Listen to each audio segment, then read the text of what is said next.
All right. Another Saturday night shoot the breeze. I'm Mills Koku, of course. Want to hop on here and let you guys know what is in store for you tonight.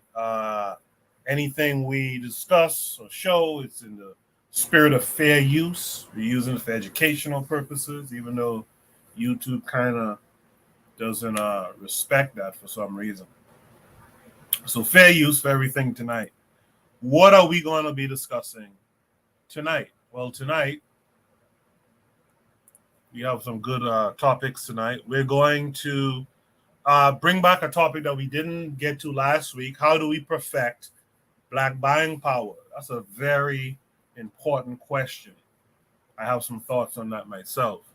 Um, we're going to talk about the Dalai Lama. If you guys are tuned into all the shows on KWAZ Radio, you know that last week, Sunday, the Harsh Ali podcast, D Web, L, Miguel, and Lero, last week, they spoke about this Dalai Lama thing with the little kid. We're going to talk about that tonight as well.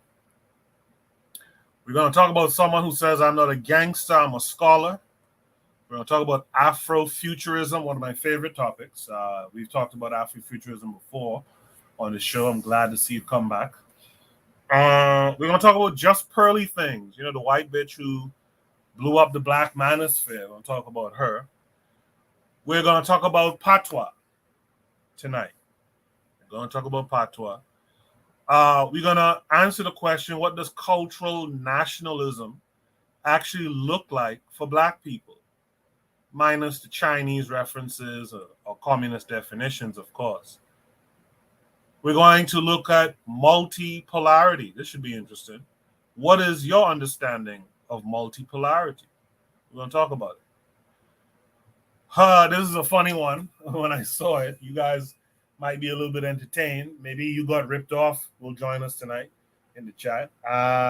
Do you need money for women to love and respect you? Very interesting prompt and a very interesting video from what I saw in the thumbnail.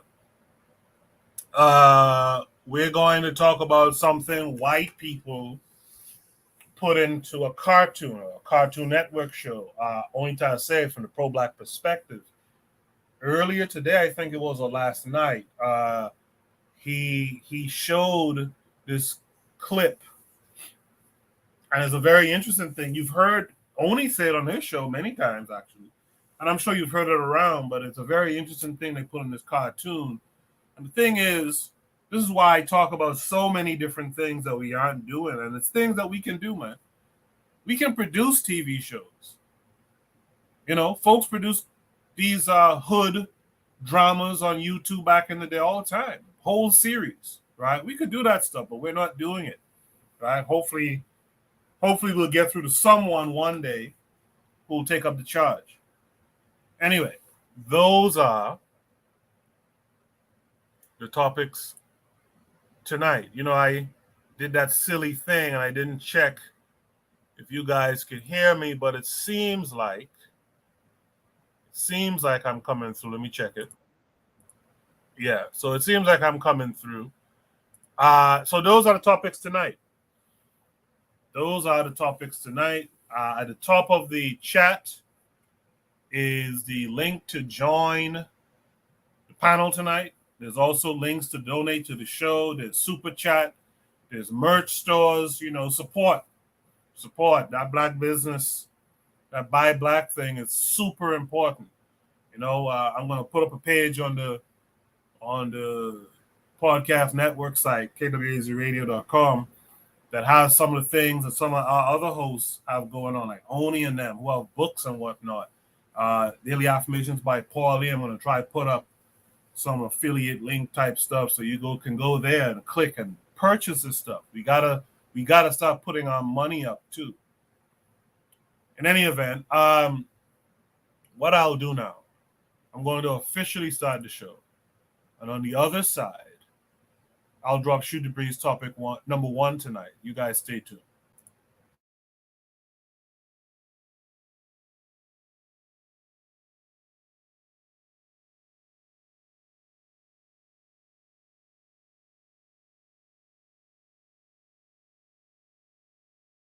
You are listening to the Bitter Medicine Podcast on KWAZ Radio.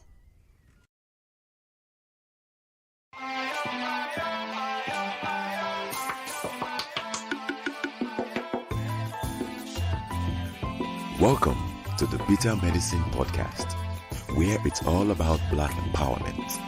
Our show focuses on Black news and entertainment, arts, science, economics, history, people, and strategies that uplift, empower, and motivate Africans within the diaspora. And now, your host, whose favorite color is black, Goku.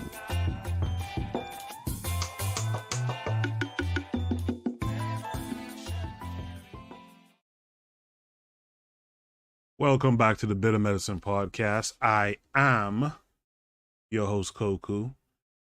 Just want to remind you guys before we get the show rolling that this show is part of a podcast network called KWAZ Radio. There are other shows on the network you are invited to tune into. This is D Webb with the Harsh Reality Podcast, asking you to tune in where we tackle the news of the day that affects our community, only on KWAZ Radio. Peace, family. This is Oni, inviting you to listen to the Pro-Black Perspective, where Black problems are addressed with Black solutions. Greetings, fam. Tune in to The Learning Curve with me, the Revolutionary Matron on KWAZ Radio. You are listening to the Bitter Medicine Podcast on KWAZ Radio. Yes, indeed. Welcome back to Saturday Night Shoot the Breeze. Make sure you're also checking out Tanzan African Mind. Check out Brother Bakari podcast, the Forecast Radio. They had a good show on last night, and Consider Cheek show as well. Bakari posted a Mind Your Black Business clip earlier today, which was pretty neat. The guy had a grill in an old car. That was pretty neat. So you guys check out those other channels as well. Let me welcome in my first few panelists to join tonight. Let's start with Oni. Oni, how are you tonight? I'm peace. You know, I'm asking everybody if they want a bomba. That's about it. Thank you for coming through. Let's welcome in Buana this week. Buana Idoziki, how are you? I'm good, brother. How y'all brothers doing? I'm hanging in there. I'm good. Yeah, Oni, what's a bomba? What's that? You know that song? You want the bomba? You want to chill with the big boys? Oh. I get it.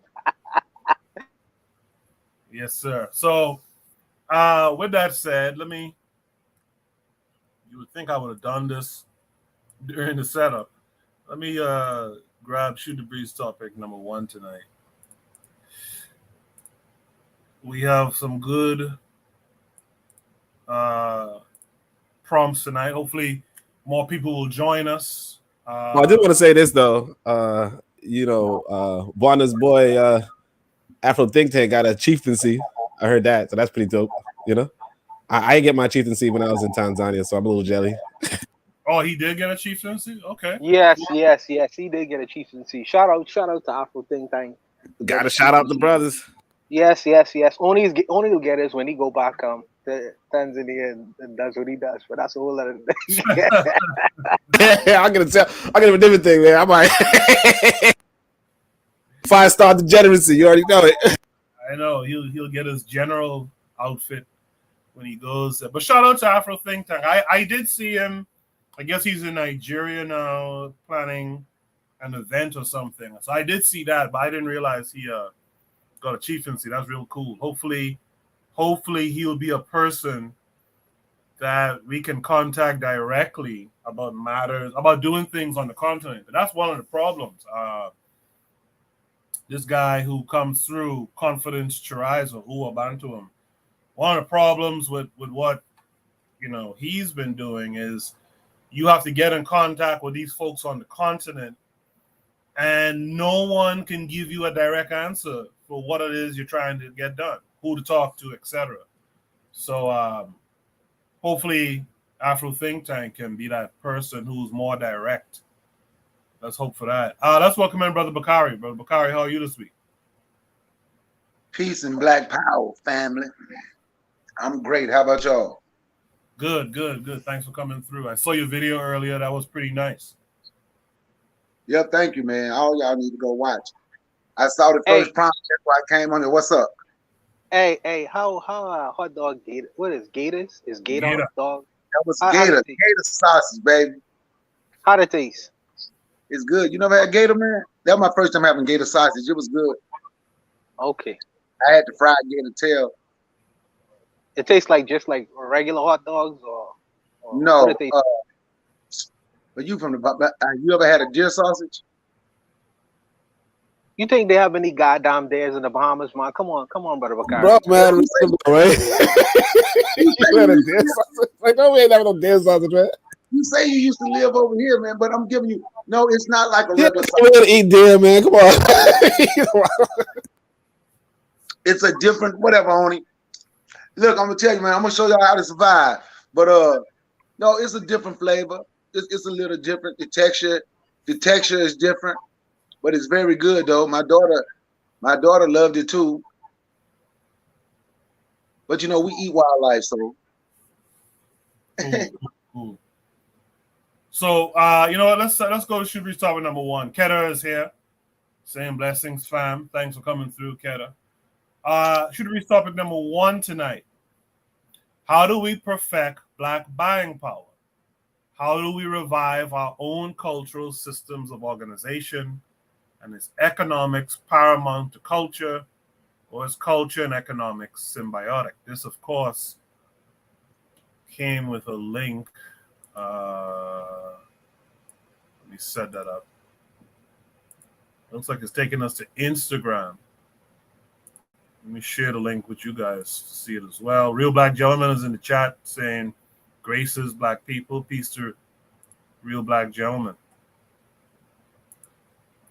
So this is taking us to, I guess, what's his brother's name? Is it Ishtar Imhotep? Ishtar Imhotep?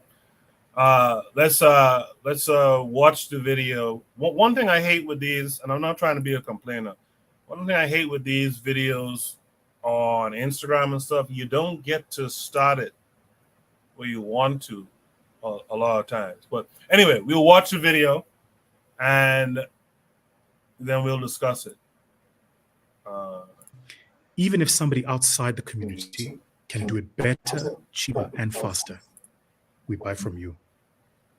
And when you get it wrong, we come to you. Say, you got this wrong, fix it. Then we buy again. But the reason that's important is because now you got to understand our psychology. So what do? You start something and you sell. We buy it. Then we go on social media and go, futhi phukile lento ayisebenzi nokusebenza. Bekacabanga ukuthi wenzani. Futhi nalamateki wakhe mana amosheka fast. Yeah. Futhi nalokudla kwakhe akusimnandi nekuyadura unnecessary. Then we're the same people that go, but why is Black wealth not growing? Sure. Right. So we're going to play it again. Trigger Happy 262 says you got to restart for context. Yeah, I get that. I actually saw this video before too. And the name is Asa Imhotep. That's what it is. So we'll watch it again.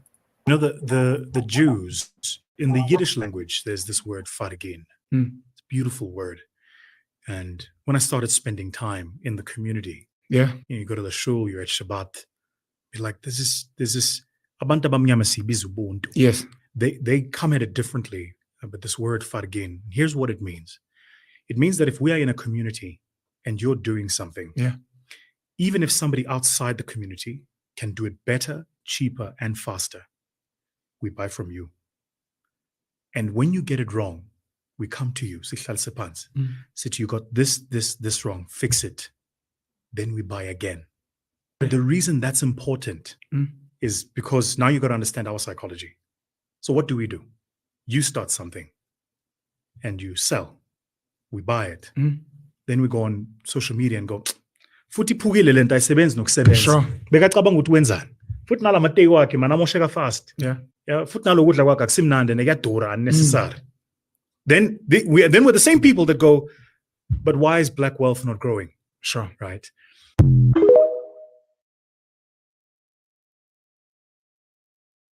All right, that's I think I played it that second time. Everyone should have gotten it now. I think that's a very important conversation, the psychology that we have around buying, around spending, around supporting our own people and creating economies around it. Super important. Let me start with Oni. Let me start it strong. Oni, what say you to this? How do we perfect black buying power, etc.?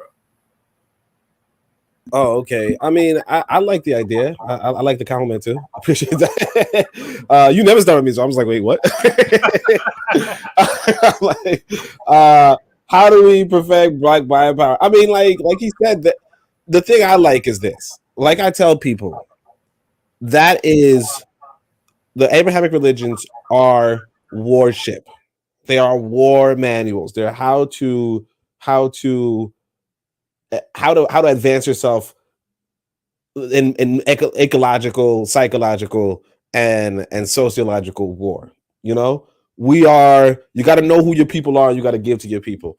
As far as perfect buying power, I mean, again, I think this is a misnomer. Now, this guy sounds like he's from Africa, so you know they have a good chance. But what we have to be honest with ourselves and come to terms with the fact that a lot of us come from an economic system that doesn't really foster wealth per se, and that a lot of people also want to return to that economical system. So, I just finished writing Mbongi, in fact, by Fuakia. Actually, I don't know how you say his name actually, but I just finished it, and it's kind of like, let's go back to the way we used to do things, right? The way we used to do things was not trying to get wealth. In fact, the guy in his book brags about how, we don't actually have great accumulation of wealth. We have a different way of basically there's no huge wealth inequality, right? If you want wealth inequality or just wealth in general comes from trading. It comes from producing things and then exchanging that produce. In fact, J.A. Rogers actually talks about it. I think I put it somewhere in my on my Twitter, but J.A. Rogers talks about the law of gain, which is very simple: buying where it's cheap and selling where it's dear. Buy low, sell high. It's just like how you look at crypto, how you look at stocks, how you look at anything in this world. Like I just finished watching that Gold Mafia thing, the first episode or whatever. And it's like you buy gold somewhere and you sell it somewhere else. You sell where they're buying the gold and you buy the gold where they're selling the gold, and you buy it for cheap and you sell it for high. That's all you need to do.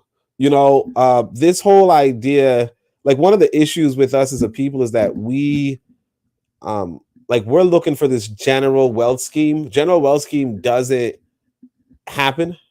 It could only happen if your government is actually exchanging in these trades and then sharing that profit or whatever, right? But generally speaking, you don't have those kind of government officials. That's one. And two, you're not even trying to produce things. You know what I mean? Like you go across Africa in particular, like almost nothing is being produced by African people, except for like really small local things, but you're not trying to sell it anywhere that anybody else wants to value it. So it's like, it's pretty obvious why you're not going to have wealth. If people pay attention to the wealth of America, for instance, it comes from, of course, you could say the free labor, obviously, like that's a duh, but it also comes from selling cotton to Europe, right? Or later, the real wealth of America comes from getting rubber for cheap in Liberia, right? Firestone deal, and then producing these cars that everybody wants across around the world. Everybody wants these cars, right? Because it's it's a huge invention, right? And so if you're buying cars in Zimbabwe, right, what are you exchanging for that car? How are you being able to? What are you giving for that car? What are you producing for that car? The Germans say, look, let's produce our own cars. The Italians say, let's produce our own cars. The Japanese say, let's produce our own cars. Right? Right now, Nigeria is producing cars, sure, but who's buying it? The way of like this whole idea of, well, how can Black people get wealth? It's really straightforward. You have to produce things and something. And that's why I'll say this, and I'll just wrap it up. That's why once upon a time I used to be writing articles on my own website, right? And then somebody commented on my articles and said some nasty things about Black women. I go to their website. Their whole website is just degrading to Black women. But the thing that they have that I don't have is they're selling books. I'm writing a bunch of free articles, right? They are selling books. And I said to myself, that's really what we have to do as a people. Every one of us, especially us who call ourselves Black nationalists, every one of us should have a product, that we're selling. And that's why when I talk about Black business, Black wealth, the one thing I'm going to have, even if I'm not selling too many books, right? At least I can say, hey, you know what? That's what I produce. I produce books. And that's what it comes to. If you're not producing anything, of course you're not going to be a wealthy people. And GDP, if you really break it down, it's gross domestic product. It's what your people produce. That's what it comes down to. It's a scale of how much your people produce. That's it. So wealth comes from production. This idea that, oh yeah, you can buy Black. Yeah, you can buy Black. That's not even the issue. The issue is, are you producing? And a lot of these people, they're not producing. So it's like, what are you going to do?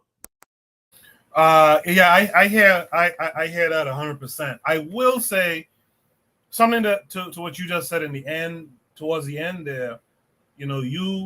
You produce books, and you said something like everyone, Black nationalists, everyone in this space should be producing something. I agree with that 100%. And I think the poster of the topic is trying to get at, how do we cut through the minds of our people to get into that consciousness to say, you know what, like the guy in the video is saying, I don't care that someone else produces, something similar. And I don't care that yours might be a little bit, expensive. I'm going to my folks. So I think that's something that we really need to be doing. And in fact, I think in this consciousness space, like you said, we all should have a product or a service or something that we're producing. And I think what goes with that too is, and I'm gonna show something a little bit later about this. I think we're supposed to be advertising and spending money with our people to advertise. Brother Bakari does the Mind Our Black business. Folks should be reaching out to him who have a Black business, who wants to reach Black folks. You know what I mean? Folks should be reaching out to him. Hey, Bakari, hold this piece of paper, advertise my business for me during your show. I think we got to get into that mindset a little bit more too. This thing that we kind of just want to sit back and not advertise, not spend money to make money. I think that's a bad idea on our part. But only before I go on to Buana, one little quick question. Trigger Happy 262 asks this question: is it that African modes of production can't produce wealth, or that African modes of production has a system of distributing wealth? What say you to that? No. Wealth comes from trade. Wealth comes from trade. So there were many wealthy African nations. One of the most wealthy, obviously, is Egypt. But there's this right now, it's trending, I guess. But there's this thread about Europe in response to a thread about Africa. And some of what the person was saying against Africa, some white nationalist was talking crap about Africa, but he's talking crap about Mali and Shanghai. These were like tremendously rich empires. Great Zimbabwe, so on and so forth. I think we have to contrast between, like, one of the issues with us is that we're contrasting the village life and the empires, right? So the village life, um, the villagers do not really like the village life is not necessarily geared towards international trade, right? Or international industry. And so, like, the agriculturalists, the farmers, they're not necessarily going to get tremendous wealth per se. They're going to be able to feed themselves, and they might be able to exchange that excess um, outside. But as far as whether they would get extreme amounts of wealth from this, that's not necessarily like that might not necessarily happen, right? Because generally you wouldn't like it just wouldn't happen, right? Um, because I think partly because food is so abundant, it's not like you're going to, unless you have a huge amount of land, it's not like you're going to accumulate a bunch of wealth from selling food, right? Um, that said, uh, there were obviously empires that traded in gold, and it's not like African people didn't have metropoles. The assumption we pick up from empires had villages. LOL. Yeah, I don't know what Trigger Happy said, but Just focus, bro. Focus. yeah. So the thing with that is that yeah. So essentially, the agricultural space is not going to necessarily generate a bunch of wealth for a particular individual if the land is distributed equitably, right? Whereas, of course, you have next to the village is the town, right? Or the empire or something. Those will accumulate wealth. So, like, I think what happens is that we tend to look at the village life that a lot of our ancestors had, or a lot of our ancestors, fell back into, right, after the empires collapsed and so forth, right? We look at those and say that's all our ancestors have done, and look at those models and say that's what we need to get back to. And no, those are not necessarily models for um, like the kind of things that we enjoy today, right? It's not necessarily a model for individual wealth or for inventive this or whatever, right? That said, yeah, we could like, again, all you have to do in order to get wealth is just sell. You just have to sell. That's it. You just have to. I mean, I think the concept, the way how it goes is that you just, like, in order to get money, all you have to do is buy money. That's it. You have to buy money. How do you buy money? Well, let's say I got this book. I bring this book to you, and then I buy money from you with the book. You get what I'm saying? And that's it. Okay. Buana, how do we perfect black buying power? How do we revive our own cultural systems of organization? And how do you feel about economics? Is economics paramount to culture, or culture and economics symbiotic? What say you? Well, I'll try to answer this question how I can. In terms of perfecting the black buying power, I think that to try to attempt to do that, you have to perfect the black selling power. I think that the black buying power outside of our communities has been perfected in many various different ways. We buy Jordans to the hilt. Some other community, outside community, has been able to garner billions of dollars off of the sale of their goods in our community. They sell all manner of different products, you know, from the outside coming in and selling, and we buy these products to the highest dollar, outside our community. So that look at hip hop. Hip hop is an industry that's fundamentally was created by black folks, but the people who own and control it are not us. But they sell that product back to us, and we pay into that industry into the billions of dollars now at this point. I think that there are some industries in terms of our black buying power where we pay into more so than anyone else.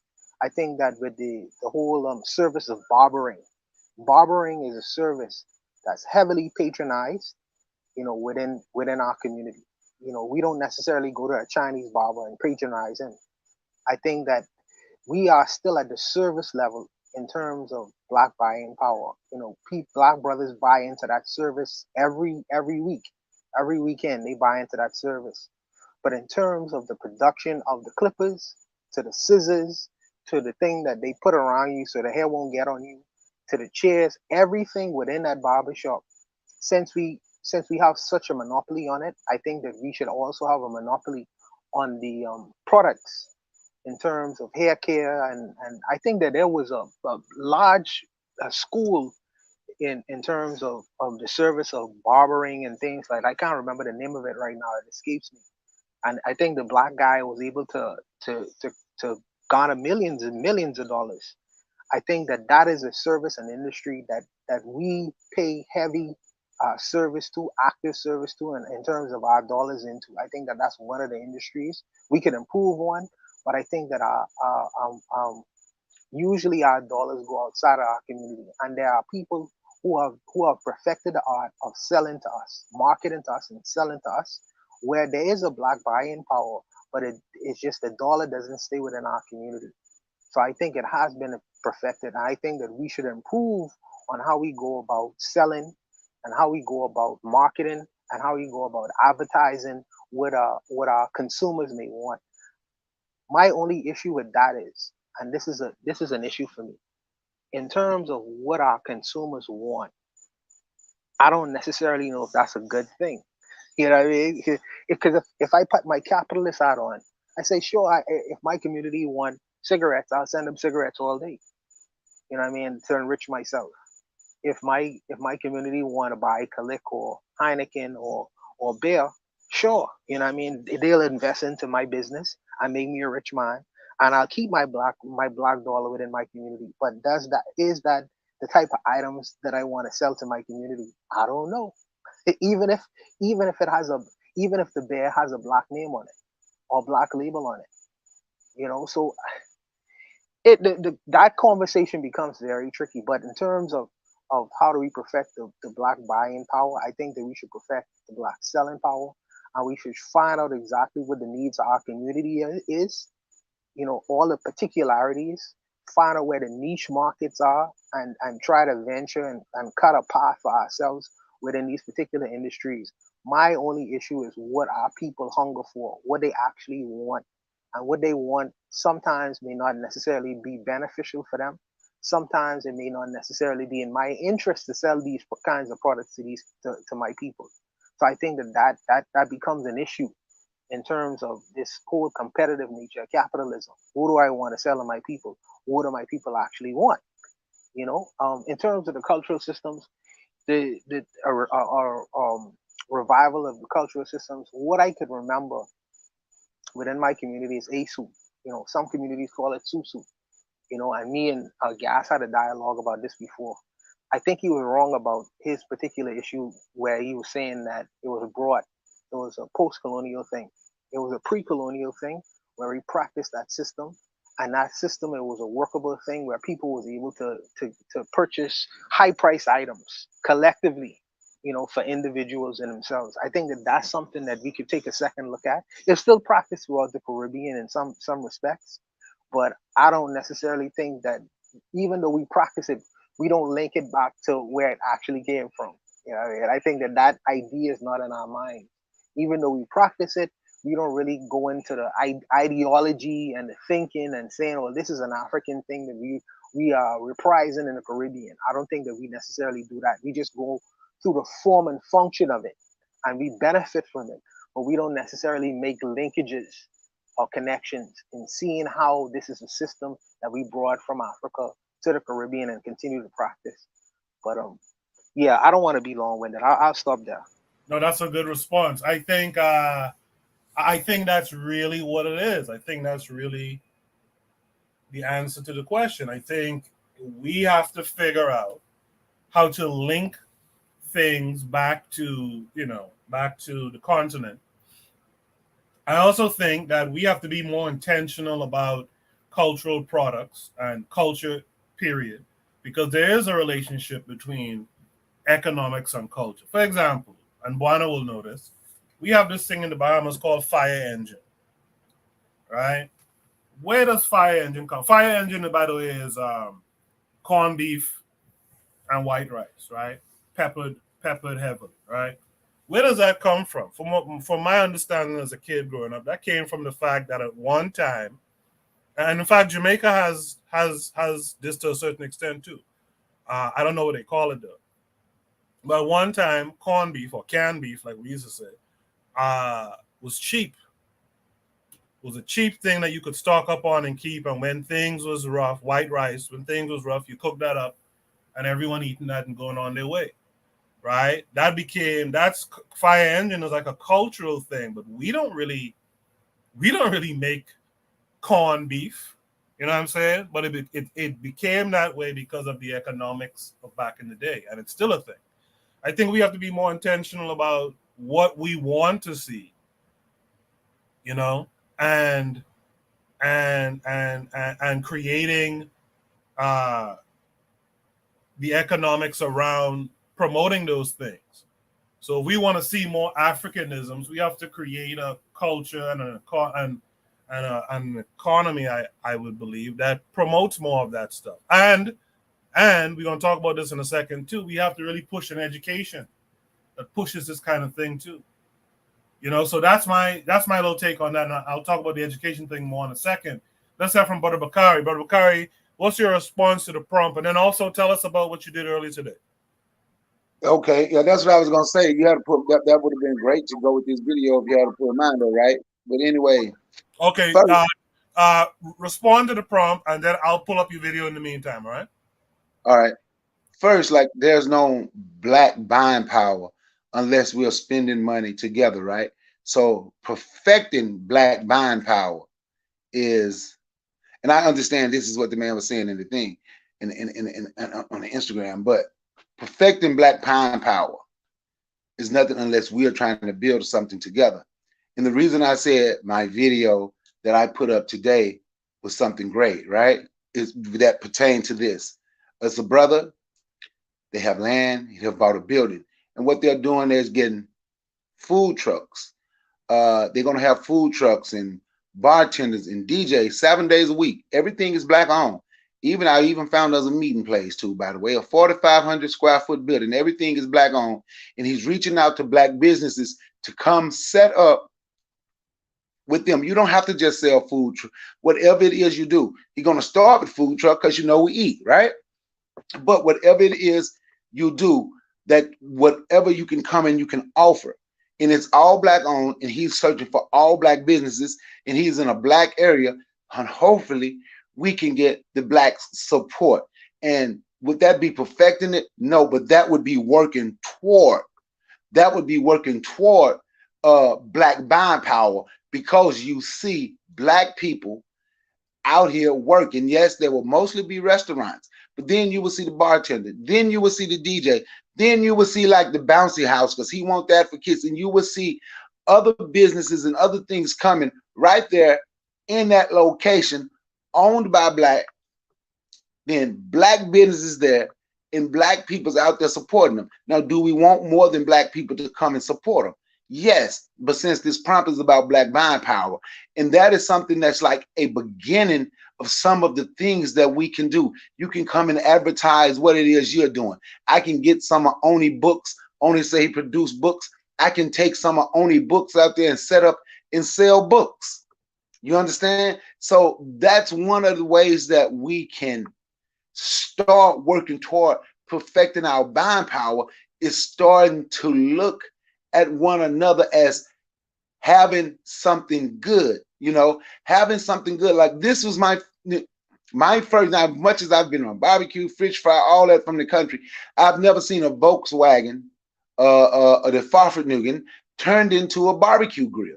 So it's something, and it's something that you can see, and that is something that we are working toward, and that is something that we have to be willing to do. We have to start seeing us as valuable people. We have to stop seeing ourselves through the eyes of other people. And as long as we see ourselves through the eyes of other people, there's even no need to even discuss perfecting black buying power, because when we see ourselves through the eyes of other people, then the words that come out of our mouth toward one another is the things It's how we see ourselves by like the Chinese, or how the white people see us, or how the Arabs see us, or how everybody sees us. That's what we begin to speak about ourselves. So part of it is seeing ourselves different, speaking of ourselves in a different way, going and understanding that if you go, something might be wrong. And if something is wrong, there is no need to, well, that was wrong, I'm going to get on Instagram and call them out. Nope. You can go, just like the man said in the video, you can go talk to that brother, that sister, and you can tell him this, this, this, this. And we learn to have a type of respect for each other. Because if there's no respect for each other, that's another one. There's no respect for one another. We won't have this black buying power that we're in need of. And this is the beginning, like someone put in the chat. I think it was Afro Native World. Let's study how the UNIA started all their business. Then let's study their failures, right? Now let's study their failures of what caused the businesses to shut down once Marcus Garvey was deported. Some of them shut down, before he was deported. Let's study the successes and let's study the failure. We use the success to build what we need, and we learn from the failures to make sure we don't go down that same road, because having this place, and now you having a meeting area, and I've already talked to him about, could we gather? If I bring Team Black, if my people come here, and he was like, of course, because that's what it's for. So now you look at what's around in the area that we can start to take over in this area, not just right there. What else can we take over? And while they're selling the food and everything, and I mentioned only books, if you know somebody making black dolls, because people gonna have their kids, let's say somebody coming out there with black dolls, you have black made products, anything that we can sell that's black made, that's a beginning to get out there and start it. I wanna just add to what Brother Bakari said, because what he said is that to stop black people from going to Instagram and talking, there a little cure for that. A little cure for that is, if you have a setup like this, you have like a jar, a big empty jar with a paper or form where it say questions or comments, and you ask your customers, is there anything that I could do to improve the business, or is there anything I could do to improve the taste, or any questions or comments you may have in terms of how I go about business? Please write it down. Have a pen and a ready paper there. Have them write it down and just put it in the jar. And at the end of the night, you go through that jar and you see what is financially feasible, what I could do to improve. Because you could get many ideas from the people who you serve every day. And you'll be surprised, and you will have repeat customers like that if you take little steps in terms of doing something to make the buying experience more enjoyable. So I think that that's something that you could do, put to the side, and it'll really take away from people actually going on the Instagram and running on about your business, because they feel like they now have a vested interest. Hey, this guy is listening to me. So he feel like, well, maybe I shouldn't go on Instagram and poo-poo his business because he actually asking for my advice. You know what I mean? So these are little small steps you could take in kind of like deferring that kind of chatter and also improving your business at the same time. I'll say that culturally, though, I think we have a culture that likes to put people on blast.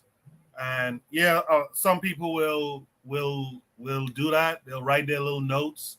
But there'll still just be some people who want to go online and put you on blast. I think the question here is really a cultural thing.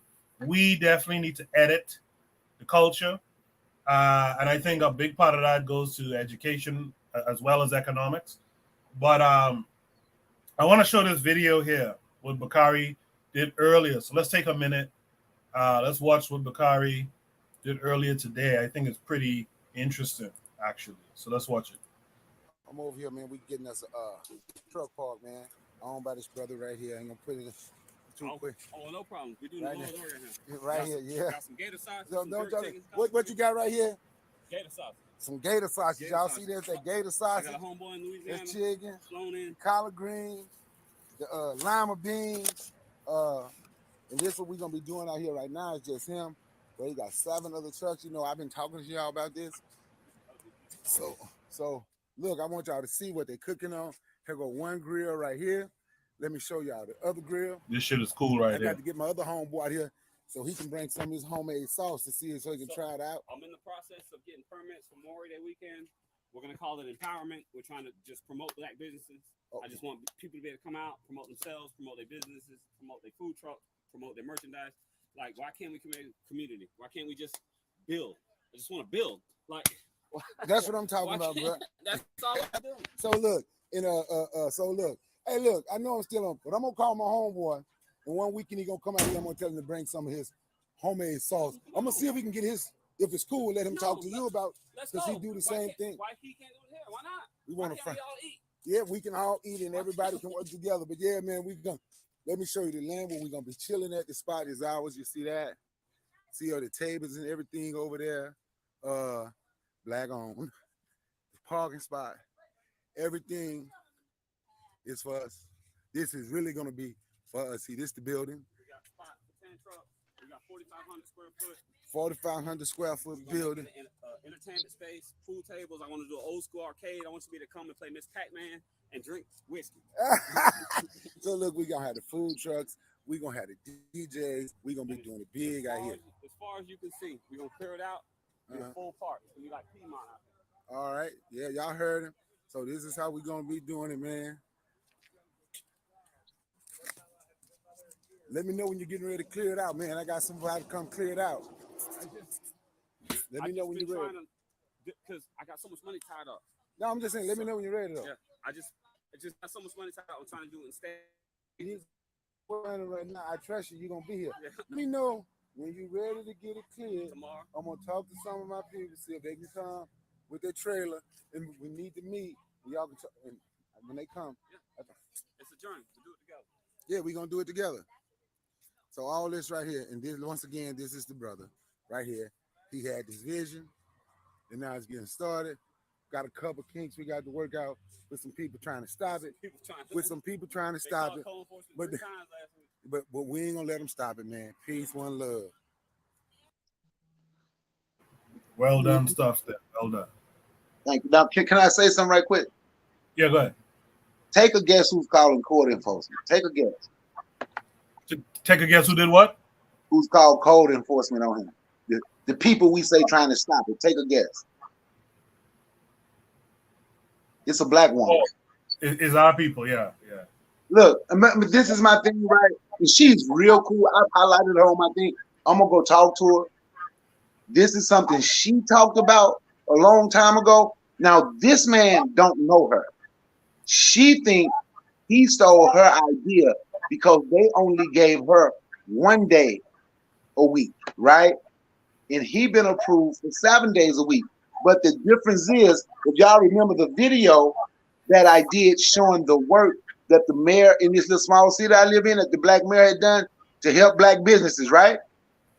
The difference is the black mayor gave him 7 days a week. The white mayor gave her 1 day a week.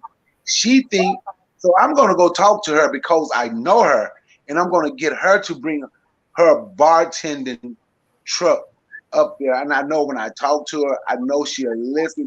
He don't even know her. And she's get upset sometimes.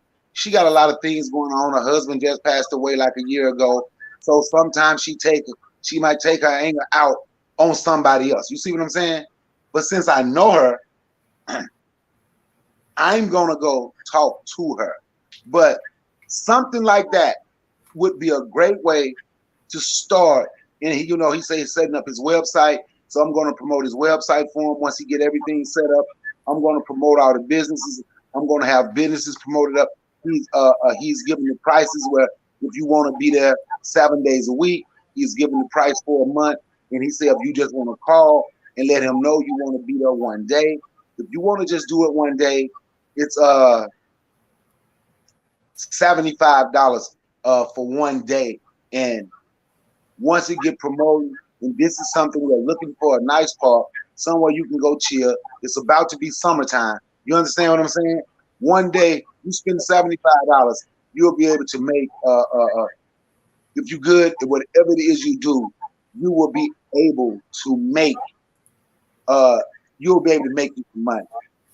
But that's a way we can start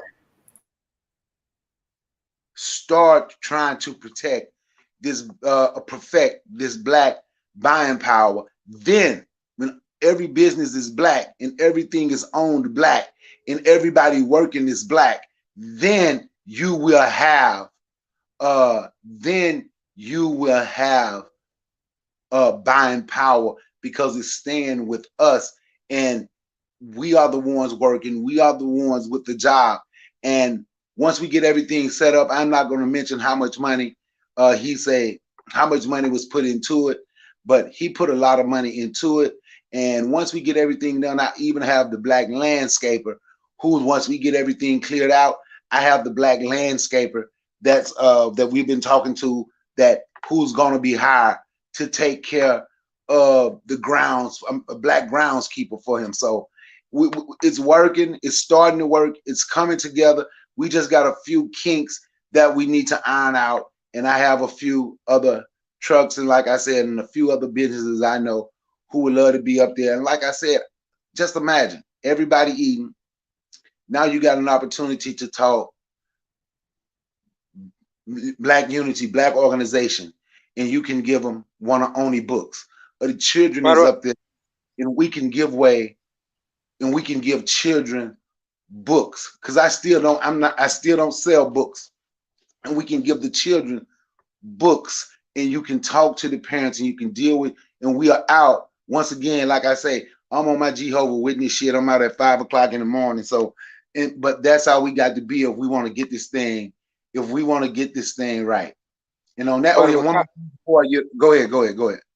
No, I was gonna tell you to, when you speak to him again, let him know that the food is very well presented, but a good marketing strategy that he could take up is using takeaway bags with his telephone, with his name, the name of the business, and his telephone number on it. Because when the customers they buy his food and they take it away, they go back to their respective businesses.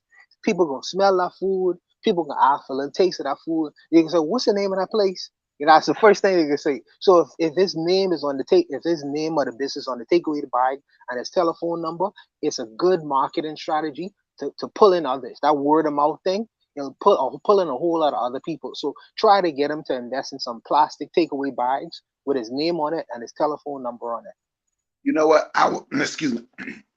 I would most definitely do that. But the reason he didn't have bags today, because they were literally basically just giving it away, because they didn't call code enforcement on him. He's not even legally allowed to sell food right now on his own property. So he was just taking donations for the food, for real. Because they didn't call, code enforcement was called 3 times last week. Now, I don't think she's the only one calling. That's just me. But he knows she did, because she came up there arguing with him. You took my idea. You took my idea. Like, I don't even know you. But that's why there were no bags today, because he couldn't back it up and do it as if he was selling it, because he's not legal right now to sell it. And Yona B, I thank you for saying that was a job well done. Thank you very much. But those are the things those are some of the things. Okay, one more, like the UPS store, right? Y'all know if the UPS store is, like, you can use that for your business address, right? Here we have a black owned, not a UPS store. They got their own. So those are the type of things. So instead of doing everything UPS, I'm about to get me another address. It won't be UPS. I'm going to the Black Man Postal Service, and it's going to be my address for my business or for whatever I want shipped to me. I'm going to him instead of going to the UPS store. And, I've spoken with him too. I got an interview coming with him and his wife, because they do the UPS store, and they have like 7 vehicles where they 7 vans where they deliver medical supplies. And I got an interview coming with him, and with the plastic bag thing, like you say, we need to learn how to become producers of the plastic bag thing and how we can get in that. But until then, you're right, Buwana, have it in a bag and have it presented a certain way. You're correct on that. I yield the mic. Thank you for that, Brother Bakari. I put the link in there. You see it on the screen. You guys, you can check out Bakari's video. Give it a thumbs up while you're there as well, and share it. Share it with others. I have this image on the screen because I believe a lot of our problems, if we really want to tackle them, we got to do it through education, African-centered education.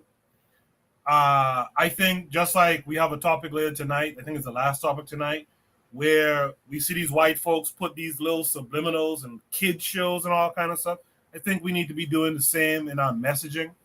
So I think it all really goes back to the kids and education. I want to highlight this particular African-centered homeschool education. That's the website, Homeschool University, HUENIVERSITY, right? Homeschooluniversity.com. Make sure you guys check it out. In fact, click the link right now, open it up in another tab, and just go through the page. I want to highlight a couple of things from here. The first, African-centered, all-inclusive membership with a built-in homeschool support system powered by Liberated Minds, the largest Black homeschool organization in the world. So I learned about that through this. Black resources, classes, curriculum, community, and so much more. The sister, beautiful sister right here. I hope I can get in contact with her. I tried to reach out to her before. Hopefully it'll happen in the near future. She's an African-centered educator. I think the name is Queen Taze. I'm not certain. And I'm sorry if I messed it up. But this is the sister behind the Queen of Black Homeschooling, founder of the Liberated Minds Institute, right? I wanted to show you guys their offerings. Video library, live and archive adult courses in all subjects, 600 audiobooks and ebooks, world school travel and retreats, high school courses in all subjects, elementary courses in all subjects. I mean, it's a real comprehensive offering. I like this right here, African Combat Science, virtual study abroad programs, family nights. I mean, this is impressive to me. So I'd like to reach out to the sister and have an interview where I talk about her methodologies, her goals, the fundamental mindset behind what she's doing. So you guys click that link, right? Homeschool University, nice play on words, from Liberated Minds. Make sure support. I don't know if they're also accepting donations, but reach out to them and find out if they are. I think this is the kind of stuff that we really need to support. And if you have small children or nieces and nephews around you, who might not be your children, get them connected as well. Only you mentioned something earlier. I just wanted to touch back on that for a second, because Afro Native World, he does a book club, if I'm not mistaken, over on a bbtoomey.com, and they did that book. Damn it, I just lost the name of the book in my head just now. Mbongi? Yes. What's your quick review of that piece of literature? I mean, like I said, it's pretty interesting, but it does. All right, so I think Trigger Happy's in the chat being trigger happy. You know what I'm saying? On the gun, you know what I'm saying? But just shooting everybody. But why did I get shot? You know what I'm saying? Yeah, I mean, obviously, all everything is good to read, but I think I actually did want to go over that particular chapter. I think it's chapter. I was thinking I was gonna read it, but I was like, there's no need to read it, because nobody's gonna care about it. But I guess maybe I should have read it. But it looks like it might be chapter 4. I'm pulling up the book right now, or let me see. Hold on a second. Chapter 5, the Kinsisi system, right? And he's talking about the different wealth models available in Africa particularly, like okay, no, it looks like it's chapter six. The different wealth models and how he says there's two. There's the pyramidal, I guess, the pyramid economy, and the horizontally spiral economy, right? And so a lot of us assume the horizontal spiral economy is the economy that can bring wealth to us. But here's the no, sorry, not that it's the economy that can bring wealth to us. They assume that's the economy that we used to use. But even in this description, and I think that's what's really important, right, is that for the pyramidal economy, he says, hey, look, that can create great wealth inequality, right? And he calls that the capitalistic model or whatever, right? And then he says of this horizontal economy something really interesting, which is along the lines of that essentially you will not create like everybody like I want to see if I could just find the quote. It's really small, it's like 4 pages, but it's like something along the lines of you will not get big, like you won't get big wealth disparities, but you also will not get high wealth. And it reminds me of this one time, I can't remember what the white lady's name was, but I think she was like the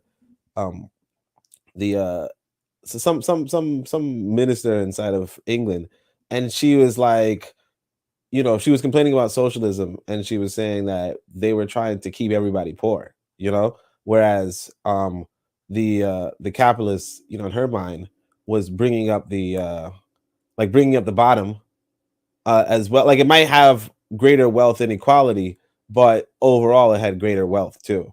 That's an interesting concept, and I think there is some ways to justify that. But again, like, there are people, including this author who is one of the better authors of in Africa, in a sense, right? Foucault, yeah, one of the better authors, and yeah, his conclusion about this economic model is that it will not, like essentially, it might not create big disparities, but it also will not make anybody rich, and that's really like, if we want to be rich, then it is a question of like, what model would you use to become rich? And I'm not saying that this model wouldn't work, but I'm saying more so that this person is arguing that it would not work. And that's like very telling because he's encouraging it.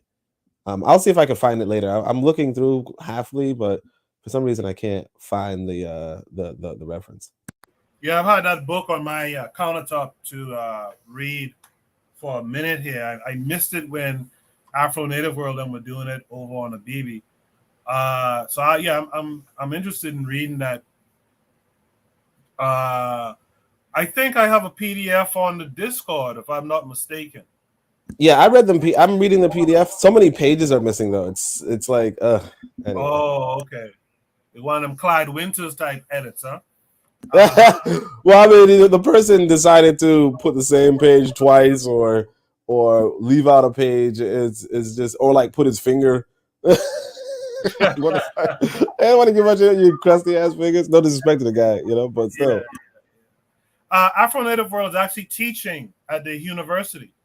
I didn't know that, Afro Native World. Shout out to you, man. Good on you for that. What are you teaching? Let's just let us know in the chat what you're teaching over there. I hope I did that good service by introducing the homeschool university. So I hope that went over well. I hope you guys who are listening now and in the playback, I hope you guys will go to the website, check it out, and if you have kids around you, I hope you'll sign them up. With that said, let's go to Shoot the Breeze topic number 2 tonight. Good first discussion. I like that. Shoot the Breeze topic number 2 tonight. How often have these incidents with the Dalai Lama happened in the past to be swept under the rug? He was too comfortable, meaning that this was not the first time, right? You guys probably saw this on D-Web and them the other night. Let me set this up properly.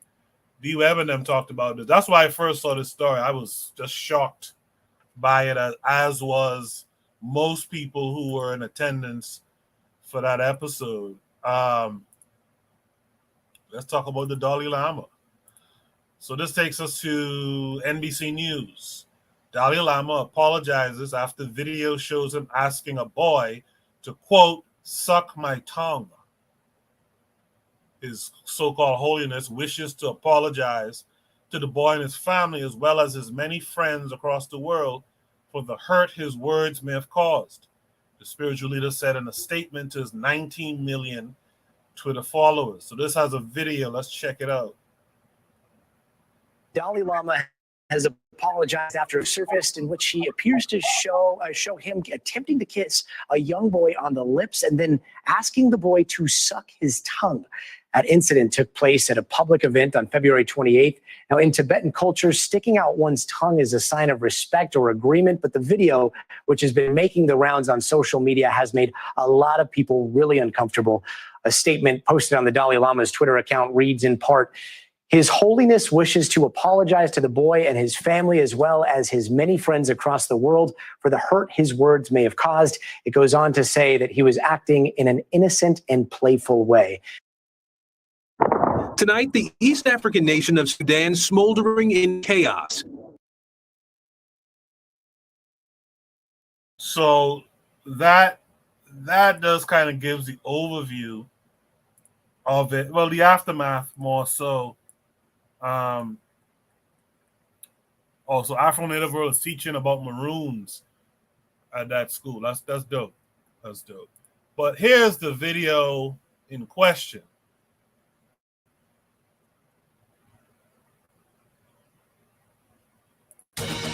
The Dalai Lama is apologizing for this exchange with a young boy during a recent event in India.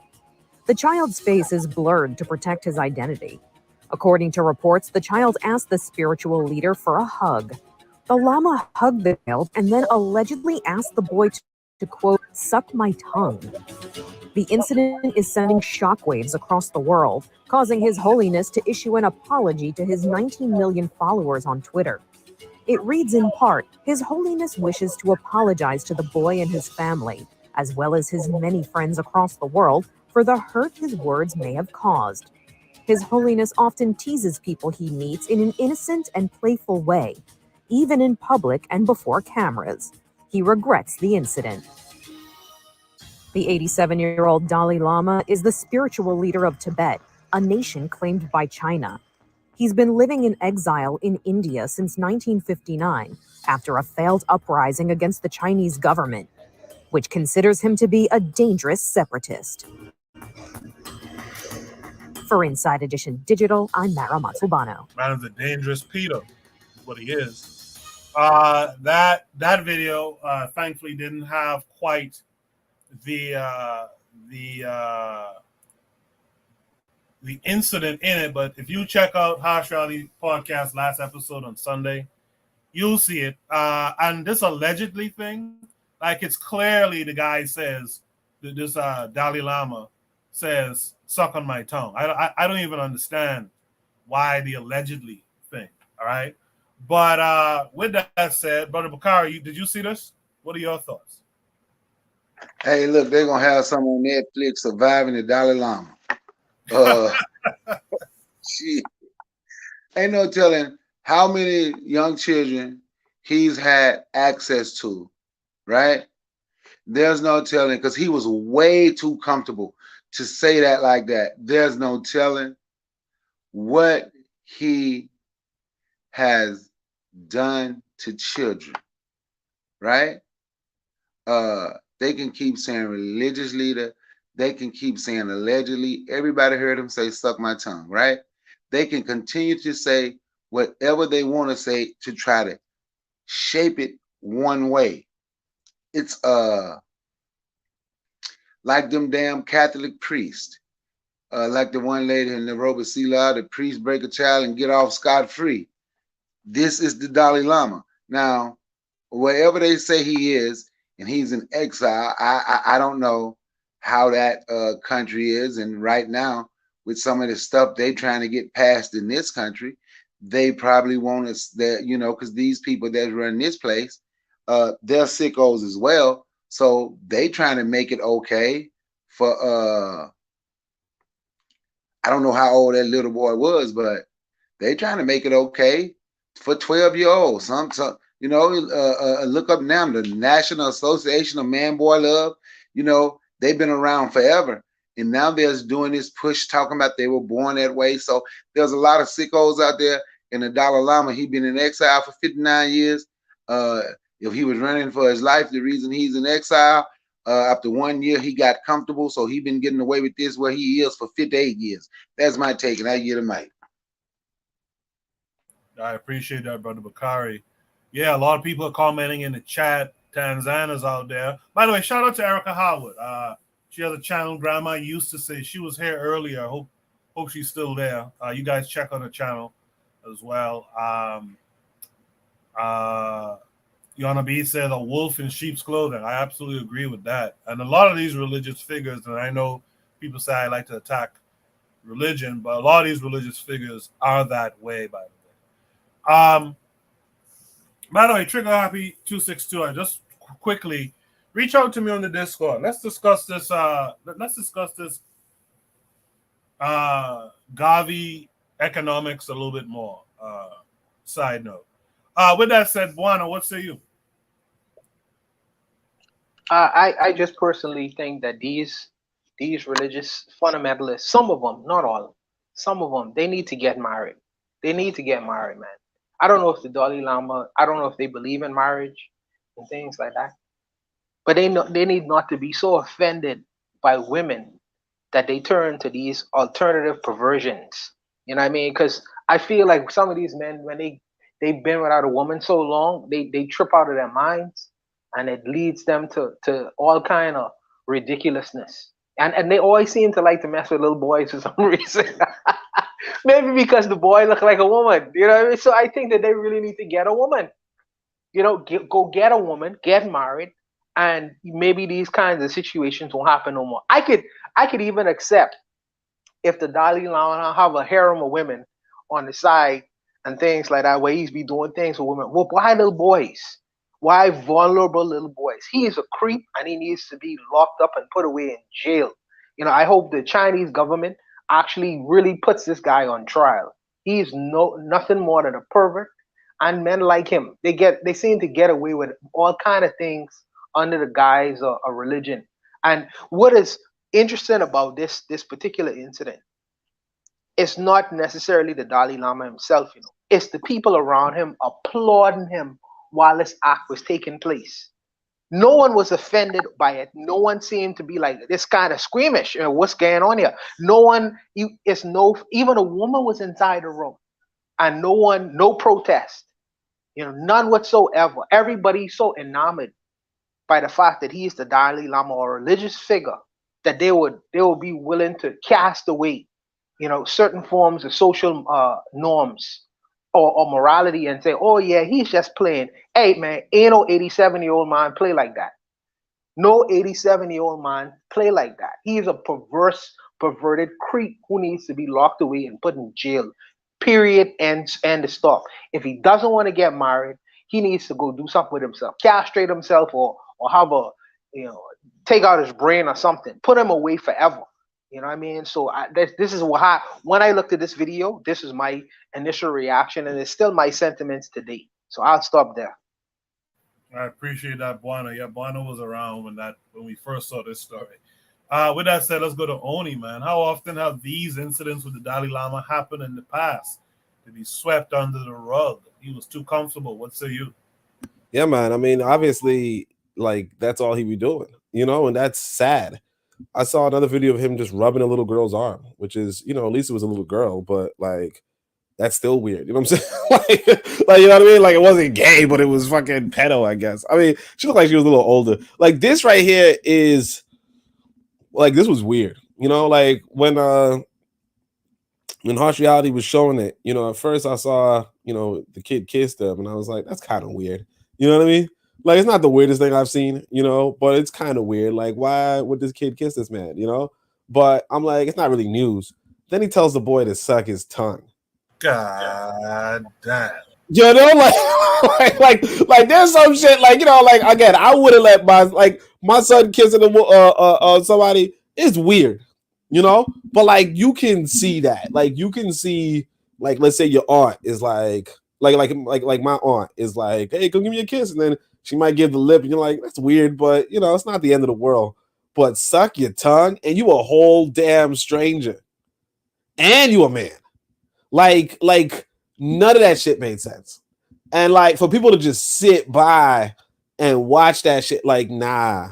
Like, something gotta be wrong. You know? Because I could even say this, matter of fact. I was in Africa, right? Woman had Nyash. I'm on a date with her, right? I'm trying to get her to dance. Okay. You know, so I actually tell the DJ, not the DJ, the restaurant, you know, we had a restaurant, and I tell them to play some music that could get her to dance. I say that, you know what I'm saying? Finally, they put on some tunes. She finally get up to dance, you know, and I see my son, and my son's like, let me get up and dance too, right? No, I tell my son to go dance. Then, you know, she's kind of shaking her booty, and she's kind of shaking it a little too close to my kid, and I'm like, hold up a second, like I'm fighting the urge to be like, what the fuck? You know, she didn't touch him or anything, and she didn't really dance on him. But I was just like so disgusted on that. And that's like perfectly heterosexual. And she had Nyash. You know what I'm saying? So it's like, it wouldn't have been the worst thing in the world, but I was still like, I would intervene. And it's not even that serious. Licking your tongue? And nobody said, hold up a second, man, there's something fucking wrong with you. Nah, that whole culture is like, it's a wrap. You know what I'm saying?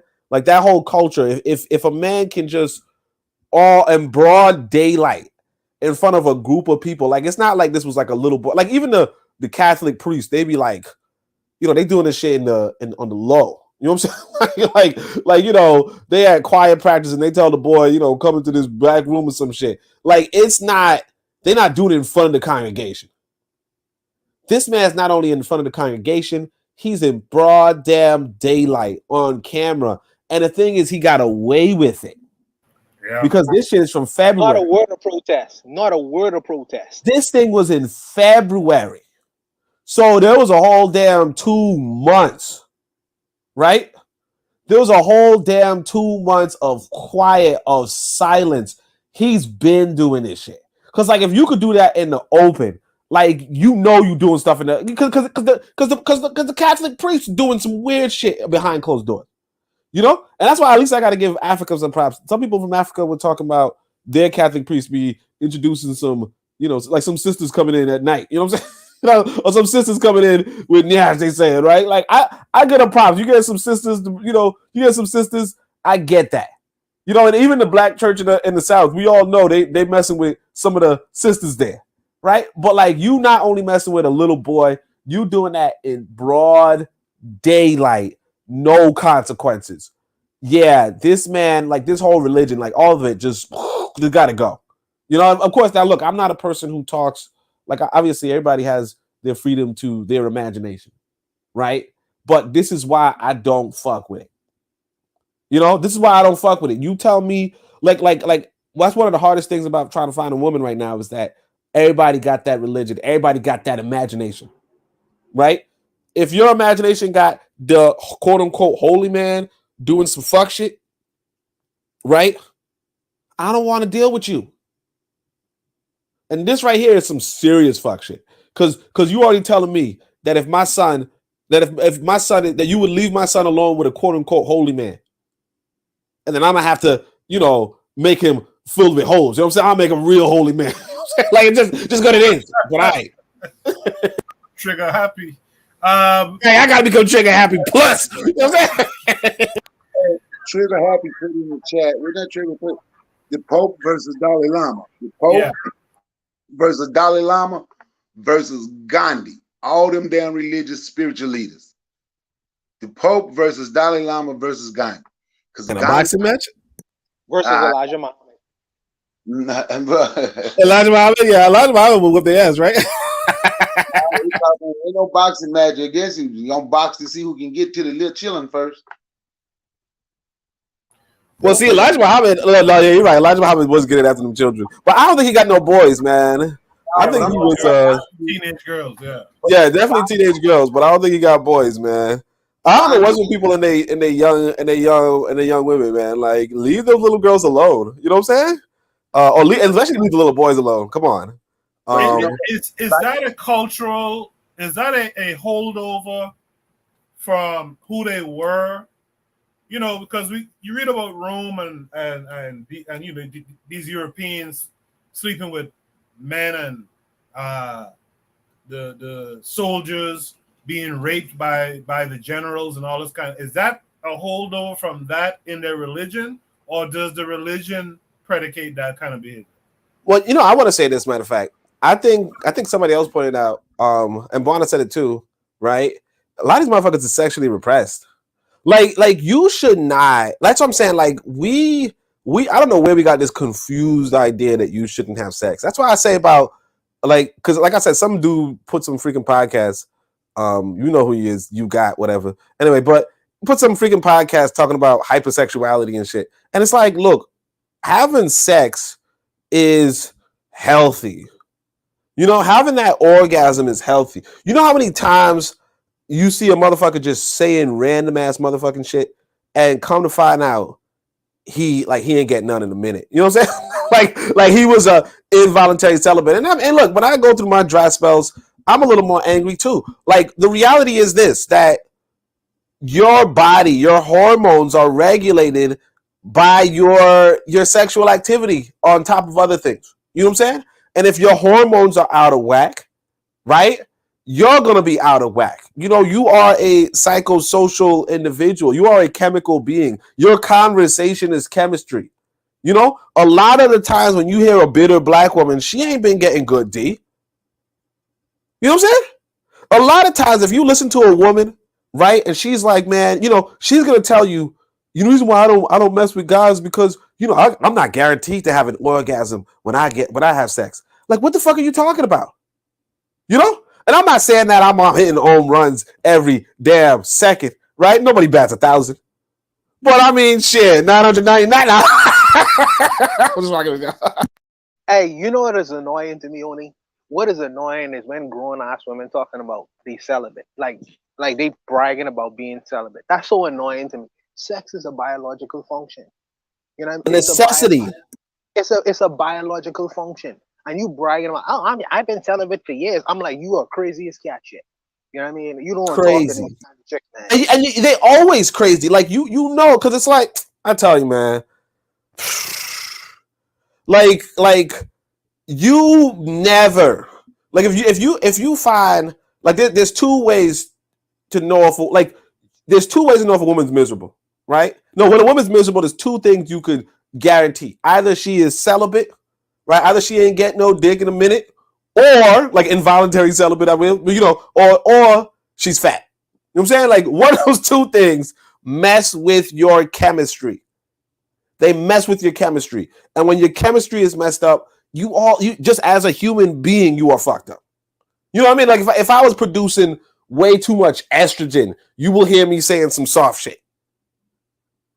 You know? Can't even help it. You see me crying at the end of a damn movie or some shit. You know what I mean?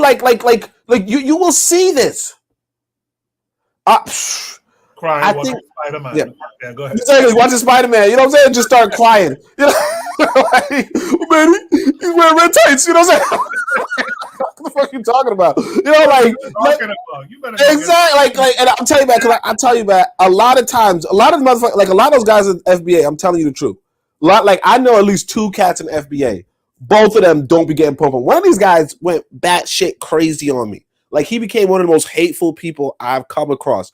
Dude's like a 30-year-old virgin, literally. And I just keep telling him, bro, what you need to do is get laid. You need to get laid. Instead of that, he's like, yo, death to the Africans type shit. And you're like, what the fuck, man? Just get laid. Like, just get laid. Like, this dude's wild. Like, his grandparent is Jamaican. And he's just like, fuck you, Jamaicans, and all that. And I'm like, my guy, you are what they call a tether. Like, what are you fucking talking about? He's fucking incel. Like, yo, and realistic. I'm telling you the truth. No, I'm telling you right now. There's an internet movement called the incels. They were the most hateful group on Reddit. On Reddit, to the point where Reddit's a website where you can watch people die. Like, there's literally a subreddit where you can watch people die. Reddit said, "Hey, look, these incels are too negative for our website." They said these, like, you could watch people get murdered. You can watch a little girl jump from a building and commit suicide. And they said, no, these these involuntarily celibate guys are worse than like the worst things that we have. You know, it's like you should be having sex. And the fact that this guy, like, these spiritual quote unquote people are like, oh, I'm not having sex. Like, yeah, that's why you're fucking boys. Like, literally. Oni, you say they involuntarily celibate. What is involuntarily celibate? You pay for it. Pay for it. If you in America, pay for it, man. What are you talking about? You involuntarily. That's some bullshit, dog. Exactly. Like they don't get it. It's like, damn, son, you got all this fucking money. Just get her. They're like, I can't go. And the Chads are taking our women. Like, yeah, we're taking your women because you're not. Because look at you. Yeah, look at you. Look at me. Now look back at you.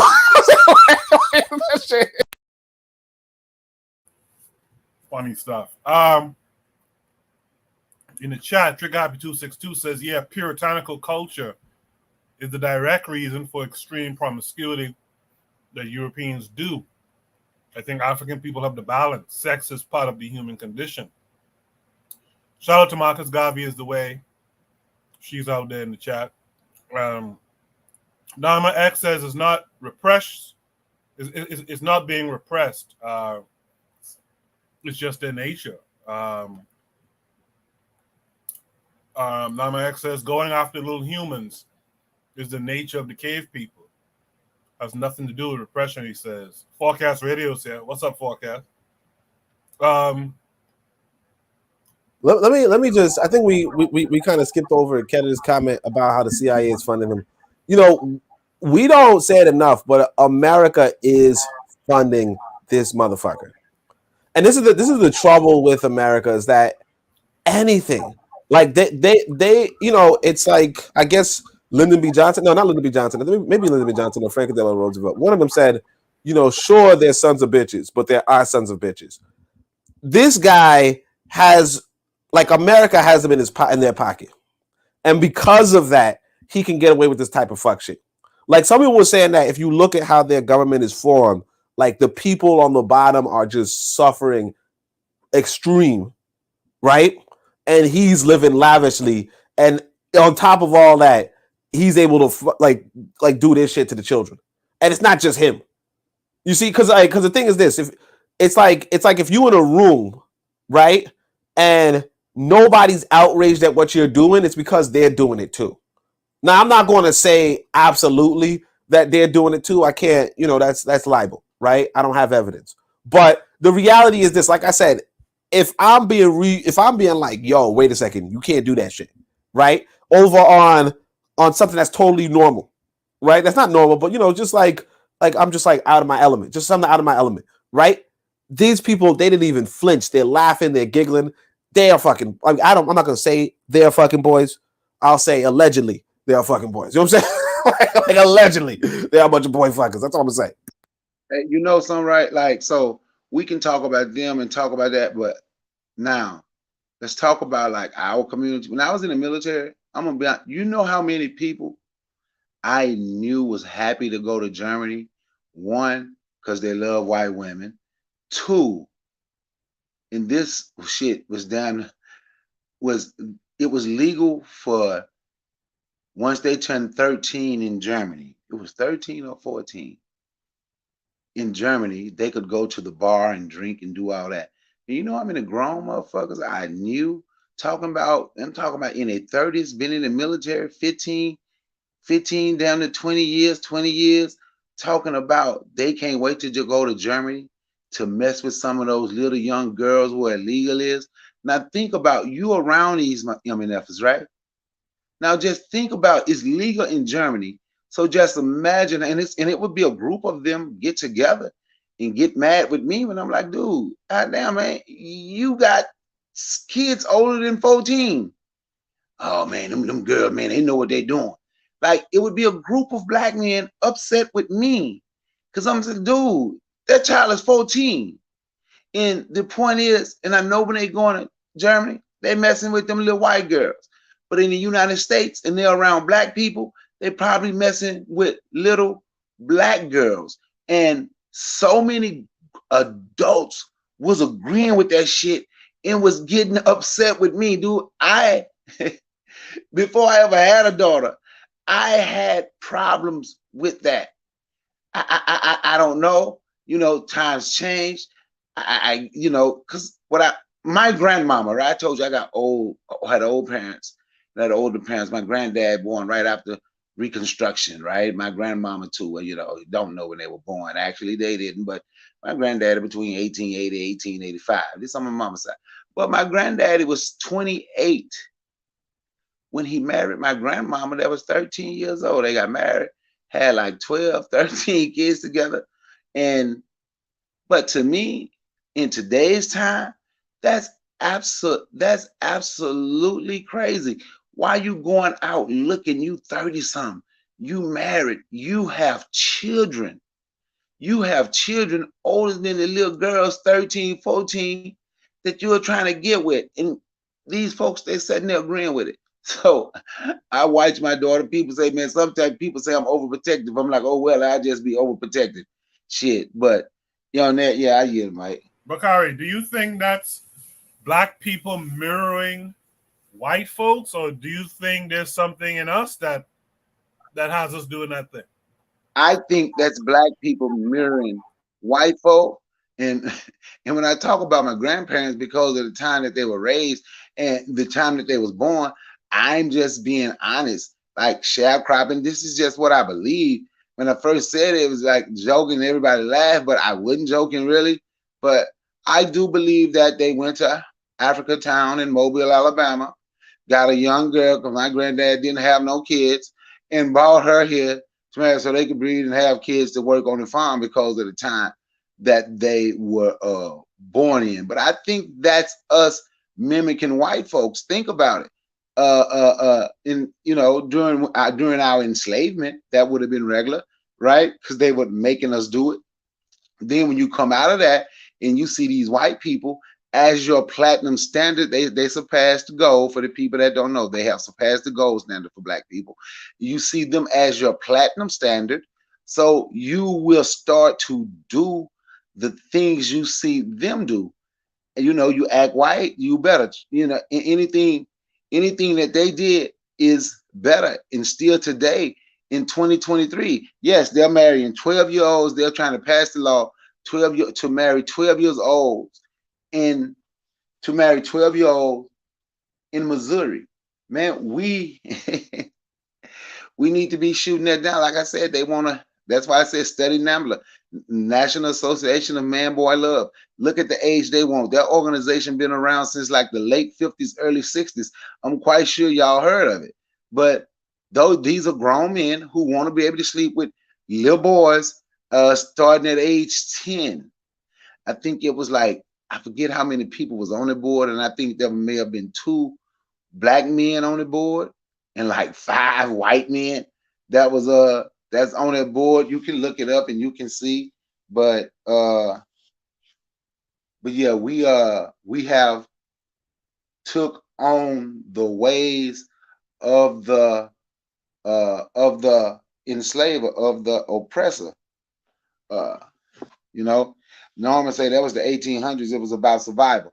Yeah, that's why I was saying it was a little different then. But I'm saying in today's age, in today, that's crazy. And you know, they done put R. Kelly in jail, and now they got Surviving Him Part 2. But now you want to make it. So how you going to keep somebody in jail and you fighting for what y'all claim he did that was so wrong? You fighting to make it legal. And that's not me caping for R. Kelly. That's me just talking about the BS that they're doing. I'm 51, man, and I wouldn't even mess with a 25-year-old, man. I have a daughter. My stepdaughter be 30 years old this year. I wouldn't mess with no lady 25 years old, and they know it. They come on for some reason they like me, and they know it because I tell them all the time, you're way too young. Find somebody your age and build something with him because there's nothing me and you can do together. Because I ain't making no more babies. I done made mine, but that's me. So I hear the mic. Yeah, I ain't gonna hold you. Before ADOS became a thing, I used to identify as a northerner. You know what I mean? And I would make fun of the South. I would say, I don't know, they got like pedophilia and incest in the South. I was like, nope, I ain't messing with that place. I'm a Yankee over here, you know? Well, that's back in the day. Now I can't claim Yankee. You know what I'm saying? Like they're gonna say you a fucking immigrant. But I also wanna say that yeah, I mean, I don't know what the origin, but I could say that the Abrahamic religions, like especially Islam, has, you know, old ass. I think it was Muhammad himself who married like a 12-year-old girl. I think her name was Aisha or some shit. But like, 9, right? You said what? Oh yeah, he married her at 9 and he like slept with her when she was 12 or something like that. You know, so like that's like in Islam, like you already have that. Now I'm not saying that the Christianity and Judaism don't have young ages. I don't know. I think they do. I don't know. But at least in that book, it's like this is like a prophet. You know what I mean? Like this is a prophet. It's not even like Dalai Lama. I think Dalai Lama is considered a prophet too, right? But like it's like that. Pretty much their Dalai Lama was like, yeah, I'm gonna sleep with a 9-year-old. What about it? You know, I'm gonna marry a 9-year-old. What about it? You know? So like that's already there. But like as far as like, yeah, the South used to do that shit. And that's what I'm saying. Like incest and pedophilia was like back in the day, we knew that was big in the South, you know? And like not just that. I remember I had this sister, I was dating this woman from Texas, beautiful woman, right? I mean, she thought she was beautiful. She was all right. But anyway, then this one from Texas, and she was saying that like some of her relatives were like straight up rapists in their own family, like incestuous rapists. And the family like protected him. You know what I'm saying? Like they knew he was raping the other like the nieces and shit. And they were like, don't tell anybody. Why are you lying on him? Well, like the grandmother, like his mother would be like, why are you lying on him? He's this thing. And he was going in and out of prison. And she said she stopped messing with her family when she found out that the victims were writing him in prison. She's like, why would you write this man who assaulted you? And then when he got out of prison, he would rape another person. He'd go back, and then again, until at one point he was dating this woman and he raped her daughter, and then she shot him. You know what I'm saying? And I think he went back to prison with a bullet and some shit. But it's just like, you know, a lot of like there's a lot of sickness, you know, going on. So and obviously, you know, I'm just capping. I mean, obviously, it's not just the South. You know, it happens in the North. It happens, you know, happens all over. It happens all over the world, not just in America, obviously. But you know, but like that's just like one of the unfortunate things about the human condition that we find ourselves in. You know, but it's kind of like what this brother was saying about how, you know, how the Asians do this shit, and it's not to say that we don't do this weird shit, but the Asians, but like there's a difference between our condition and their condition, and I'm not trying to make an excuse for it, you know. I'm just saying that like with regard to us, you know, we are in a bad position, and it's not an excuse, because obviously people are you know, suffering from our decisions, but like these people, like this is not a poor person.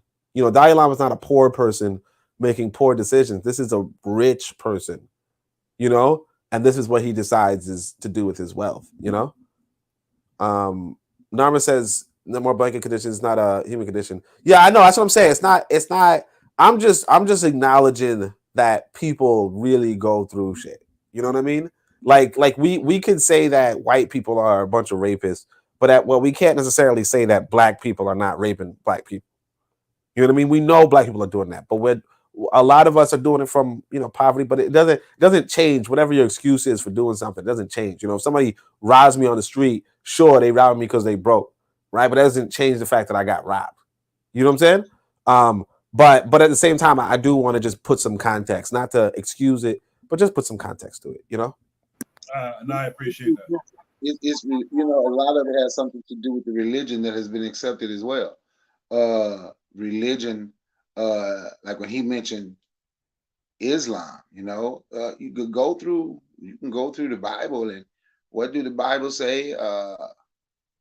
When they tell the people to rob, murder, steal, and kill, you can go and find several verses. They kill everybody, kill all the men, kill all the baby boys, kill all the women that is not a virgin. But the ones that's virgin, keep them to do with them as you will. Now, how young do you think this person is that is probably still a virgin, that's allegedly being told by God to keep those virgin women and do with them, to keep those virgin girls and do with them as you will? You understand what I'm saying? So a lot of it is the religion that has been accepted, and that has been accepted worldwide, the Abrahamic faiths. So once you, like I said, once you accept everything that other people teach and you get away from who you are, we began to do, a lot of us began to do those things, you know? So we can say it's white people nature, and let's say it's white people nature. If it's white people nature today, white people nature, and we have to be honest with this, white people nature has become a lot of black people nature has become to mimic white people nature. And that's just a fact. Not all black people, but a lot of black people, we just mimic what the people in power do. It's the oppressed mimicking the oppressor, because whatever the oppressor has done, you see is powerful, and you want power. So you begin, we mimic everything except trying to take power, but we mimic it. And like I said, and like Oni said, when he mentioned Islam, and like when I talked about it, you can go through and read the Bible verses, and that's what it says, you know. So that's my take on it. I'm gonna yield the mic. Hey, look, in about 15 minutes, I'm gonna have to get off, and I'm gonna try to get back on. All right. I appreciate that, Bakari. Buana, I don't know if you've been seeing Erzuliism's comments. Shout out to Erzuliism. Shout out to Mamie. Shout out to Nama X, Yana B, anyone else who joined recently. Shout out to you guys. Thanks for joining. But this thing that Erzulius is posting about the age of consent in Africa is 14 and 13. Do you think there's any parallels there with what the Dalai Lama and his type of folks are doing? No, Azuli is not wrong with what he is saying. Azuli is right and exact, because he probably Googling the shit. But Azuli is right and exact. And I have a different view from Brother Bakari when he says that, you know, it's a European thing. Because I have seen very old men marrying very young girls in Africa. And I don't agree with that. I think that that's absolutely ridiculous. You know, I mean, not because they're African, I must agree with that, or continental African. No, I think that some of the traditions that we hold to, pre-colonial Africa, I would dispel with. I would do away with them. And no one can tell me, oh, this is a traditional thing. Nah, man, I can't do that. You know, you can't convince me to go bed off with some young 15, 14-year-old, 13-year-old girl. Come on, man. Come on, pops.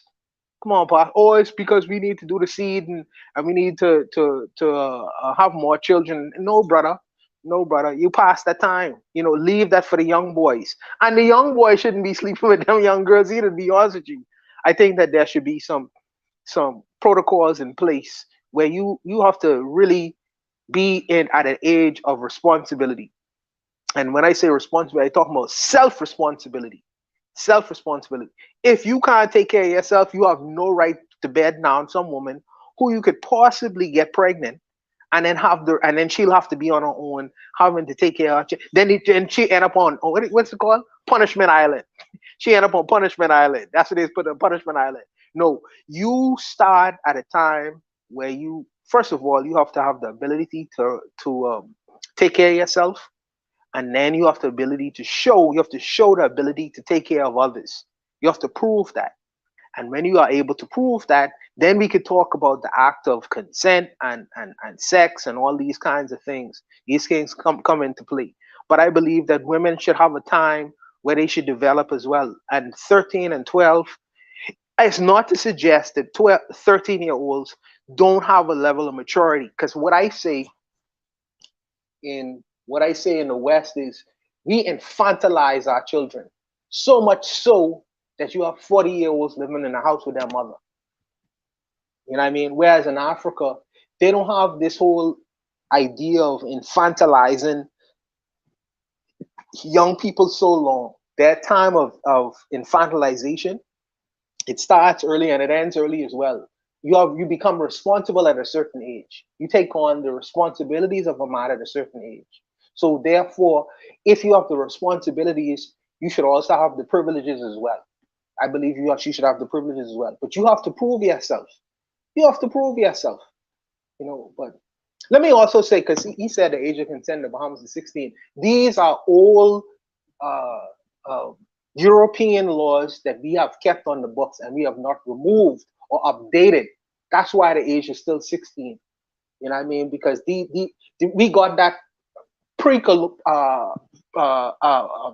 during the colonial times, these laws, and we continue it, and we should have gotten rid of it. You know what I mean? But I believe that you should prove. I don't know how I'm contradictory, but anyway, I'll leave that with Mama X.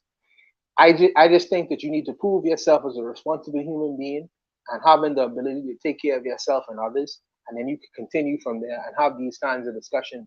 I don't think that you should bet off the young girls at 13 and 14. I think that that's really too young. You know, so I would really dismiss with that, and I would throw it out of the window. I wouldn't continue that tradition. Check this out. I want to say this, matter of fact. There's this TikTok video going around, right? I decided not to even retweet it. This dude is stopping little boys, right? And he's like, hey, would you sleep with your mother for $1 million, right? Now, granted, $1 million is a lot, but still, the boys are like, yeah. Now, one of them was a black boy. The other one was like, I don't know, maybe a Latino. And they're both like, yeah. And then the boy asked them, these are little boys, like maybe like 13 or some shit, right? It's a grown-ass man asking him. And he's like, what position would you do? And the boys are describing a sex position, you know, doggy style or some shit. But it's like, it's gross because I don't know if y'all were paying attention. A lot of these mothers are looking at their boys. You know what I mean? A lot of these mothers are looking at these boys, right? And for these boys, and I don't know if these boys are looking at their mothers, but it's a possibility. There is a lot going wrong these days. You know, there's a lot going wrong these days. And for like a grown man to be asking, like it's like one of them pranks, or not pranks, but like one of them interviews on the street, TikTok content creator type stuff, right? For that to be a subject for content creation, like it's a wrap. Like the condition, like what's going on with our people, it's really like just deteriorating badly, you know? And unfortunately, like the pushback is not that strong. You know, the pushback is not that strong. Chances are you're gonna have people in open relationships with their parents. You know, or like public relationships with their parents. And that's like a thing. Like I remember, matter of fact, I told y'all about that Texas woman, right? So I used to make fun of her. You know, I'm like, yeah, the South, man, y'all be messing with your family. You know, y'all do incest and some shit. So at some point, she's like, no, that's a generalization. That's just, you know, blah, blah, blah, blah, blah, you know, blah, blah, blah. And then at some point, you know, she's like, hey, I should show you my cousin, right? And she shows me a picture of her cousin. And she's like, oh, and then she's like, that's my cousin and my other cousin, they're married. You know? So she has cousins who are married. And, you know, when I was younger, we heard, you know, okay, third cousin's okay, right? We heard third, fourth cousin is okay, right? These were not third, fourth cousins. Like, these were just damn cousins. See, Zuli's asking, what about third cousins? See what I'm saying? Like, we heard that when we was kids. You know what I'm saying? Like, we heard, okay, well, I mean, if you're third cousins, it's okay.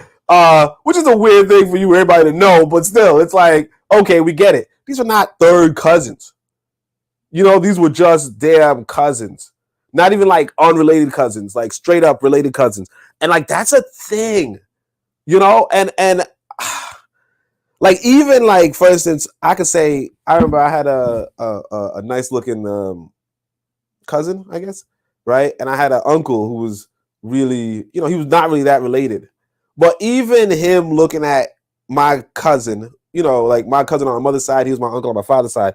Even that was a little too much. We were like, ew, right? Like that's gross, you know what I'm saying? Right? They're not even related.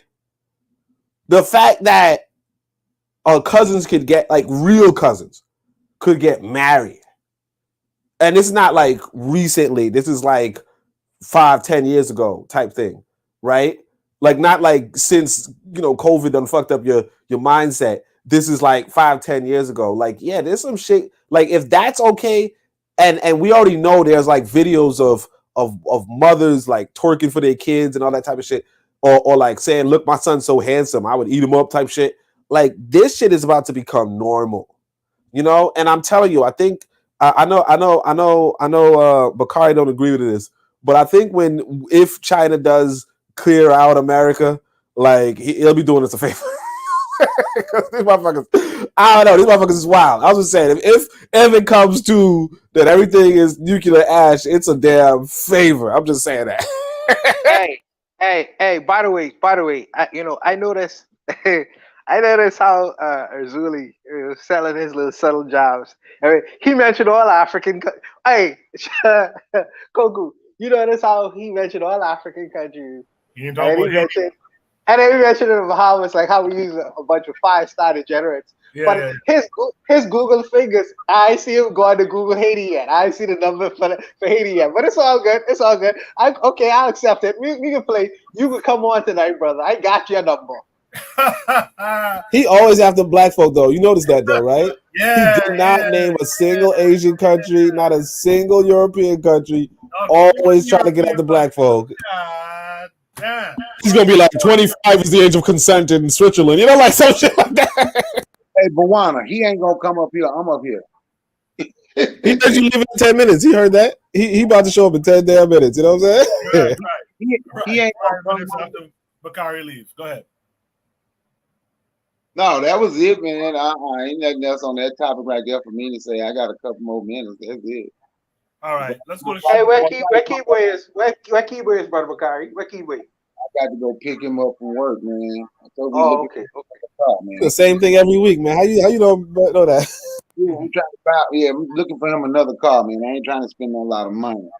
But it seems like I'm gonna have to go spend a lot of money. I want to get a little $2,000 car. Right. Nah, you gotta make him look fresh. Nah. You gotta make him look fresh. Oh no, actually no, he right. He a socialist. Let him get that $1,500. Get him a bike. You know what I'm saying? I'm gonna tell him that too. Let's go to Should Breeze topic number 3. That was a good conversation by everyone on the panel, in the chat. I appreciate that. Should Breeze topic number 3 tonight.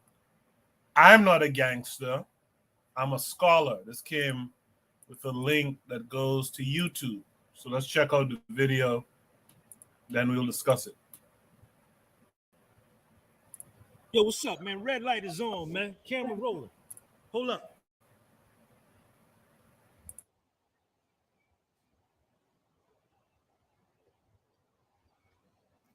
What's up, man? I came from that way. Y'all probably thought I was gonna come from this way, but I came from that way. I changed it up. I change up the way I come on the screen. One day I might flip over the moment. I might do a somersault and flip over.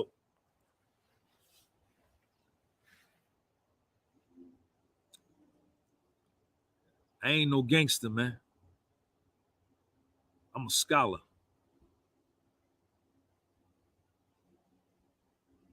Check this out. You heard what I said? I ain't no gangster, man. I'm a scholar. I ain't no gangster. And don't want to be one.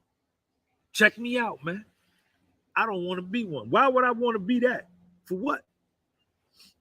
It don't end well.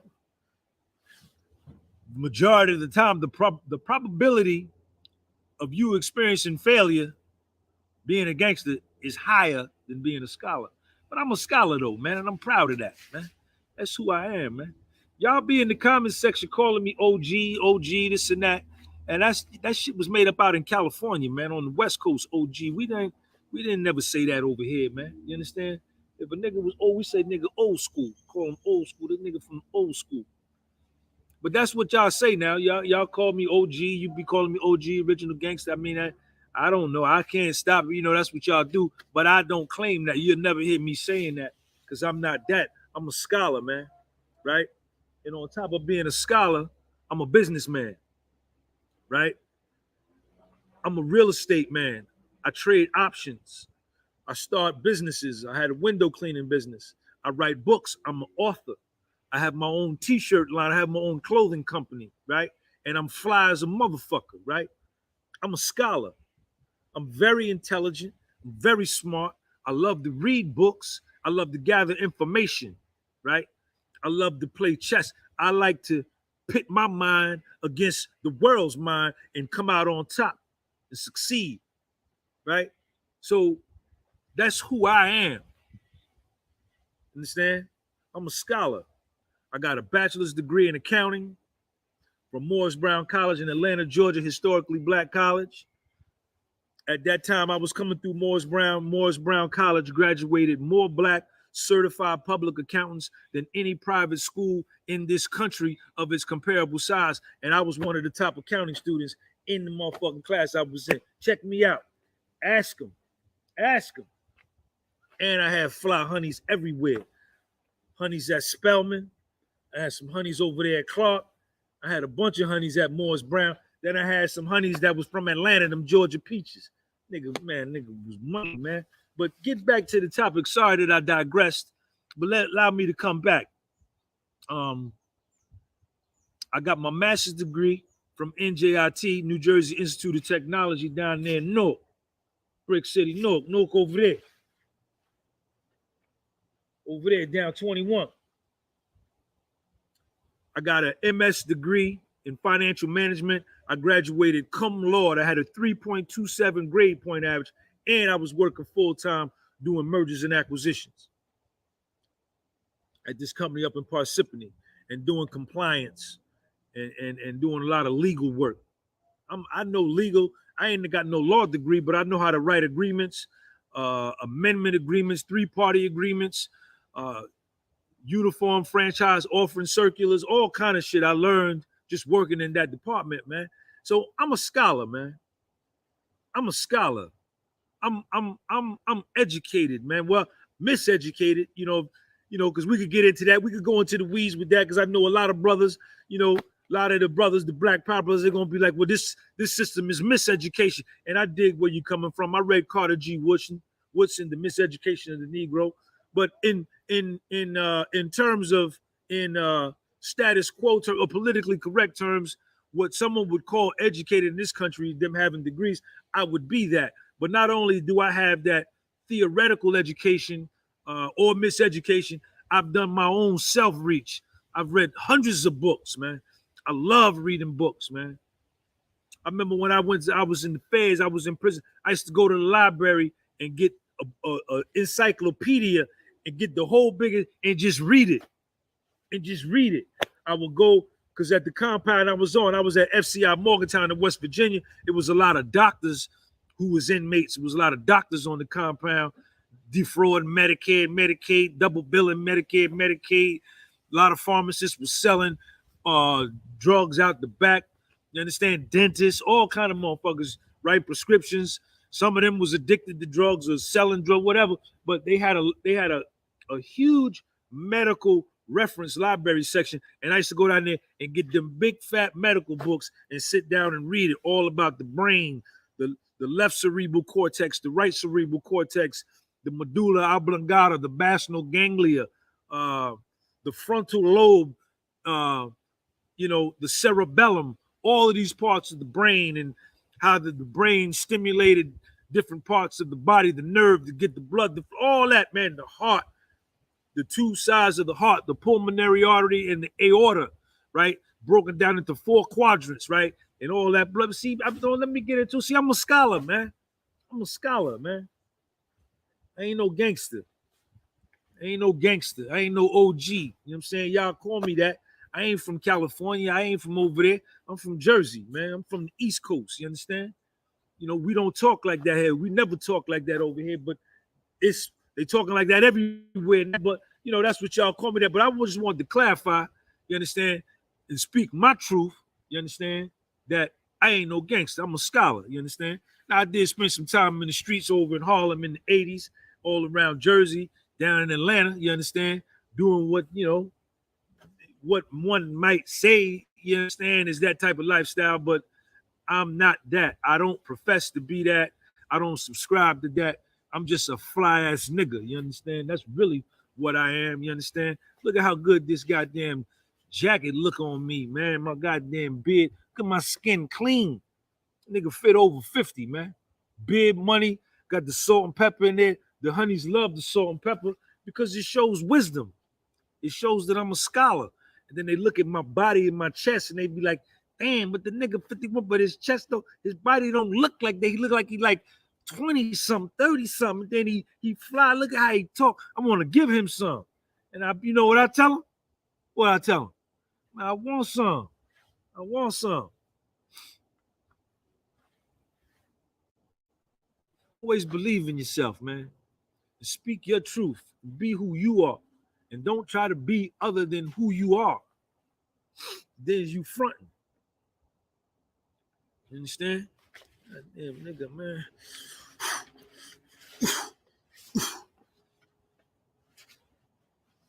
Peace.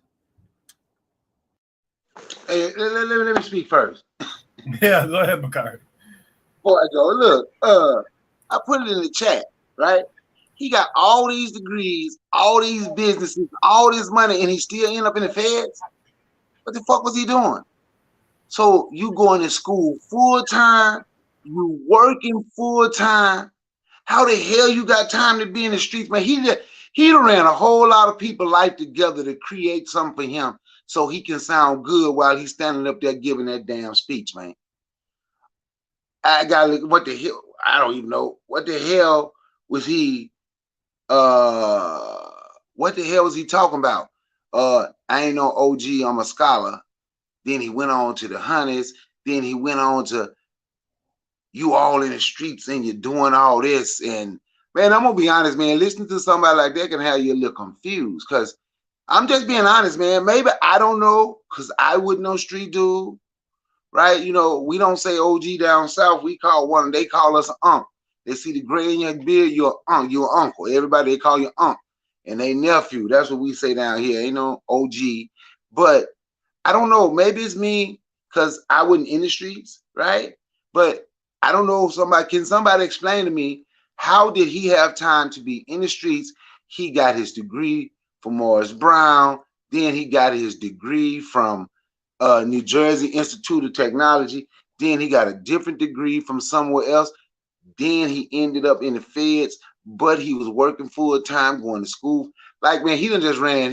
I don't know. Maybe he's telling the truth, but I don't even see how he had time to do all that shit he was talking about doing. The streets, full time, 40-hour-a-week job, going to school full time, and you running the damn streets, man. You know, I don't know, dude. Who the hell is this? Let me see if I can put some context to the conversation. Okay. Yeah, whose mind is this? Go ahead. Yeah. So his name is Sean something. Anyone who check, Koku could put his channel in the chat section. So what he is he's like an exercise guy. You know, he's an older guy who does videos where he does like exercise. He exercises with a bunch of different other people and exposes the world to just health and training your body to get stronger, even though you're at a certain age. And I mean, he kind of like works with many, many different people around the East Coast, in particular in New York and New Jersey. But he has people on his show. But he's like a motivational kind of trainer guy. But his profession he was in the finance industry, you know, and at one point he was a millionaire. You know, so he used to I think that the feds got him on cookbooks. he was cooking the books in his business, and they send him send him away to jail for like maybe 5 years or whatever, tax evasion or whatever. And he's kind of like trying to restart his life. But I think that his story is motivational because just the fact that he still have this self confidence in himself, and you can't really judge a book by its cover, because even though he have some people would say that he have got a language, this is a very educated individual. Like Brother Okari like to tout HBCUs, and he talk about his resume and the fact that he was able to get on and get in different circles coming from an HBCU background. But all this is basically showing that sometimes you shouldn't judge a book by its cover, because even though a lot of his language and vernacular is on a street level, this was a highly successful brother. Yeah, very highly successful.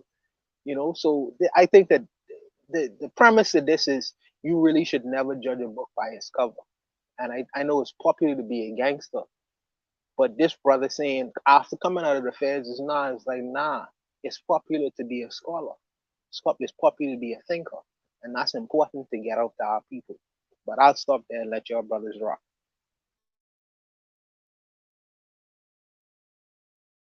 Bakari, you want to add anything after hearing that? I understand what you're saying, but still, I was just trying to figure out, because he's talking about feds and streets, and I was just trying to figure out, man, how he had time to do all of that stuff. I ain't knocking nobody. Good. Nah. When he was younger, he said he was in the streets. But when he got all these, I guess, degrees, he had his own businesses and things like that as he got older. That's what I'm saying. How old was he when he went to Morris Brown? He was in the streets younger. Then he came to Morris Brown. Probably he's in his teens. So, but yeah, that's when he was really. Go ahead, brother. There's nothing wrong with not being a gangster. I ain't no gangster either, but I damn sure let people know I ain't no punk. I ain't no street dude, but I most definitely ain't no punk. I have to end those statements with I ain't no punk, because people would, for some strange reason, we think being a gangster and being a street dude is cool. So him saying that is not cool, I understand that. I was just getting a little confused with how he had the time to do all of that stuff he was talking about. He did, man. I know when I'm gonna say like that, I didn't have it. I wouldn't have that much time, and it also could have been because I had a son. I had my oldest son young when I was 19. Could have been why I didn't have that much time, but I'm just trying to figure out how he had all of that time to do everything all at the same time, working full time, going to school full time, running the streets full time. When did he sleep? I don't know, but he, if he went through something and he got his life together, that's good too. I'm not knocking the fact that he got his life together. Ain't nothing wrong with that.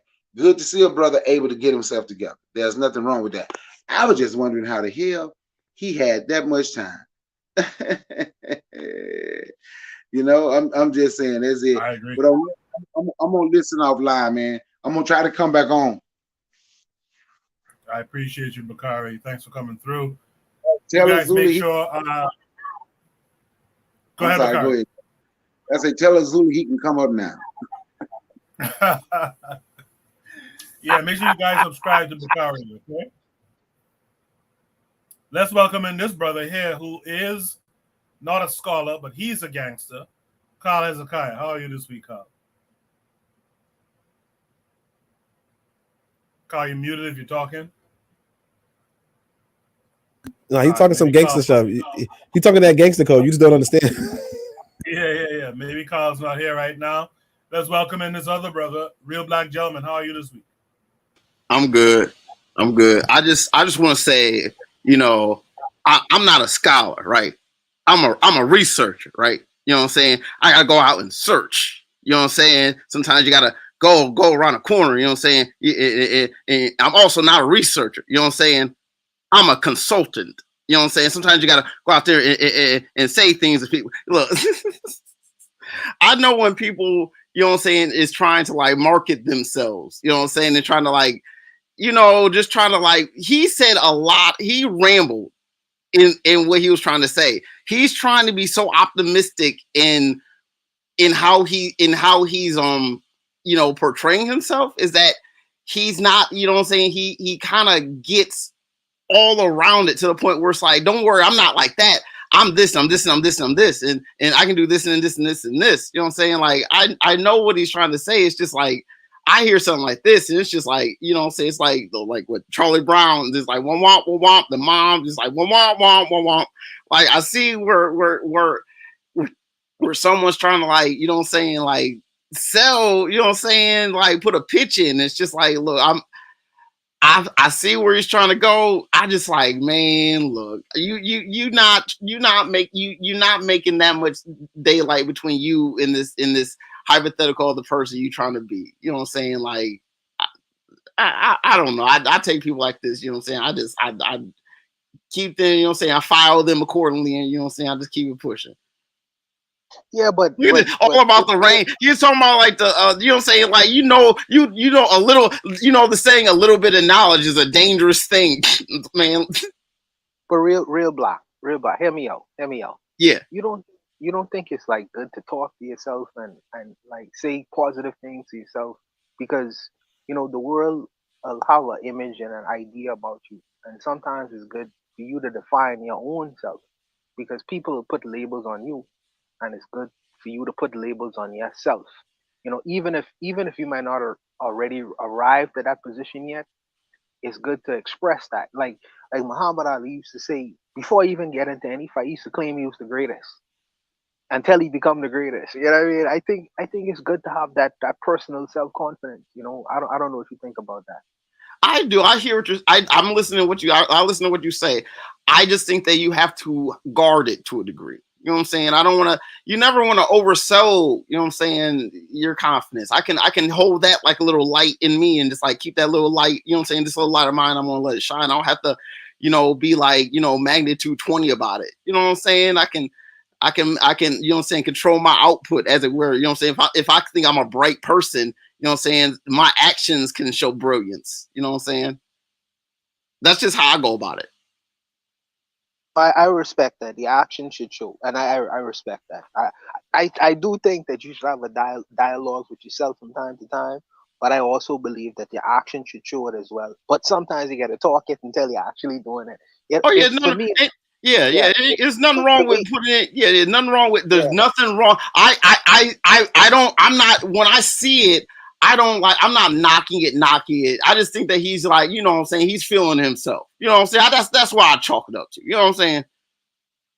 You know what I'm saying? I do. I'm not going to go within and research this dude and see what he's about. Like, because you know what I'm saying? Like, for me, for starters, like, I how do I say it? I know what he's trying to make. Like, I'm not a gangster. I'm not street. I'm not that. I've done some other things. I you know what I'm saying? I study and stuff. I get what he's trying to do. And like, just because of what you think that I was, you know what I'm saying? I get that. My whole, it's just like, you know what I'm saying? A lot of times you don't, you know what I'm saying? What's understood doesn't have to be said. You know what I'm saying? It's too braggadocious. Oh yeah. I'm going out here and, you know what I'm saying, float like a butterfly and sing like a bee. I can be like, man, like, I'm telling you, like, it's like, I mean, everyone has their own brilliance if you pay attention to people. I mean, sometimes if a person, like, I find myself sometimes like irritated with people. And so like, I always try to like put, if I can just, recognize and give it, put certainty to it, you know what I'm saying, where it's coming from, the you know what I'm saying, I can put distance between me and not put it so close to heart. Because I mean, that's one thing. It's like I can't let other people know what another person eats doesn't make me shit. You know what I'm saying? It's like I have to always keep it, you know what I'm saying, a buck with me and trust my own judgment. You know what I'm saying? I trust my own judgment. I know what I know.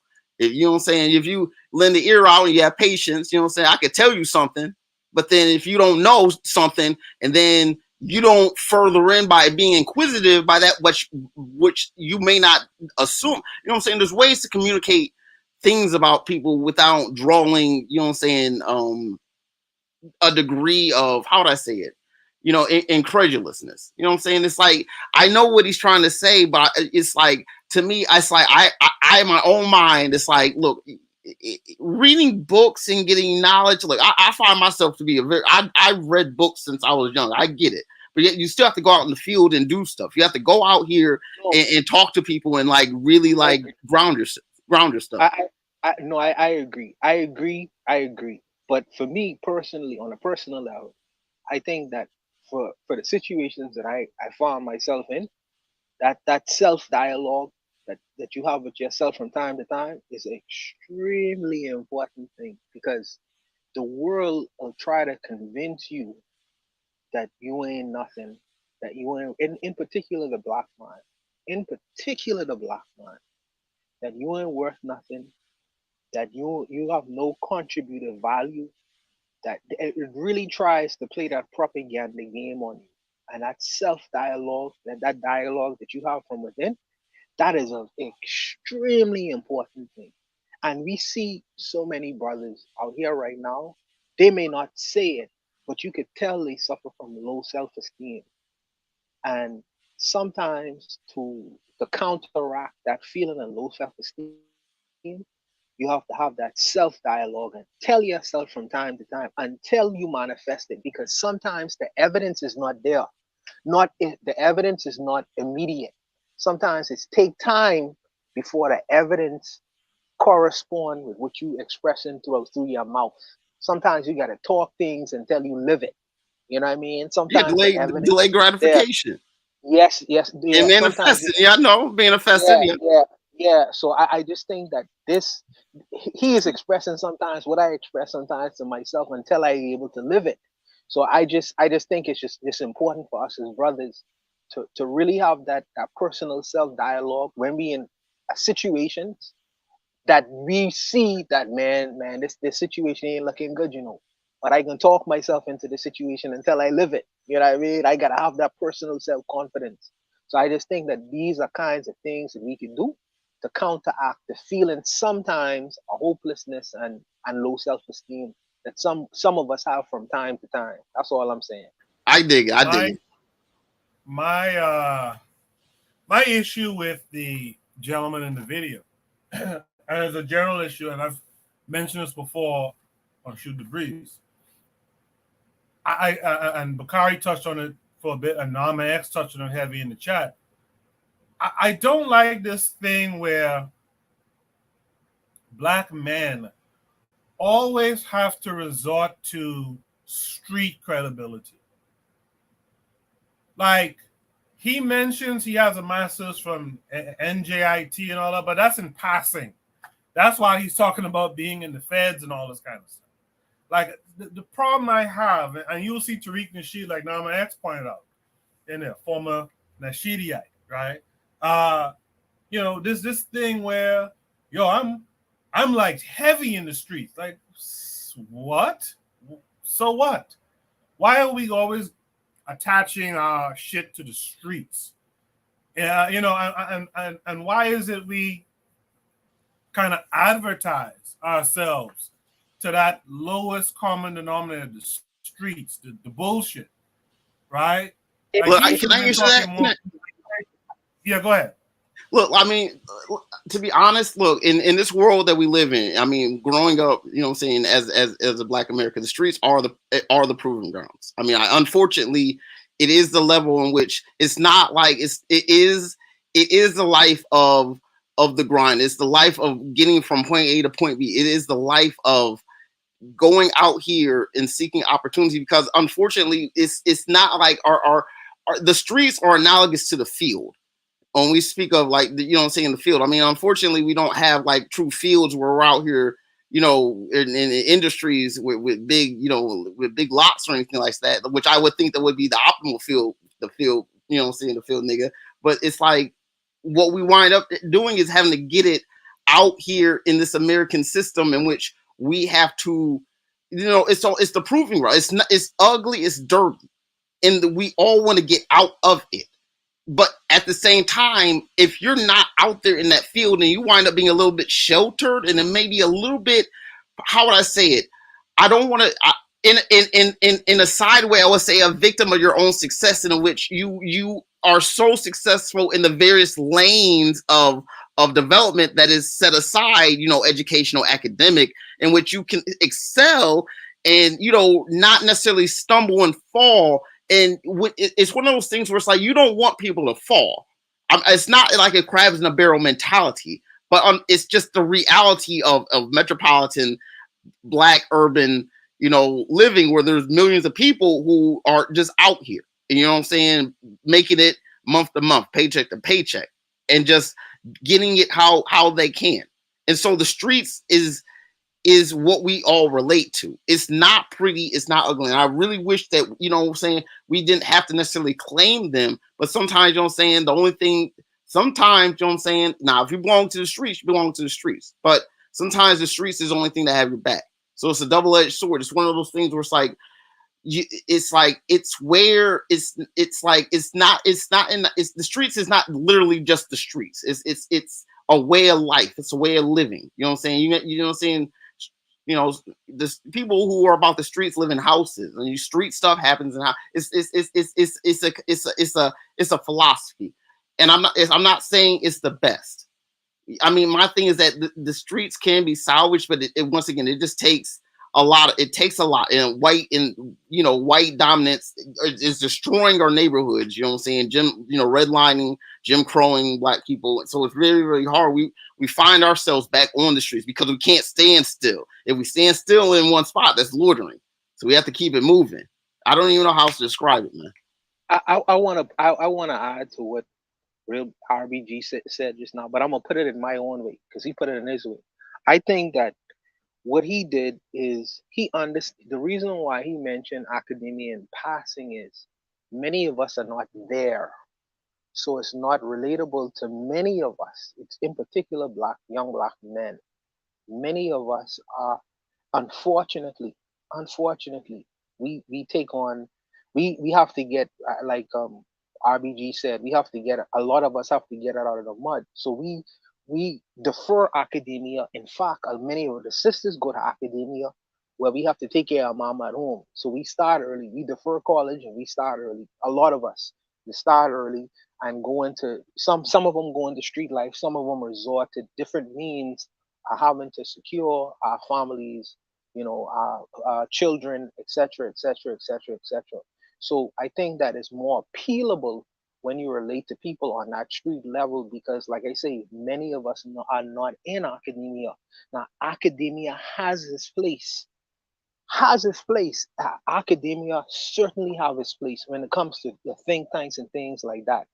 But it's not to suggest that street men on the street level. Yeah, hello? Buana. Yeah. Yeah, Buana.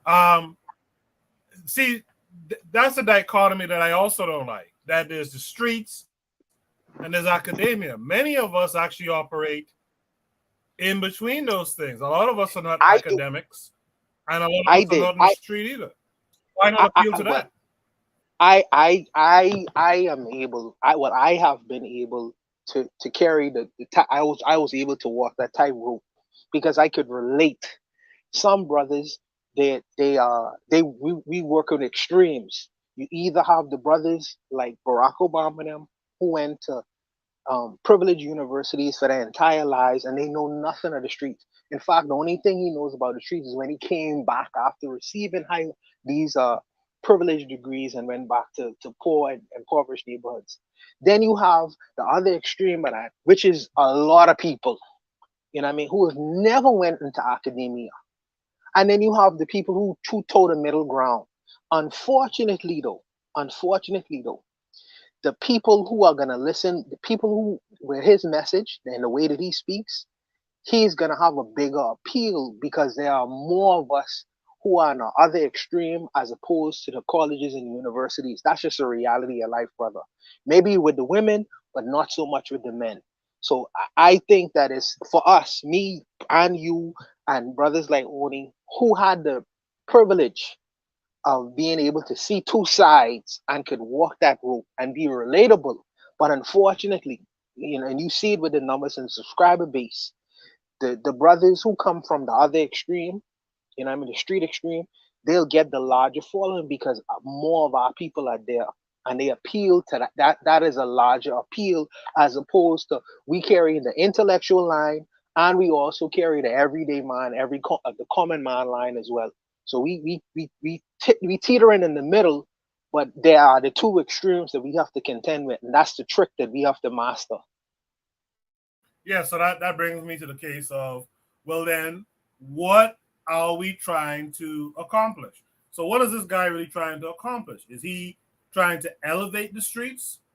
I don't really hear that so much in the conversation because he's talking about, the time he was in the feds, blah, blah, blah. I just think, like, for example, I used to watch this show called 5150 with a comedian called Corey Holcomb. He used to be one of my favorite comedians at one time. Black guy. And there's this insistence of pointing out that he fucks with the streets and the streets fuck with him.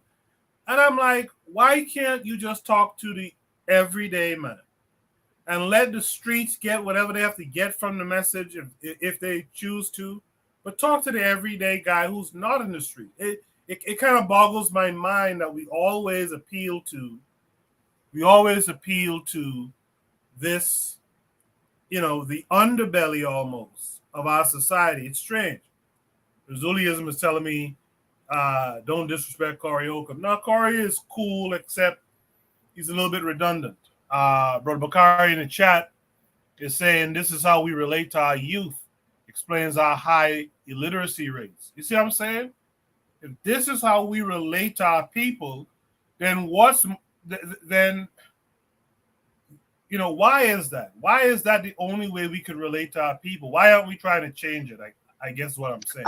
I think that many of us don't have the ability to break down complex matters. The things that me and Gas, we used to have ideological conversations about Foucault, Adam Smith, these economic theoreticians. Okay, now unless you could break that down, and very few people have the ability to do it. I think I do, but very few people have the ability to do it. To have conversations where you could break things down in almost a rudimentary way, where a person on a street level will be able to understand high complex economic theories, theoretical discussions in a very simplified way. There are not many people who could do that. There are not many brothers who could do that. So they have to rely on what they know. You know what I mean? To get them through their daily life and daily decisions. You know what I mean? And unfortunately, sometimes that's party and bullshit. Sometimes that it is what it is, but it's our responsibility. It's our responsibility as so-called informed people to give what we can to better inform our people in a different kind of way. That's all I'm saying. Trigger Happy 262 kind of hits it, in terms of what I'm trying to say. He says, is your issue, Bitter Medicine, that we aren't relating to those in the streets with a more apex version of the black man? That's essentially what I'm saying.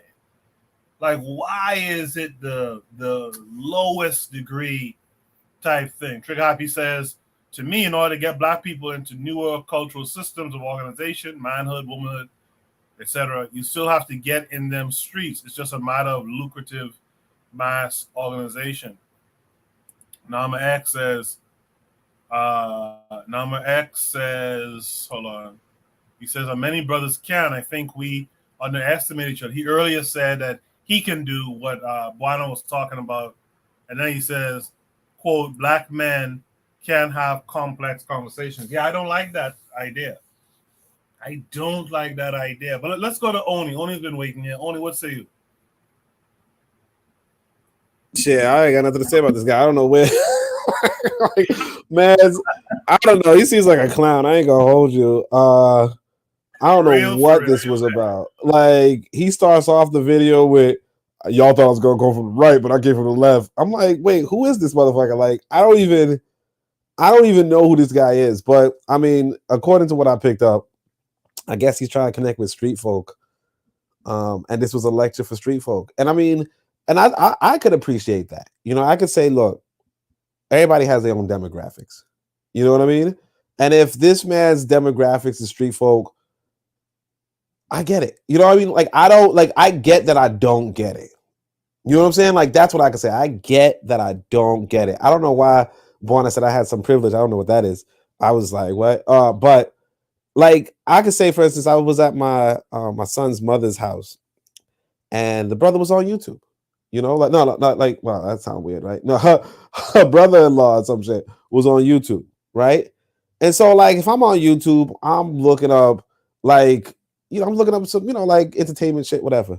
This dude was looking at, I think it was like a car show, So I guess somewhere in the South, I don't know, black folk have car shows where they just show off their cars, like not like pit my ride level, but like pit my ride level type thing, where it's just like you got the rims, or you got, a car that's high blue, or some shit, kind of like a carnival, but just not people, not women, cars. You know what I'm saying? And that's what he found as entertaining. He could watch other people show off their cars on the streets, And a lot of people got together to look at that type of shit. So it's like, yeah, if he's talking to a demographic, like, I'm not the intended audience. You know what I mean? And so I don't get it. It looks like clown shit to me, but so does staring at cars. You know what I'm saying? And I mean, like, if I'm looking at like a video game, I'm sure somebody's looking at me like that's some clown shit. Or if I'm watching some dude play a video game, right? Some white boy play a video game or some shit, right? I'm sure somebody's like, this is not entertaining at all. You know what I'm saying? So it's like, I think this video has an intended audience, and maybe he's connecting with them. I can't tell, but like that's a reality though. Like, cause even like I know my brother was telling me, one of my brothers is like on that nerd shit. He's telling me about this one black comedian, like this one black boy who makes comedy, just like Caleb City or something like that. His audience is a bunch of nerds people, right? But then there's also RDC World, right? And they make comedy too. They're like a comedy troupe, and theirs is like a little bit more hoodish, young people, also nerds, but hoodish. And then there's like other black comedians, like there's a variety. So I think he has an audience, and this is how he connects. I don't get it, but like I'm not supposed to get everything, he seems like a loser. I'm not gonna hold you, but again, like it is what it is. I mean, I don't see any higher consciousness here. I don't see any encouragement for scholarship. I don't know what's going on, really. I don't see. I'm not gonna lie, I don't. Now, maybe like the thing about the world is that there are dog whistles. So it's like maybe there's a dog, like maybe somewhere, because Barna says this is a motivational speaker who's fit. I don't see the fitness, so I don't know. But I mean, I don't know. Maybe I'm looking at maybe he has fitness. I don't know. I can't tell. Like the clothes don't really give it away. But I'm guessing this is a dog whistle for go to school. You know what I'm saying? I don't know if that's what the message was. But like I said, it just wasn't for me. You know what I mean? Part of me was like, let me see if I could download stuff on my phone or something. Part of me was like, let me see if I can do something. Like, let me see if this video could just end. I'm pretty sure nobody's gonna say nothing. I didn't realize that people gonna say something. But yeah, I think maybe there's I think maybe there's an intended audience, and kudos if they got the message, they got it. You know what I'm saying? Don't know if they did, but if they did, they did. You know what I'm saying? I agree with you. It's possible that maybe I'm just not the audience. Maybe, perhaps, right? But I want to comment quickly before Bakari goes. I want to comment to this comment that Marcus Garvey is way. Shout out to Marcus Garvey is the way in the chat. She says the streets are the warriors. I used to think that. I'm off that. I've been off that a while now. The streets are not the warriors, because the streets don't go to war with the enemy. They go to war with us. You understand? They go to war with the rest of us. And that's my issue with the streets. This is why I don't glorify the streets. This is why I don't have faith in the streets, quite frankly. So when these kind of messages come up, I guess I can't connect with it, because I don't see the value in this street shit. not while it is. Now, maybe in the 60s or the 50s, maybe the streets was about something, right? It seems like certain factions in the streets were about something. But these guys in the streets today, these guys are just blackface oppressors as far as I'm concerned. You know what I'm saying? Like, now I'm saying they're scared of the enemy. Go ahead, Oni, and then Bakari. Yeah, a lot of the black folk on the streets is working for the police, and everybody knows it. You know what I mean? Like, a lot of them is working for the police, so they're just another arm of the police, and that's how it's been since. Like, in fact, I remember because Barna said he liked that article I read. I was reading that article by Carlos Cooks, and yeah, Carlos Cooks was like, "Hey, like it was the pimps and shit, the pimps and the street dudes. They were just doing what the police didn't have the nerve to do, and when they failed, that's when the police moved in. You know, a lot of like I used to put down flyers in Brownsville. You know, it was the hood, right? And I come back 3 days later, and somebody tore them flyers down. You know what I mean? And all my flyers was just, you know, pro-black, you know, all that kind of stuff. They tore them down in the community. You know what I'm saying? And I'm not saying the police didn't do it, but the reality is that nobody protected it. You know what I'm saying? But the streets dudes was looking at me like, what are you doing in this neighborhood? You know, we will shoot you. We will shoot you over anything, you know, any false move, we're gonna shoot you. Like I don't think it, like, I think people mistake being violent with being a warrior. You know what I mean? Like the dude who's beating his wife or beating his girlfriend, right? He's violent. You know what I'm saying? But he's not a warrior, you know? And I don't know if it's Sankara or Cabral, but I think it's Sankara. But Sankara says, look, any soldier without a political education is just a potential criminal. In fact, he didn't even say potential criminal. He said is a criminal. You know? Oh, right. So if these people don't have political education, and they don't, right? They're just criminals. And like, just call it what it is.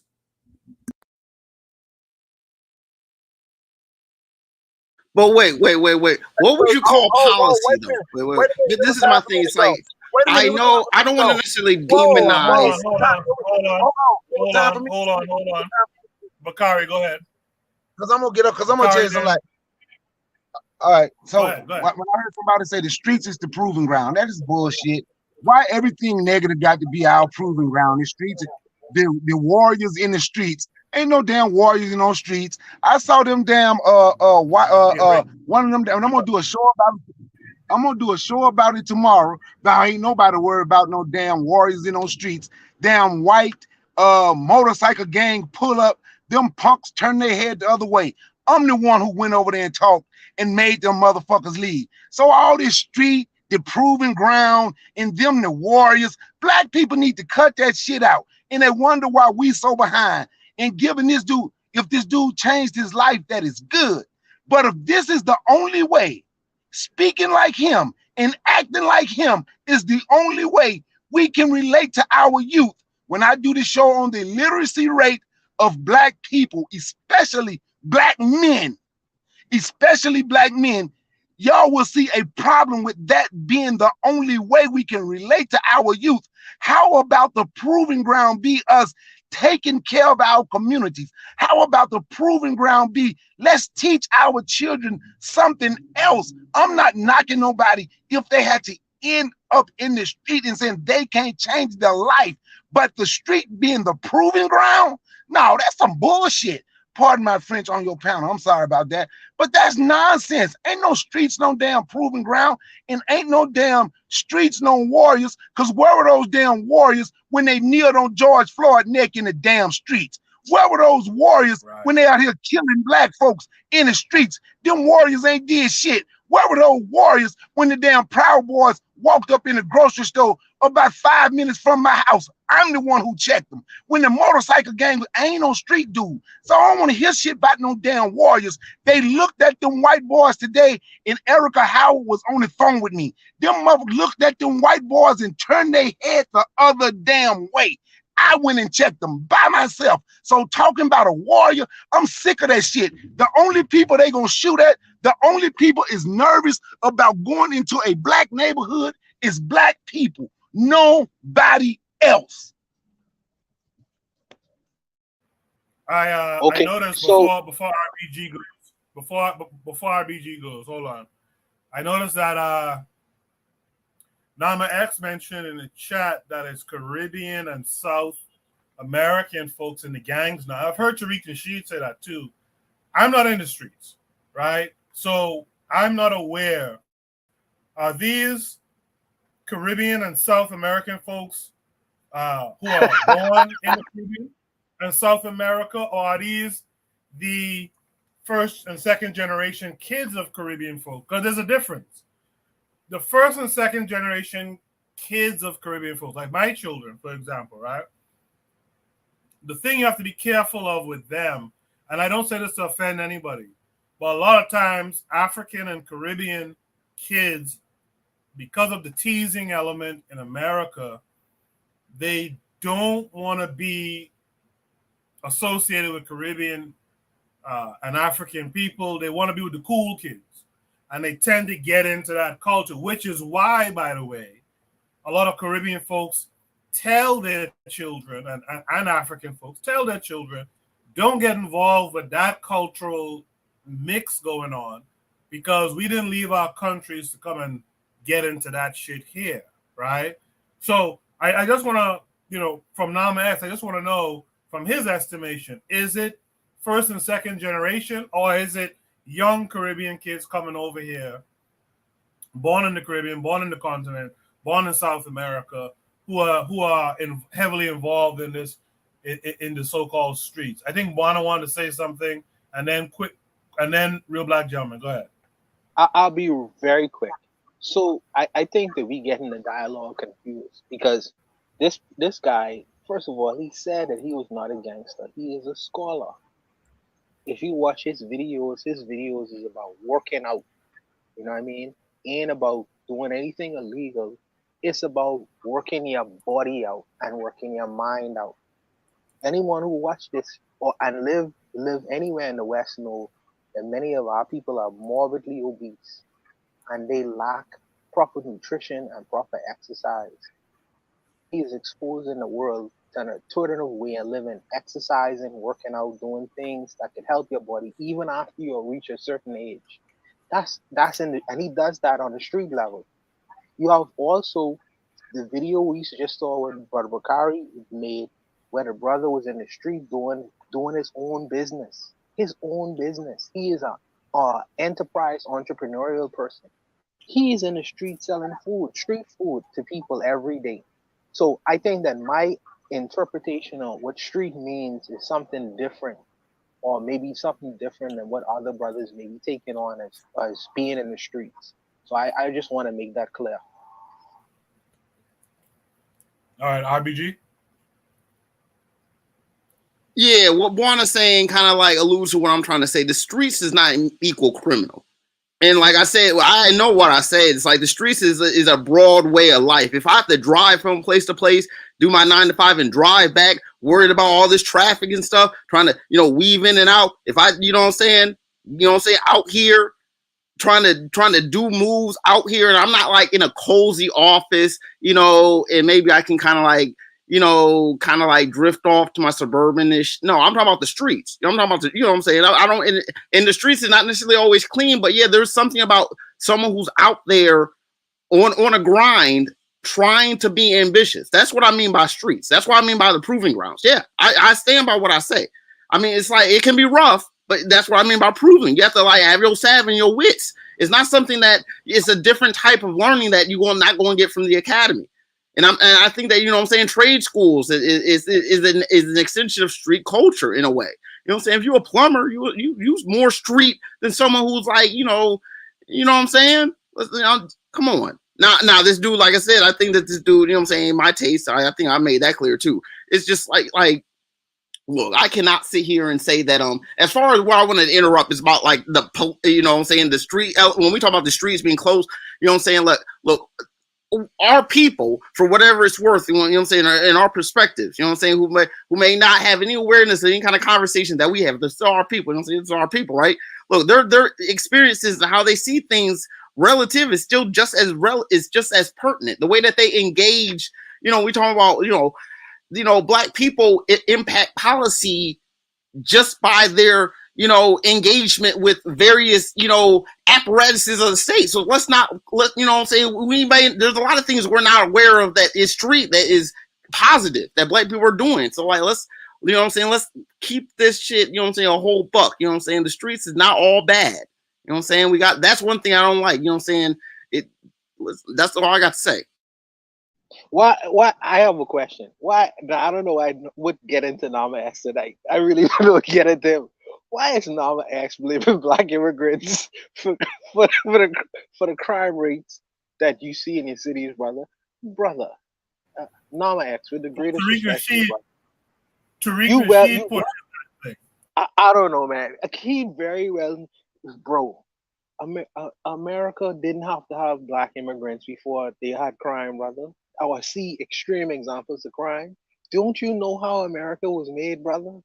America was made through mass genocide. How you blaming the Black immigrants for having extreme levels of crime when America was made off of the backs of mass genocide? Come on, bro. Come on. You can't blame us for that. Come on, man. I don't think we have the numbers to really sway that too. That's my problem with that too. We don't have the numbers to really be the leaders of violent crimes in America. I find that I just think the numbers don't vibe with that well. If there's no last thoughts, I know Carl was trying to get on, but he had some internet issues. But Nam, I thank you for giving me your insight into that question. If there's no other thoughts on that, let's go to Shooter Breeze topic number 4. But in fact, you know what? Before I go to Shooter Breeze topic number 4, let me share this with you guys, because I think that topic kind of calls for this idea that we need some kind of healing going on. And so I want to take you guys, I'm going to play about 5 minutes of this. For those of you stateside, there's a melanin healing science in Bongi, April 22nd, from 11 to 2 p.m. In Richmond. And this brother, I'm going to play 5 minutes of this. This brother's going to talk about it. And then we can talk about it if you want to, or we can move on to Shoot the Breeze topic number 4.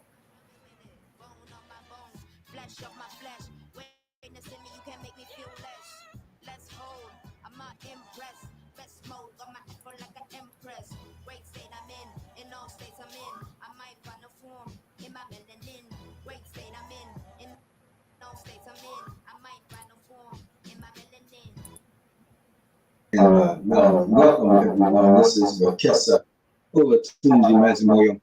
I'm co-director of Aya Educational Institute, along with my wife, Mama Afia Mazimoyo. We have partnered with the Fahude Shule Homeschool Co-op, Virginia Union Center for African American Men, Virginia Union Center for African American Women, and Virginia Union Workforce Development and Training to bring you a dynamic education and community development event that we call Melanin the Healer, Melanin the Science Teacher.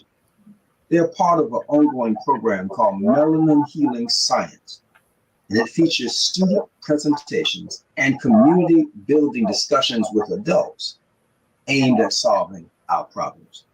I'm so glad to be with you and talk to you briefly today about this dynamic program that will happen next Saturday, again at Virginia Union, 11 o'clock to 2 o'clock.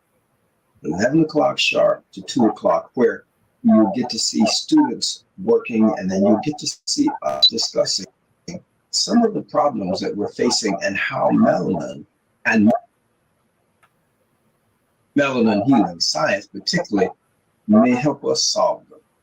Now, some of you, I'm sure, are in a hurry and you'll need to click away. So I'm going to give you the short version. And then for those of you who can stick around, we're going to dive a little deeper. There are 3 problems that are facing our community that we're going to address. The reason is short of it. Our people need to become science-loving and problem-solving people again. A part of the solution is this event that will happen at Virginia Union on Saturday, April 22nd, that we call Melanin Healing Science. Students, high school students from Richmond area have been researching this, but not like you have seen before.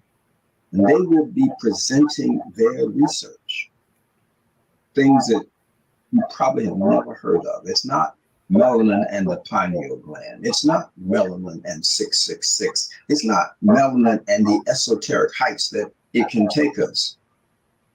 It's melanin healing science. And after their presentations, then our discussions. These presentations and the community discussions will take Richmond to new heights, and hopefully lift those students to new heights as well. The event is free for students of all ages. It's also free to elders. And for adults, we only ask for a donation. None will be turned away. So if you will, go to www.ayaed.com. That's Aya, Ed, AYAED.com. Just click on the melanin banner. That'll take you to a website and you can register. Now, if you can't be there, we really do want you to be there because our students need you to be there and we need to have these discussions in our community. But if you just can't be there, then register anyway so that you can get the streaming link. The streaming link will only go to those who've been registered. So I look forward to seeing you in the place. And I look forward to seeing you in the streaming community online. Now, for those of you who can stay a little longer, let's go a little deeper. All right, so that video, hold on a second. Let me grab the link. That's on the bbtometv.com. You guys should all be a part of that social media network anyway. It's an African platform by Obarle Campbell. So I'm putting that link to that in the chat. You guys check that out. If you can register, by all means, please do. You can watch the stream as well. There's the 3 things he wanted to break down. I'm going to see if we can make that a prompt for next week so that we could talk about the 3 things that he was about to break down. But please, if you can, support 2 things. Support that event if you can, and support the bbtometv.com and the bbtometv.com as well. Let's go to Shoot the Breeze topic number 4. Let me just grab it again. Shoot the Breeze topic number 4 is Afrofuturism. Let's get it. This came with a prompt that's going to take us to YouTube. Let's watch the video and then we'll discuss it.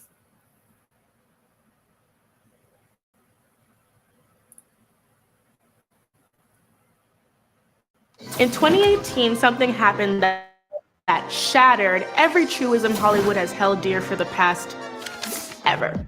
Black Panther, a story set in Africa with a mostly black cast, became the highest grossing domestic film of the year, beating even Avengers Infinity War. Take that, Thanos. And while many people may have heard the term Afrofuturism before Black Panther took the world by storm, suddenly it solidified Afrofuturism's entry into the mainstream. But while Black Panther is a milestone for Afrofuturism, it certainly isn't the sum total of the genre. Later the same year, Tomi Adeyemi's Children of Blood and Bone topped the New York Times bestseller list. And Janelle Monáe, who's been dabbling in the genre both musically and aesthetically for over a decade, released their 3rd album, Dirty Computer. I got the t-shirt. It's an amazing album. Please listen to it. But Afrofuturism doesn't just mean science fiction plus Africa. It's a bit more nuanced than that. Afrofuturism addresses the cultural issues and concerns of the African diaspora through technoculture and science fiction, which is what Black Panther does. But you can't just wrap a lightsaber in kente cloth and call it Afrofuturism. Unless you're John Boyega, he can do it. Afrofuturism, like rap, reggae, jazz, blues, and all the music that has come out of the Black experience, is about creating art out of pain, strength, loss, and successes. It is fundamentally rooted in being denied a full history and looking to the future to correct that. In his 1994 essay, Black to the Future, author and lecturer Mark Derry asks, can a community whose past has been deliberately rubbed out and whose energies have subsequently been consumed by the search for legible traces of its history imagine possible futures? And this is where Afrofuturism comes in. Afrofuturism is Black speculative fiction, which uses science fiction as a way of telling stories about Black resistance, history, and hope. According to sociologist Alondra Nelson, who convened an early online forum on Afrofuturism, quote, Afrofuturism has emerged as a term of convenience to describe analysis, criticism, and cultural production that addresses the intersection between race and technology. Part of the resilience of Black culture and Black life is about imagining the impossible, imagining a better place, a different world. Afrofuturism draws upon the feeling of alienation inherited from the slavery of American Blacks, which it sublimates. In this conception, certain elements of Afro-American culture, such as the transcendence of spirituals, are reimagined and transposed into a new cosmic and legendary perspective, where the alienated becomes extraterrestrial. In an essay written by N.K. Jemisin from 2013 titled How Long Till Black Future Month, which later became the title of her 2018 short story collection, she discusses watching the old Hanna-Barbera cartoon, The Jetsons, and being struck at how homogeneous the series' depiction of an idyllic future is with no people of color in it. According to Jemisin, quote, there is nobody even slightly brown in the Jetsons world. Even the family android sounds white. Here I am, sir. This is supposed to be the real world's future, right? Albeit in a silly, humorous form. Thing is, not white people make up most of the world's population, now as well as back in the 60s when the show was created. So what happened to all those people in the minds of this show's creator? Are they beneath the clouds where the Jetsons never go? Was there an apocalypse or maybe a pogrom? Although the mainstreamification of Afrofuturism is relatively new, its themes have appeared in literature for over a century. In 1899, Charles W. Chestnut published a collection of short stories called The Conjure Woman, which discussed themes of Black resistance and revenge against antebellum culture using traditional African-American spirituality. Beginning in 1902, Of One Blood was published serially by Pauline Hopkins, which talks about a man who goes on an expedition to Ethiopia and discovers a hidden, technologically advanced civilization. It's basically Wakanda before Wakanda. The novel also explores the protagonist's own anti-Blackness and ignorance towards Black history. He goes to Ethiopia to find treasure, but instead finds his own form of Black identity. In the 1920s, W.E.B. Du Bois wrote among the first post-apocalyptic short fiction with Black subjects called The Comet. In the story, Du Bois writes about a Black man named Jim Davis, the only man left alive after a comet hits New York City and unleashes toxic gases that kill everyone except himself and a white woman named Julia. Jim rises as a symbol of the savior and hero of the narrative, a new Adam in this destroyed New York. In the book Afrofuturism, The World of Black Sci-Fi and Fantasy Culture, Yatasha L. Womack, a leading Afrofuturist, explains that the story is one of the first to portray that Blackness is not a mark of shame but a source of pride, establishing a space where Black culture can thrive. No conversation about Afrofuturism would be complete without Octavia E. Butler, widely considered the grande dame of sci-fi today. I call her the GOAT personally. Starting with the release of her first book, Pattern Master, in 1976, Butler went on to release a dozen science fiction novels featuring Afrofuturist themes. While she wasn't as appreciated in her time, renewed interest in Afrofuturism has led to a surge of new readers of her work. Her books are now often included in many high school and college required reading lists. That Butler is only recently getting her due reflects how slow the mainstream has been to take interest in Black fiction. But hey, we're getting there. Noted modern works that fall under the Afrofuturist umbrella include Nnedi Okorafor's Who Fears Death and Binti. Binti is a novella about a girl that overcomes humble beginnings and is offered a place at Mza University, one of the most prestigious institutions of higher learning in the galaxy. But a great deal of the series focuses on Binti trying to reconcile her heritage with her own natural intelligence and personal goals. An Unkindness of Ghosts by River Solomon, who was a Campbell Award nominee for Best New Writer in 2018, explores how sustained acts of abuse and violence can shape a culture and people. This one takes place on a generation ship that is not only stratified based on race, but also extremely restrictive of any nonconformity, especially with regard to gender. It is effectively coping with the violence of colonialism in space. Afrofuturist storytellers take advantage of the speculative nature of the genre by simultaneously creating new worlds and deconstructing the racial politics of this one. One of the criticisms lodged against dystopian fiction like Margaret Atwood's The Handmaid's Tale or Suzanne Collins' The Hunger Games trilogy is that even in the worst of futures, there's no place for Black bodies because either they were banished or just seemed to disappear. This is why it's important to recognize the thematic elements of Afrofuturism that go beyond the idea that Afrofuturism is just science fiction plus Africa. Afrofuturism is about reclaiming our past in order to craft our future, and that is done by infusing Black sound and stories with forward-thinking desire to see how our culture could have evolved or could still evolve, unhindered by colonial influence. Here's how author N.K. Jemisin put it as part of a panel in 2016. Quote, "I think one of the most radical things that anyone in this world can do is imagine that Black people have a future. Through Afrofuturism, Black society has a future that is beyond the clouds, just like everyone else." One final question we should ask. Is Afrofuturism too broad a term? Some African authors, like Okorafor, reject the title of Afrofuturism because they do not write through the perspective of Western Blackness. Okorafor is a Nigerian American who is deeply connected to African culture, and she explains in her TED Talk how she writes science fiction through that lens. Quote, "I can best explain the difference between classic science fiction and Afrofuturism if I use the octopus analogy. Like humans, octopuses are some of the most intelligent creatures on Earth. However, octopus intelligence evolved from a different evolutionary line, so the foundation is different. The same can be said about the foundations of various forms of science fiction. In non-Western culture, the mystical coexisting with the mundane is normal." Okorafor also points to the history of Afrofuturism being associated with music, especially in the United States, with African artists as an afterthought. In short, I understand the necessity of it. I understand the use of it, but I do not consider myself an Afrofuturist. As we enter a post-Black Panther era, Afrofuturism is not just a cultural aesthetic, philosophy of science, and philosophy of history, but also a money-making machine. Disney, Marvel, and Ryan Coogler turned the story of the first Black comic book superhero into a film that became the 12th highest-grossing film of all time with over $1.35 billion worldwide. Coogler took the story and infused it with the kind of narrative that is at the heart of Afrofuturism, the possibility that Africa and its descendants could have a powerful present and future, and made it immensely entertaining and marketable. It will genuinely be exciting to see Afrofuturism grow and expand as more Black authors tackle the questions, claim the aesthetic, and build upon its core idea that not only do Black people across the world have a future, but it's going to be pretty darn lit because we created it for ourselves.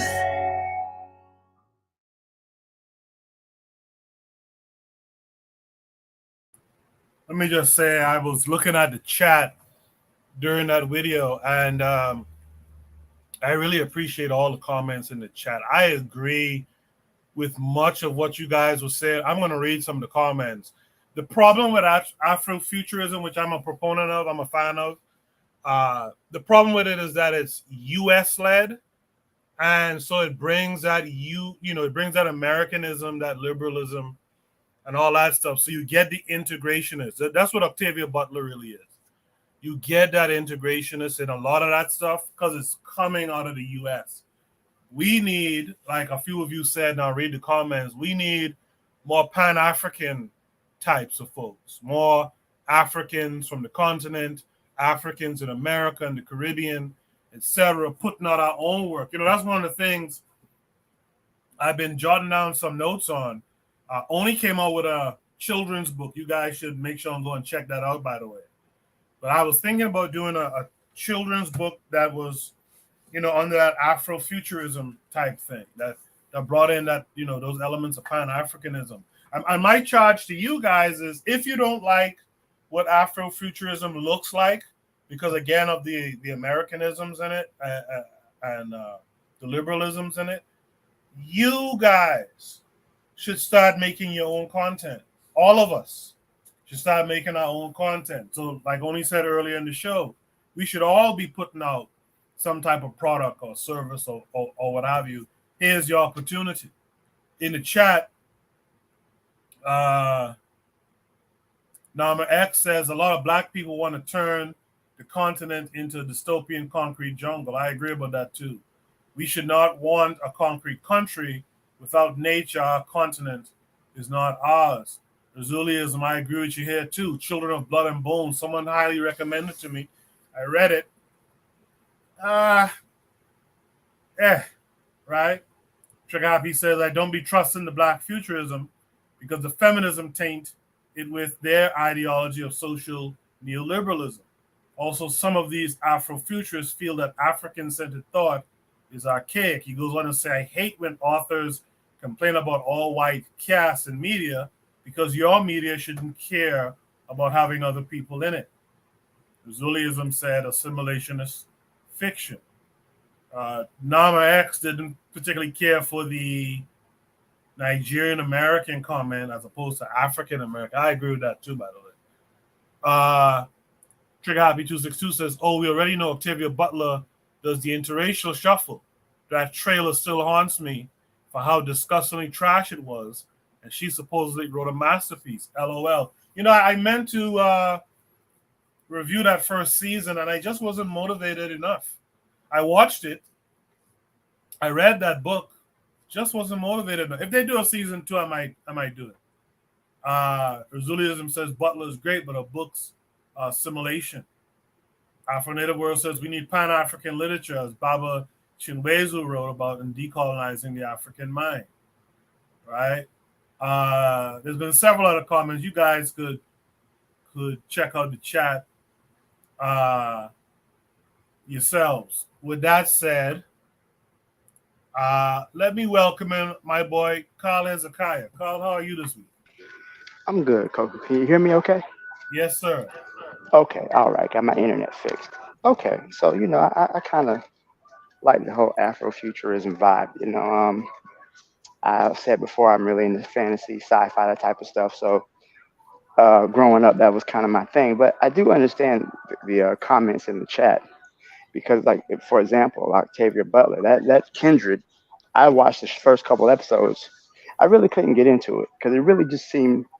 I mean, the part where she had to help her ancestor get raped so that way she could come about, that was crazy to me, So wasn't really a fan too much of Kindred's, but I do understand the need for Black people to tell our own stories, and because many times we are written out of fantasy and fiction and things like that. We're not included in that, so I understand the need for us to tell our own stories and things like that. But it was so interesting how she mentioned Black Panther. Like, Black Panther wasn't created by 2 white Jewish men.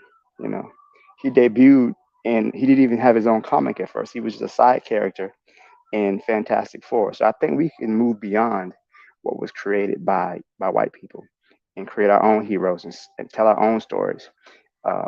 Not show Africa, but again, the assimilation part of it. We have to become what they want us to be included. I don't like that. So that's just my thoughts on that. I'll yield the mic. Thank you for that call. And by the way, let me just say this too as another call to action. With the kind of mind power that we have just here, just amongst us on the panel in the chat, like, there's no reason for, lack of collaboration. The kind of questions and the thinking that a Trigger Happy has, right? With the creative spirit of Oni or even myself or Carl or something, or Buana. Like, there's no reason why we can't be putting out our novellas and our short films and whatnot. So again, I want you guys to think about this stuff. There's a time where we need to step up ourselves and not just talk about things, not just critique what's out there, but actually be the ones putting out. Look, there's a Zuliism in the chat. My homeboy from college. Let's put out the films. We can start with short films. Again, call to action. Let's put out the stuff that we want to see. But we just can't keep sitting down and talking, complaining about what's out there. Let's do it ourselves. Let's be the future. With that said, let me bring in our sister, Tanzan. How are you this week? I'm very good, thank you. How are you? Good. I'm great. Thanks for coming through. Yes, thank you for having me. And sorry, I'm late. So on this, yes. So on this topic, I do like when people are creative. I like the idea of people coming together and actually, working and producing works of art. And especially if it's by Black people, that's, I'll definitely support it. I just don't know. Well, in the prompt, it really didn't say what the ideas are. I know it's just Africans in the future representation and all that, which is good.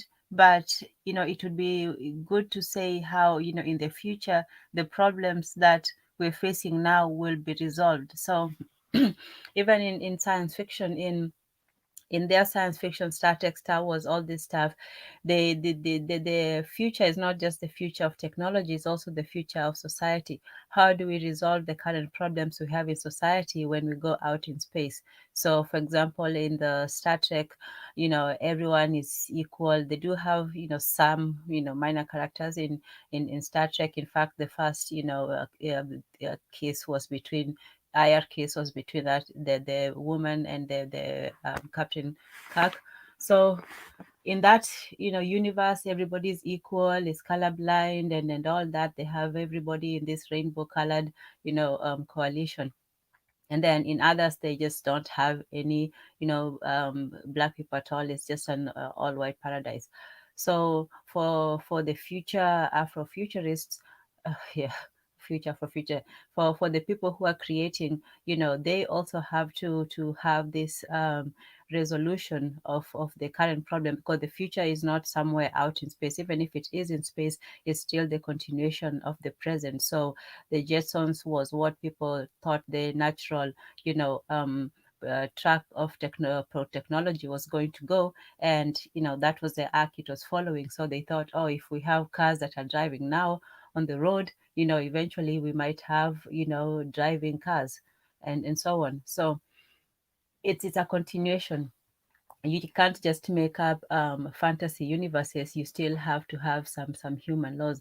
So it's good that they're being creative, but it should also be creative in the kinds of solutions to the problems that we have right now. Because as you see in the white start, not just Star Trek, Star Wars, all that, they have found comfortable ways of resolving the problems. In fact, that's one of the reasons why they leave the earth, so they can go off in space. So for them, either there's just no Black people at all, and or it's just an equal society where race is not a factor, so that's not a problem. So if that's the same solution as them, then it really is a futile endeavor. And then the other thing too is that while it's good to be creative and all that, you still have to have certain things rooted in the past. And to me, they don't seem to say to be grounded in anything very tangible or very solid. It's just, oh, we are there, we are doing, we're interacting with technology. It seems to me like just as something that they want to do because they are seeing it being done and it's cool. Like even that movie, Black Panther with Wakanda did not seem very African. It seemed like just, Star Treks with a bit of, like some African things, African looking things splashed. Even that whole suit with Black Panther and all that. It's just this, it looks like Superman is this leather thing, and then they put in, something African looking, and the whole place of Wakanda was very, very alien, not alien in, out the world, but very strange, to most African cultures. There were some splashes of it, but it was all very cold and unappealing. Well, to me anyway. So it's almost like a way to Africanize, technology, instead of making Africa, comfortable with technology. They're trying to make Africa cool and all of that stuff. But I think that there's more trying to be, more like American or technology school is white. We can have that too. And yeah, let's do that.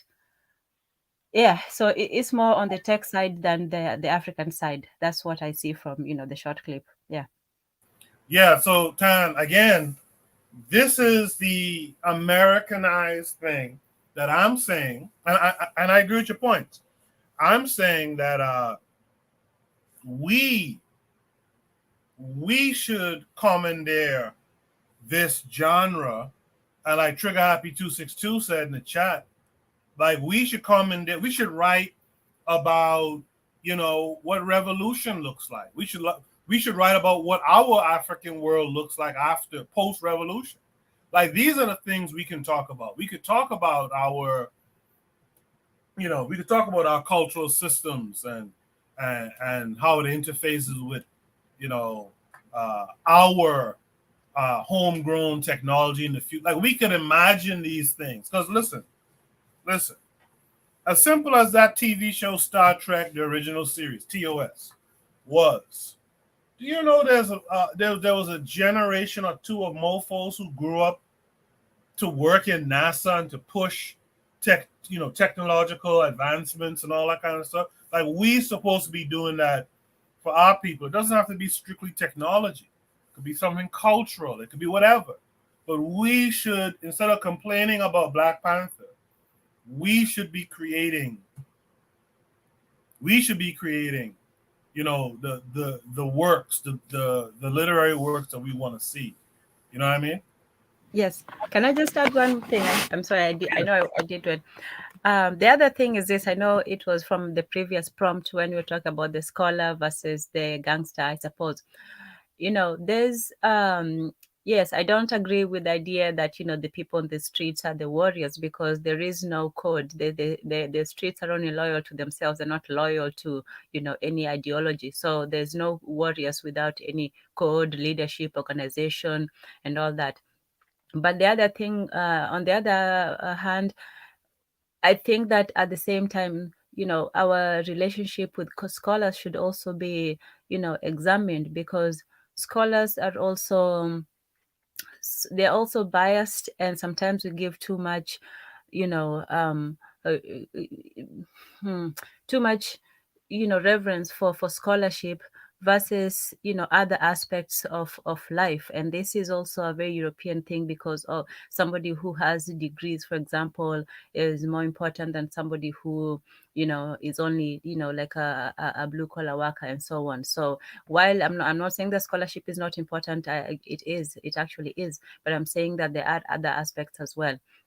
So when it comes to changing society, when you look at where they change even in the Russian Revolution, they took in every single aspect of society. Everyone was involved in it, from writers to to painters to people on the manual fronts to soldiers. Everyone was involved. If you are a writer, you are a writer for the revolution. If you're a painter, yeah. So everyone was involved, and sometimes I think we don't really give enough power to the people who have the minds to influence the minds. Because while scholarship is important, it's only going to reach a few people.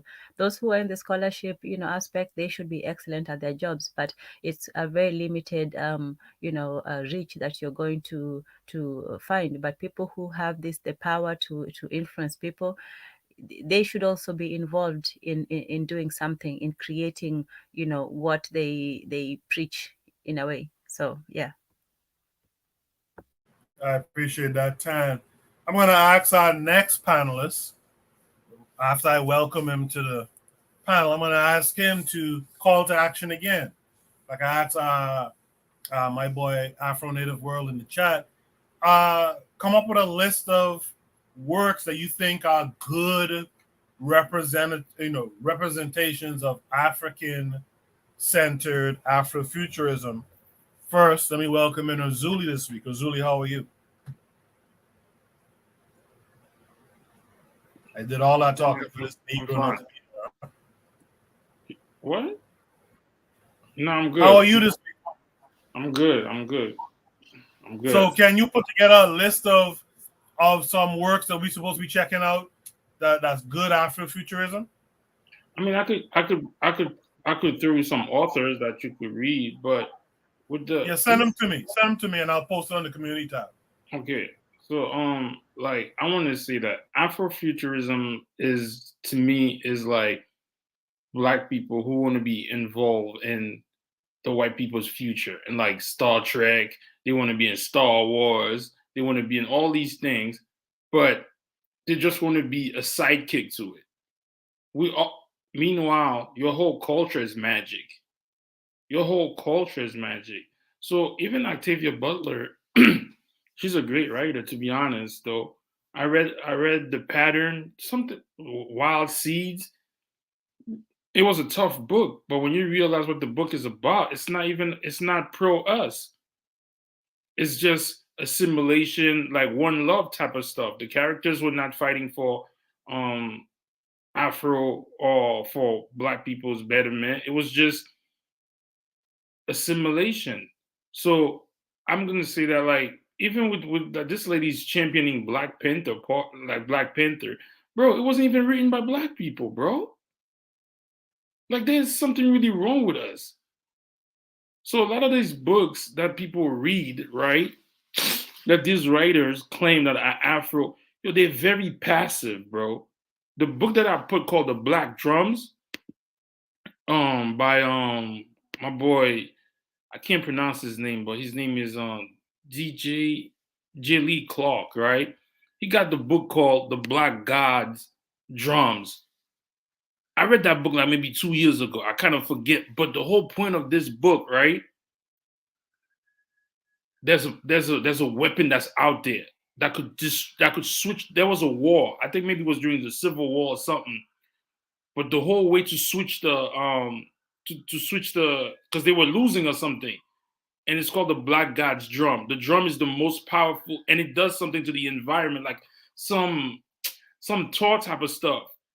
And this dude in that book, if anybody could read it, it's a short book. That's why it could be a novella or something like that. And then it's a pretty good book.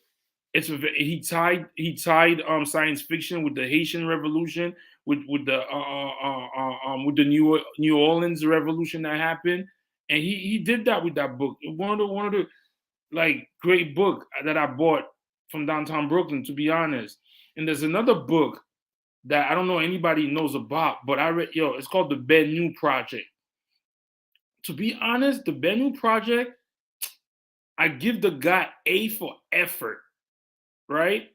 But he's not in the level of, Octavia or Achebe, but that book is such a good book to reach. Tyrone Givens, I think he self-published and everything. The first book I read is called The Bennu Project, and the Bennu Project is about how the Egyptians with futuristic power lost, and it's like 3 stories. I think it's 2 books, and how they're about to regain it back. So these are the books that I would consider Afrofuturism. These are the books. It's just authors that want to be why can't I be part of Star Wars? Oh, let me write something so I could be next to Star Wars.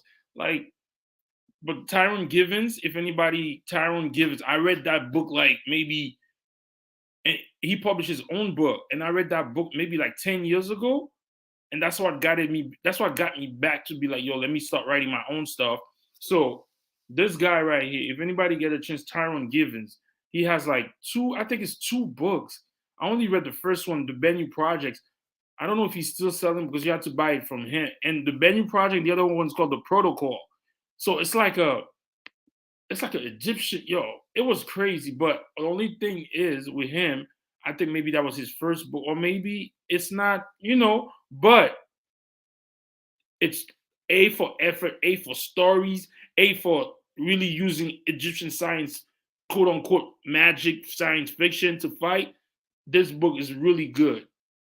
So after that, those other that young lady right there is I don't like that passive Black Panther is just like who the hell is Black Panther? And a lot of these people, even that lady right there, N.K. Jemisin, her name, I bought 3 of her books. It's like a trilogy. I didn't read them yet, but they said she's a superb writer too. So I wouldn't the way we speak about writing our own writing. I don't think she does that, but she is giving a lot of props of being a great writer. The lady JFK, that was just on the screen just now. So at the end of the day, we saying, we have to sponsor the people who. But if you, my other thing is, if you can't write, don't just go write because you want to write. Because now I think Oni just said something. Like you could there's a program where you could get an AI to write a story for you, bro. This is crazy. Yeah, I was telling people here, y'all need to get on that. I saw Oni post something along those lines earlier too, but that chat GPT shit, like get on that a little bit because folks is manipulating you with that shit. And what's funny, to just to quickly comment to something Oni said in the chat earlier, when I first got on that chat GPT thing, it didn't tell you that it had limitations. Like now it will say, oh, that's propaganda and you have to be, because I've been using it, right? That's propaganda and you have to be careful with propaganda. We don't want to paint whites or Europeans as necessarily bad. Like it didn't have that before. They recently put that shit in there. What is that you're talking about? Put that in there. Go ahead. No, I'm saying, what is that GP thing you're talking about? I don't know it. I don't know what that. That's the AI thing where if you put a prompt and if you ask it a question. Oh yeah, the kids are using that now. The kids are just writing papers with it and all kind of shit now. Yeah. Yeah. And I think I don't know if I was talking to you guys 2 weeks ago. There was somebody that I know. She was supposed to write a paper about Afro music or whatever. The AI wrote that 3 reasons why Africans came to the New World. One was for to be slaves. The other one, no, and for work, they were fleeing as refugees and to be slaves. In what world do somebody leave their country to be as a refugee to become a slave in another country? Yeah, because they're propagandizing the AI now. At first, maybe it's because too many Black people got on it early, but at first it wasn't doing that. Now they've put some parameters in there where that shit is a bit limited when it comes to criticizing Europeans, European history, etc. It's very interesting what they're doing. I'm telling you, I read the paper. The paper said Black people were fleeing Africa as refugees. That's why they came to the New World. I was shocked. So we think this is a game. This is AI. If you don't know, and you're a new teacher or you just somebody, you could have thought that somebody wrote that. So yeah, so it's for us to get on that too while we can. Like Afro Native World says that writing rap songs. Kevin Carre, who used to be on the panel all the time, I spoke to him the other day.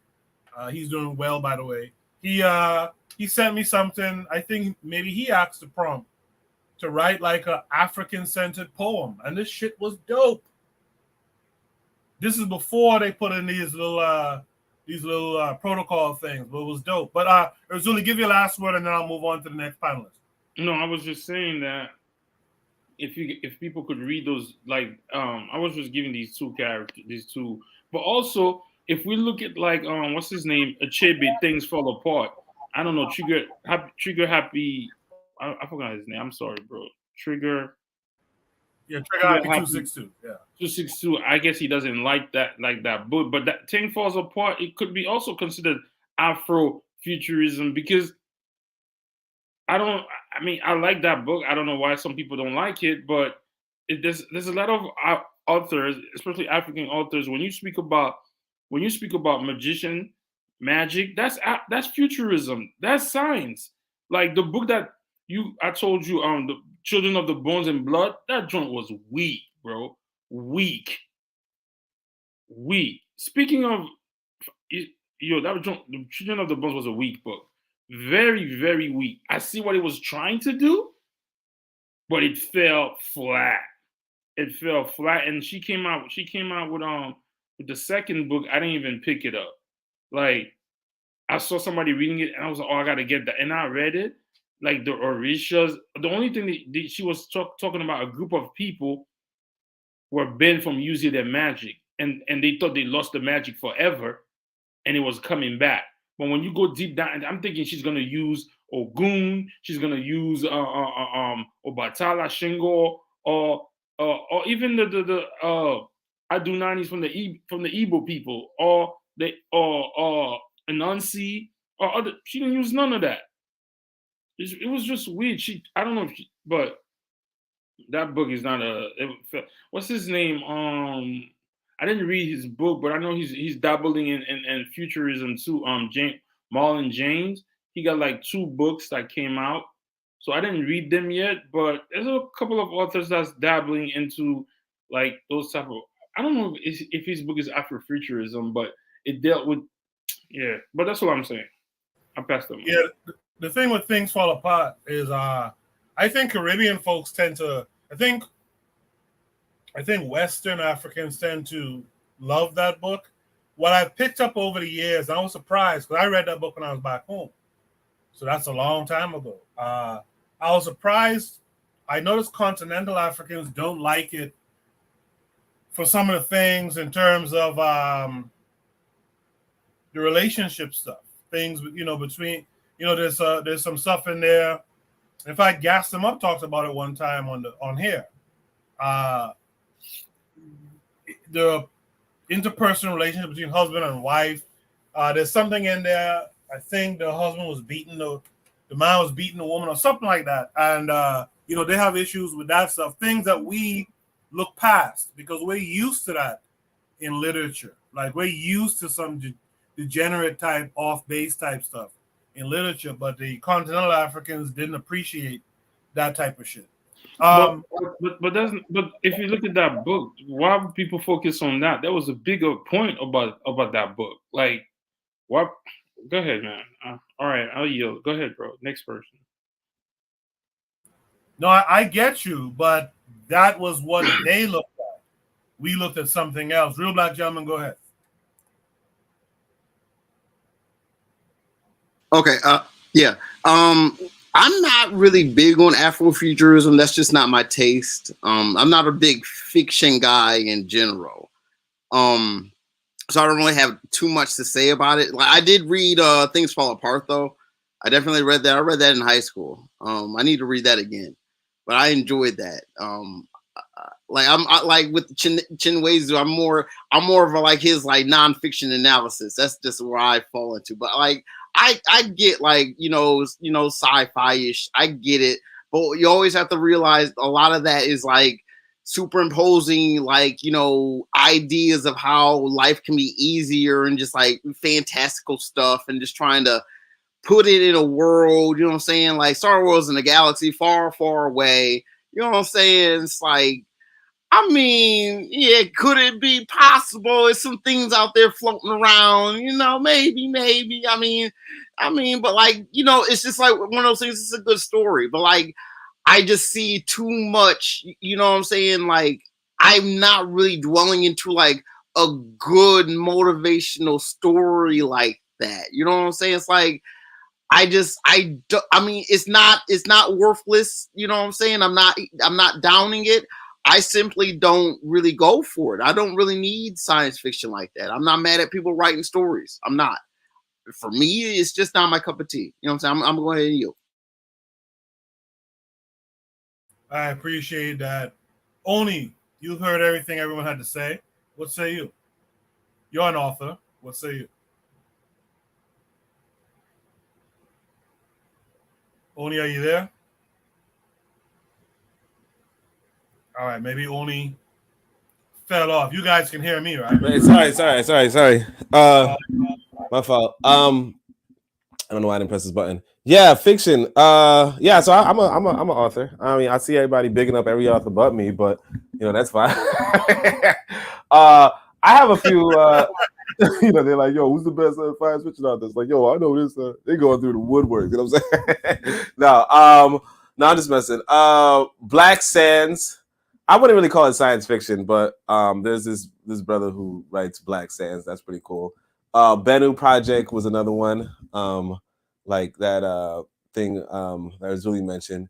Then they got some sci-fi collections. They got Negus, African American sci-fi compilation, Black from the Future collection of Black speculative thing, Dark Matter, another collection of speculative fiction from the African diaspora. But I'm gonna be honest with you. The way how I don't like I think a lot of us are too American centered.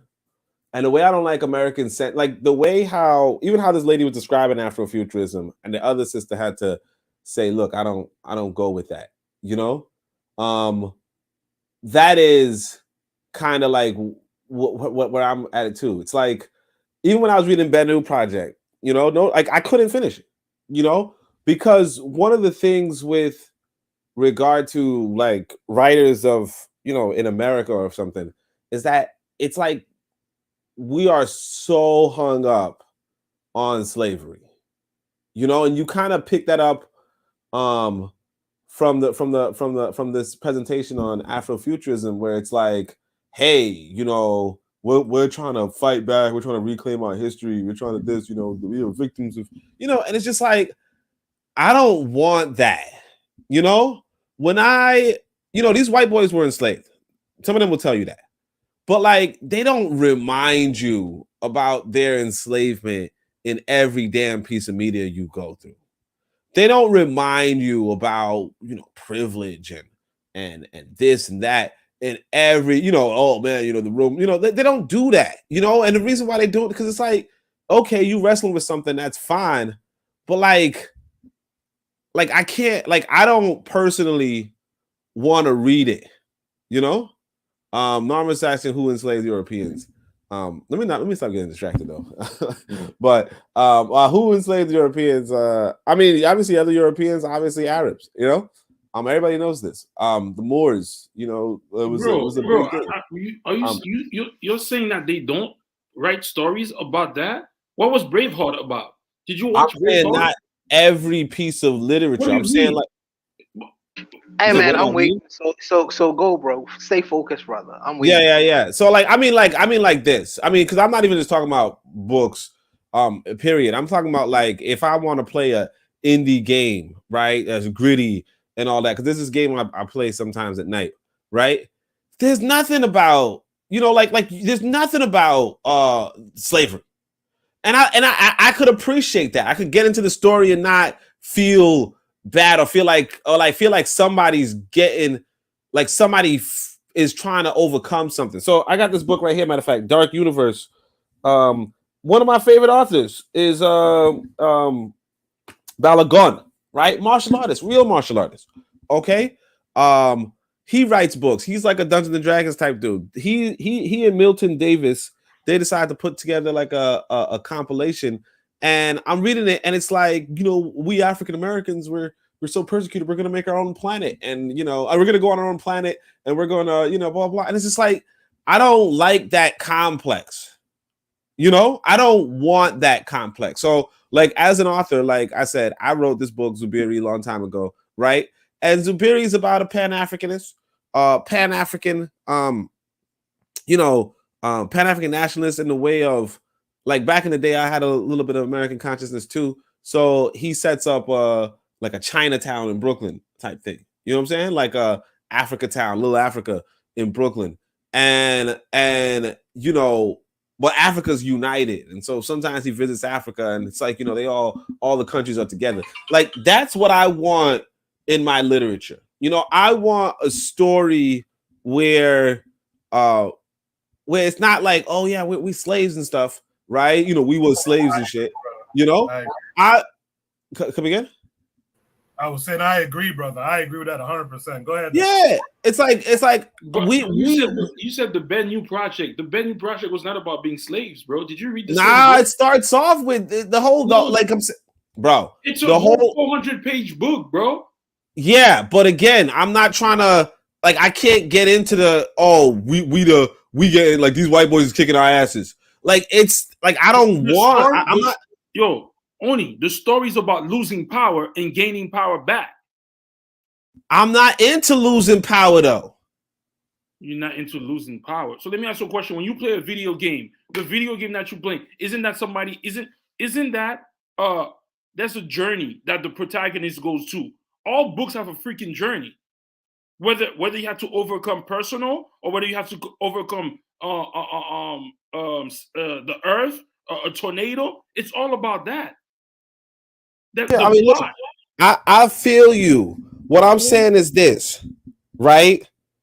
Every damn second, every time I open up a book, there's two things to it. One I don't like is the religion. Obviously, it's all like because I didn't even know Octavia Butler was on that interracial shit. I have, matter of fact, Parable of the Sowers as another book, and it's just like a bunch of religious talk. So I was just like, fucking pause on that. But the other thing is like you said, you starting off with your ass kicked because other people could enslave you. I don't want that. We was slaves. Like that's what it is. I don't want that. So you didn't watch any of the Black Panther, you didn't watch Endgame? What are you talking What's about? Endgame? Endgame, what's that? What's Endgame? What's Endgame? Endgame, the movie, the Marvel movie. You don't watch Superman? Superman starts by losing the battle and comes back and fight and wins? What are you Off of his own race though? No, this dude just making like you making excuses. What I'm saying is that if your literature is just, hey man, these people are oppressing us. Oh man, these white people are so powerful. Oh man, these white people this. It's like I don't like. It's not empowering. It's disempowering. It's disturbing. It's like, oh, I'm catching these L's, and it's like, look, if you're saying that the story picks up later, I don't know. What I know is that I open up the book and I'm being told, hey man, these white people came in and they enslaved me and they kicked our asses and I'm just like, damn, another one. Like I don't personally fucks with it. You know, sure, if you lose a fight, that's okay. If you lose in a fight because you're black and we gotta now explore the racial privilege they do and how they enslave us and all, like it's like, come on. Like that's not the story I want. Bro, so why are you on here though? What do you mean, why am I on here? What are you talking about? Why is your number black perspective? Why is that? If you're having problems with a science fiction book that says we lost to these people and then we're finding our way back to get our science back and to win back. What are you talking about, bro? Bro, I didn't finish the book like you said. So if you're saying that's what happens, I don't know. But what I said is that I jumped into the book and it's just like every other book I got. And I got a bunch of them where I'm trying to read it and it's just a bunch of, and it's a bunch of like, yeah, a bunch of, you know, like that's what it is. But it is what it is. I'm gonna get off. I'm gonna get off because, like I said, Brother Blada. Most books, even if you watch fiction, The Terminator, the guy starts by losing, comes back and trying to win. Bro, I understand what you're saying, but again, you talking about two different things. Star Wars. You can't just be the loser because you're black. That's lame. No, that's not because. That's just lame, my guy. Can I answer? I'm gonna say this though: the white boys are not saying, "Oh, we lost because we white." They saying we lost because we lost the fight.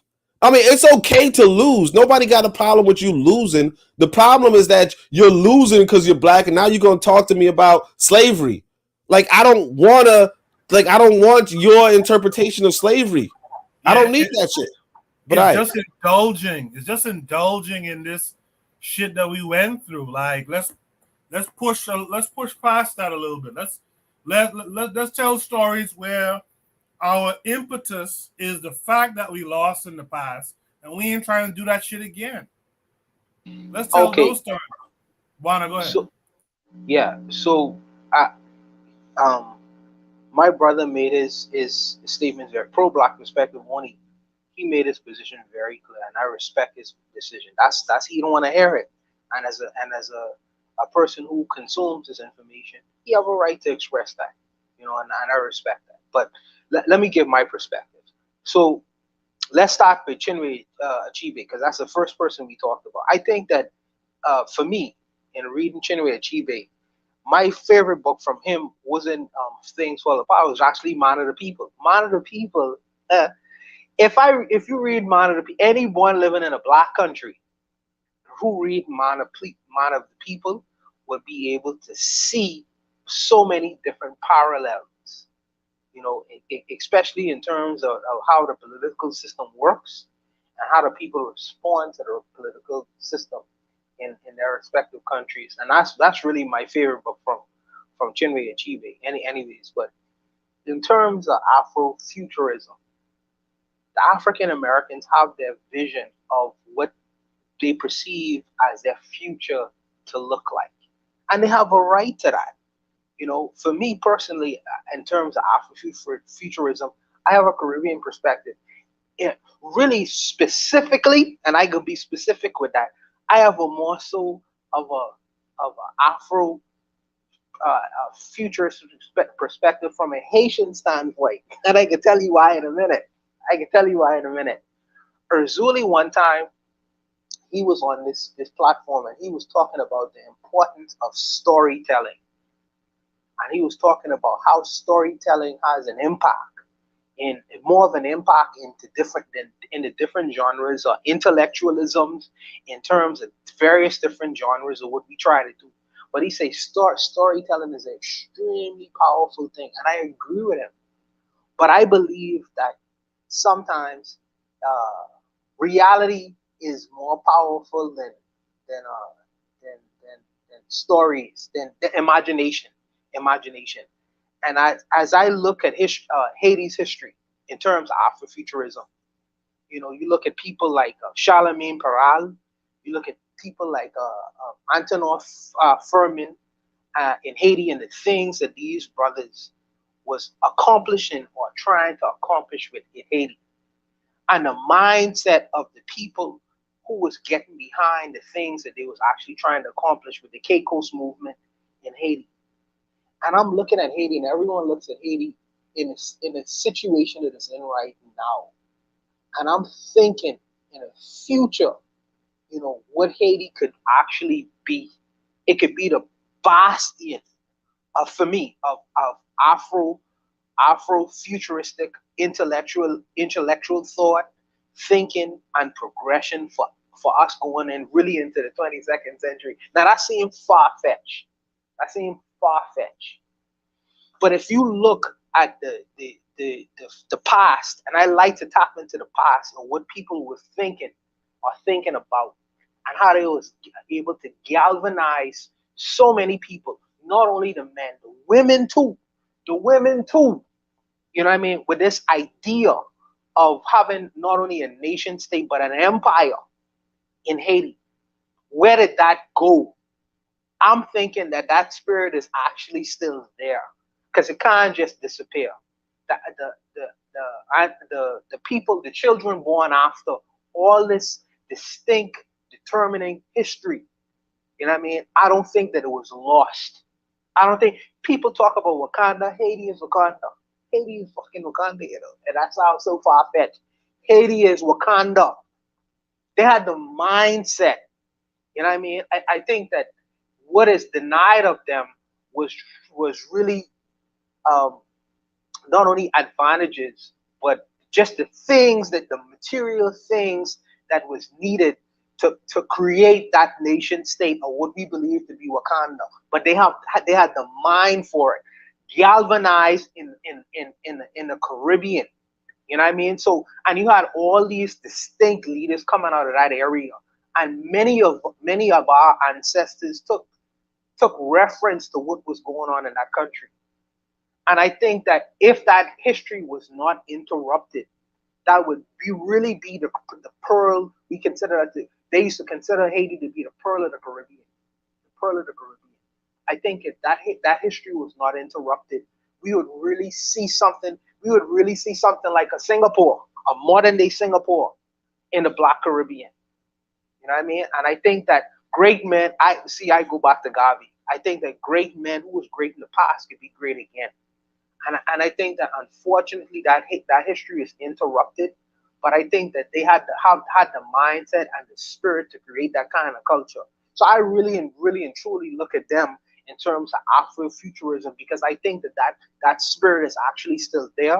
I think that they have all the facets to create that environment, but for the money. And I think that the children not only of Haiti but the Caribbean and even Africa itself, was to invest into that nation state. I think that really can really be the pearl of the black world. Now that seems so far fetched to say at this current point, but I really believe that if you take note of the history of Haiti and what they had to endure and the mindset of the people themselves, and for me that's very important. Their story is more potent than any kind of fanciful imagination that we could talk about if you really pry into their actual history. Because I've been listening to this brother named Nefakari Desalegn, and he's been going over a lot of the historical figures of Haiti and the people who have contributed to the nation state itself and the mentality behind it. That spirit, if that could be reprised, if we could raise that spirit again, you would really see something amazing coming out of that area. So, like I said, when we talk about these ideas of Afrofuturism, I really look at Haiti. I don't really look at Afro-American futurism. I don't look at even Afro-Bahamian futurism. I really look at Haiti. And in terms of the future in the Western world, Nixon, I think it was Nixon. Nixon made a statement when he was in his private chambers discussing with some of his colleagues. He said that in 500 years, and this was a private thing, he said these black people won't even be around. These people have written us out of history. You know what I mean? In their minds, they've written us out of history. And he said this years ago. And if you look at our culture as it is right now, that's feasible. You know, many black people look at us as doomed. You know, and it's our willingness to fight against the fray of that and actually try to do something to include ourselves in the future and going forward. And I think that it really comes first and foremost with a mindset, a thinking, and a spirit. And this is me talking now, and I'm the agnostic, and I talk about spirit. But I think that you have to have a mindset, and I think that is still there. That is still pervasively there from since 1915, and it continues today. And I think that is something that needs to be reprised. But I'll stop there because I know I'm rambling. But I'll stop there. Maybe it's No, it's not rambling. You know, the crazy part is no one's really wrong here. In the panel, in the chat, it's how we decide to push this narrative, right? That's why we need propagandists, man. And we need them in all art forms, all media in particular, right? We don't want to dwell on the slavery narrative. We want to acknowledge it, of course. But we want to push on to something in the future, like Trick Happy said much earlier in the conversation. We got to be pushing this idea of being revolutionary, of changing some shit. That's really the story we got to tell. We got to tell a story where we change this shit. You know, and again, I put that call to action out to you guys. I know as Julie said, everyone shouldn't be a writer. You don't have to be the primary writer. Be a person who adds their thoughts. Add your knowledge base to someone who's a storyteller. This is what these white folks do. What people don't understand is if you write a story of a group of people just winning, nobody buys that. That's why people cheer for the underdog. Whether you want to act like, oh, slavery, slavery, all honestly. I'm not saying to write a story where you like Roots or like 12 Years a Slave. I'm talking about you got defeated and you came back and you overcame. So people are talking about, oh, we should write a story where everything is no. Nobody would read that book because you're already winning. That's why a lot of people cheer for the underdog. You know why you cheer for the underdog? Because you like seeing somebody overcome, and win. I agree. I don't understand how people say, oh, we should not be writing we're slave. You don't have to write a book. You don't have to write a story about being a slave. You could write a story about somebody being pulled over and spent 30 years in prison, and then he came back. He tried to seek revenge on the person who sent him to prison. You don't want to read that story either? Because these losing narratives, man. You stay on the losing narratives, man. Nobody want no losing narratives. Sorry. Because that's because you're not a writer. Read your roots, man. That's Yo, probably drinking roots. I get it. But you go. What was the last movie you saw? What are you talking about? What was the last? You watch movies? No, I don't even watch movies like that. So what? Hey, I'm sorry, Azula. You know that movie, that scenario you talking about? He already did that movie. It was called Les Miserables. This guy got sent to prison for 30 years for stealing some bread for a stealing family. They did that movie already. No, but what I'm trying. Okay, what people don't understand. Most of the stories have been done, but it's how you tell it. Yeah, and if you're telling it like, racism and racist, like I don't want a racism. Why is story. your name Pro-Black Perspective? Why are you here, bro? Because I'm pro-black and I got a perspective. What's wrong with you? Yo, I'm off, man. All right. Yeah, get off. What's wrong with this dude? Let's Razuli really did drop off? What's wrong with that guy? Let's bring in RGB Guap. Oh, by the way, before RGB Guap starts, I don't know if this is the same brother from the chat, Junior, on Yuku Junior. Shout out to him who's in the chat, brother RBG Guap. Oh, how are you this week? I'm well. Thank you, brother. Is that you in the chat? That is me. Yes, the O stands for on YouTube. All right. So look, I'm delighted, especially delighted. I know these sorts of purposeful, pointed conversations happen in smaller spaces, right? And I know that essentially when we're talking about propaganda and things like that, media molding the minds of, I won't say the many, but reaching that level eventually, we're exactly what we're talking about is key, right? I heard exactly what you just said, which was that everybody is essentially right. And yes, that's it. Is number one, I would consider myself to be a propagandist because I have a background in the visual arts, the branding, design, videography, editing, you name it, right? Copywriting, creating marketing materials, et cetera, et cetera, et cetera. And even down to a little bit of public speaking, So I have these concepts as far as skills go, but then I also have the understanding of the nation building. I'm actually a fan of bitter medicine through two books, which are Walter A. Rodney's How Europe Underdeveloped Africa and Baba Akoto's Nation Building, which Nation House is a school that I am establishing a partnership with currently.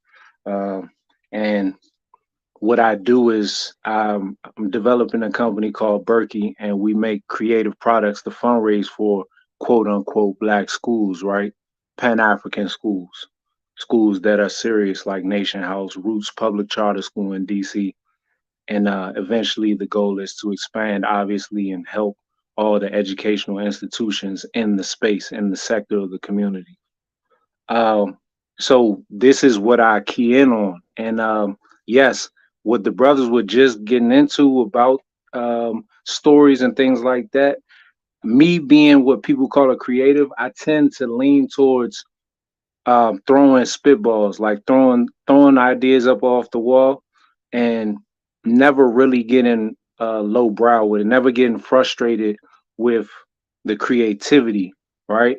Because we're looking to when you let me be specific. When we talking about like ideas about stories being told, my mother told me when I was young that every story has already been told. This is true. Somebody's heard a story, even if you think it's new, or told that story. But like the other brother said, is how you tell it, right? And this is what in the modern industrial form of storytelling, like media, right? Whether that be film or TV, books, whatever, cartoons, comic books.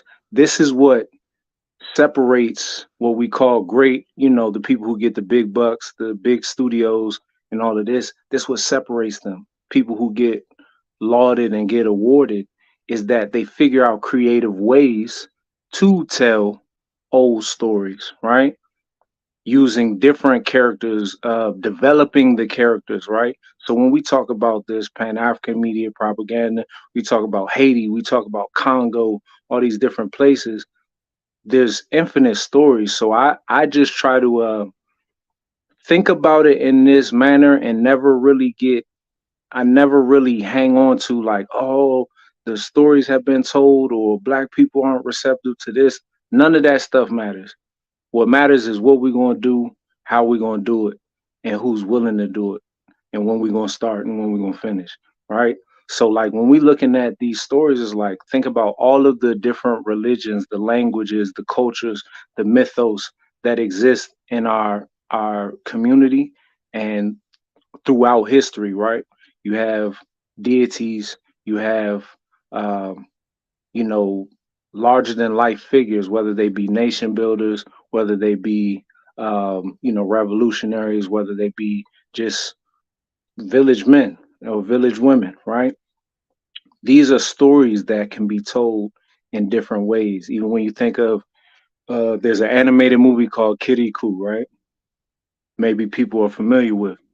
This is a adaptation of a story, I believe from Senegal, of a character of a different name. But these things are possible now when we take any of these storylines, characters from our history, from our community, even down to revolutionary figures. If we almost turn them into superheroes, that's something I'm currently working on doing. We turn these people's stories into, you know, superheroes. We turn them into, I don't want to say sensations, but we turn them into things that our people can latch on to, right? These are the things that there's not only impact that will come out of being able to mass produce this or broadcast these things to our people, but there's business that can be done around these things, right? And these are opportunities for innovation, right? Because when you talk about creating characters, creating storylines, creating, even if it's a movie franchise, right? The fanfare that comes from it, especially when it's done well, that creates a life of its own, that creates a culture of its own. And then you're able to really not only just, empower the community, create, like I was saying in the chat, create visions of a future so that our people, our young people especially, can aspire to those visions. But you can also eat off of these things, and these things require, when these things get created, these stories, these franchises, these things require the engagement of other industries and businesses as well. And even like the brother was talking about with Hollywood and film and TV, if they're doing a historical piece, once the executive producers secure the funding, obviously they strategize, they organize the entire production. They secure enough funding for things like anthropological experts, right? Organizations, let's say they're doing the Judas and the Black Messiah. Let's say that film was executed by an all Black production house, film studio, et cetera, down the line. And they enlist the actual the actual remnants of the Black Panther Party, right? The Black Panther Cubs. They actually secure funding to make sure that those organizations get paid. these things are possible, but it's just how we organize them, right? So I only wanted to touch on that to just keep the idea on not letting ourselves get frustrated when we're talking about these things, because it's all about innovation, right?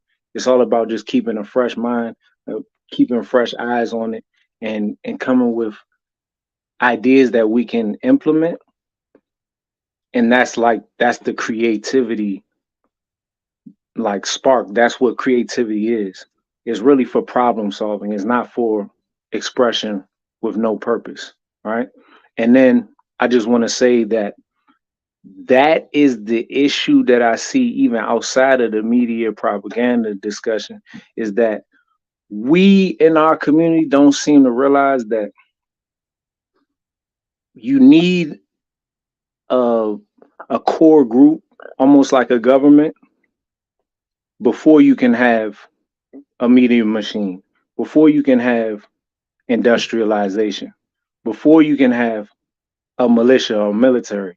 You have to have an organizing group, that these are people who not only brilliant, not only skilled, not only have vision, but are resolute.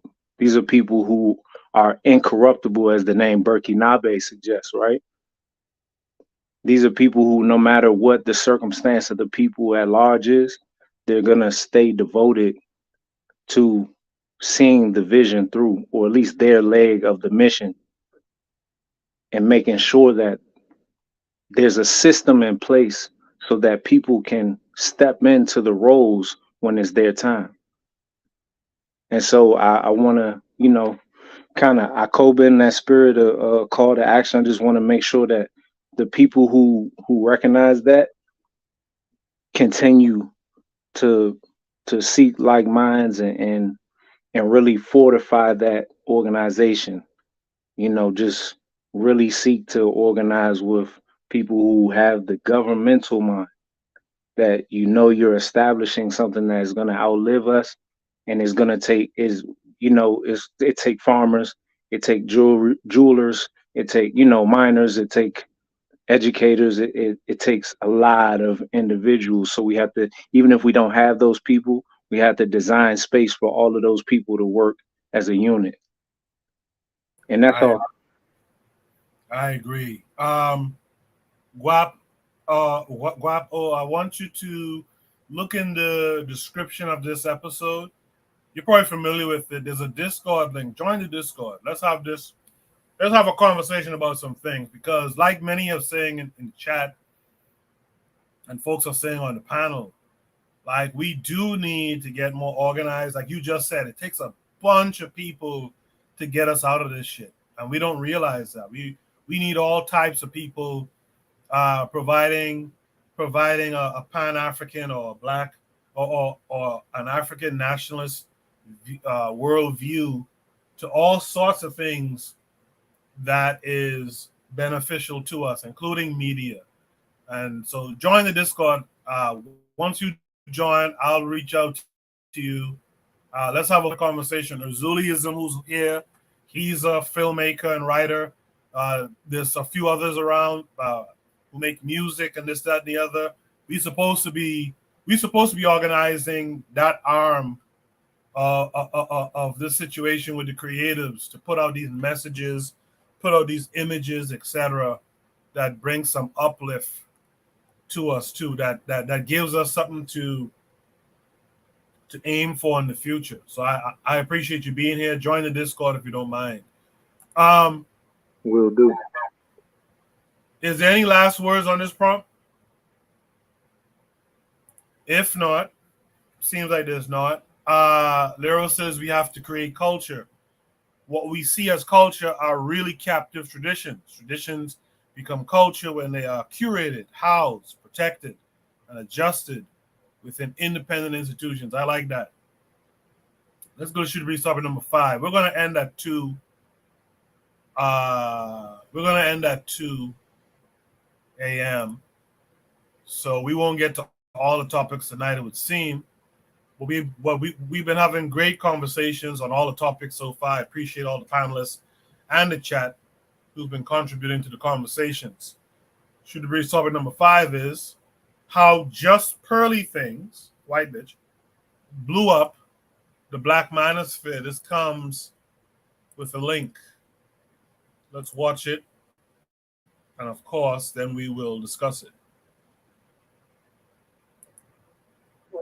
What you can't do is say just because just pearly things is not saying it. She's only giving a platform to people who desire the attention to express their dysfunction, that you're now giving her plausible deniability. Because no, she's profiting because there is a demand for derogatory entertainment, especially as it relates to black women. And you can ignore race if you choose to, but the algorithm doesn't. And Pearl knows that very well, which is why her title will say black women are undesirable, right? Because that's going to drive the clicks, that's going to drive the views. And she stated out of her own mouth, she's around more city girls than anyone on this panel. Why? Because they're entertaining, and she produces an entertaining show that uses black dysfunction as its content strategy. She's no different than Vlad TV. She's no different than Fresh and Fit. Anyone who was doing this, but if we're talking about having a conversation about what's happening in our community pertaining to black mating and black dating, we have a right to say that this person is allowed a voice and this person is not. Full stop. Do you get paid? Do you get paid to? Do you at least get paid to be on her shows? For me? Yes. Do you at least I get get paid to go on her show? I'm like everybody else. I saw something that I didn't like on her show. I asked to go on and I went on. Nobody makes anybody come on there. So what is she supposed to do? So whenever a black person applies, and whenever a black person says, I want to come onto your show, is she supposed to say no because I'm a white woman? You go and find a black show. I'm not going to have black people on my show. They call and they come up on her show. She doesn't say, oh, I only want black people. She said white people. She said Spanish people on her show. Black people are the ones that comes on her to her show. They apply to come on. So what is she supposed to do? Turn around and say, oh no, you can't come onto my show because you're black and I'm white. Yeah, this is the same thing that Leora Cole. This is his perspective. I got mouths to feed, and these nappy-headed hyenas are entertaining as fuck. And there's a whole lot of demand out there for black female dysfunction. So if they want the platform, cool. I don't screen the guests. I have plausible deniability. I don't set the titles. I don't do anything. Yes, it's just Pearly's network, but I'm not involved in it in any way, shape, or form. Yes, I'm exploiting and I'm getting rich off of black dysfunction, but I don't have anything to do with it. And now what she's doing is she's using you as the face, me because you have enlisted yourself as her defense. You are here tonight defending her as a black woman. You're saying she has a right to exploit black pain. Did I say that? Please do not put words in my mouth. I did not say that. I did not say that she had the right to exploit black people. I did not say that. Please say what I said. Don't put words in my mouth. Are you from the UK? Yes, don't put words in my mouth. I'm asking you a question. You're from the UK. I answered you. Where does your family descends from? The islands or from the continent? My family descends from Montserrat and Barbados. Okay, so islands. Okay, so you may have heard this saying before because they say it in Black America, and I'm going to repeat it here. It says, if it walks like a duck, if it quacks like a duck, then goddamn it, it's a duck. I don't have to put the words in your mouth. You are here acting as an agent on behalf. No, I'm not. No, I'm not. If you check me out, I am acting as Auntie Jenny from Auntie Jenny's podcast because I was given the platform. And if you look at my shows, even though those same kind of people come onto my shows, I try and put them straight. So are you saying that you're okay? Because you said you're not being paid. So are you okay with her exploiting black dysfunction because it allows I don't understand how she's exploiting it. We just explained it. Would you like me to put this back onto the screen? You have to, because as far as I'm concerned, nobody makes her come here. I asked the question, is she supposed to refuse people to come on her show? You're saying you're saying it's okay because people are choosing to exploit themselves. I That's am what you're saying. saying, I did not say that. I said, are you expecting her to turn away people that come onto her show because they are black and send them where? Can I answer that? Yeah, Go can I ahead. answer that? Let me answer that, because again, this is it's very disingenuous. It's very disingenuous because when she came in here, she was doing a lot of reaction videos to Kevin Samuels. So that was her interjection already in the space. It wasn't anybody else. It was just Kevin Samuels, Kevin Samuels, Kevin Samuels. She's doing rap. And then what Obsidian just stated on the show earlier is that she paid the top black men in the manosphere, Kevin Samuels, TLA, to help her in her YouTube fame career. So if you are going to tell me that a woman that has started off making money off Kevin Samuels and reaction videos, asking the top men in this space for help, that she didn't do it, or that she couldn't have a plan, obviously, to make it what the other men are doing. Like, you got a 2 + 2 is 4. I'm reviewing Black Manosphere topics. I'm enlisting Black Manosphere top tier dogs to help me do what? Go over and yell Studio 21? That When did makes she no say sense. black? I'm not going to add. Hold on.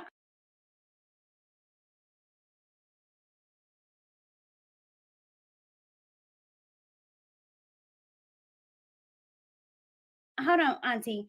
I'm not going to ask for help for Kevin Samuels and TLA to go over there and be on 21 or Rollo Tomasi. That doesn't happen. There was a particular reason why she paid to be in this space, and she saw that there was money in it. And it is. And she's successful at doing it.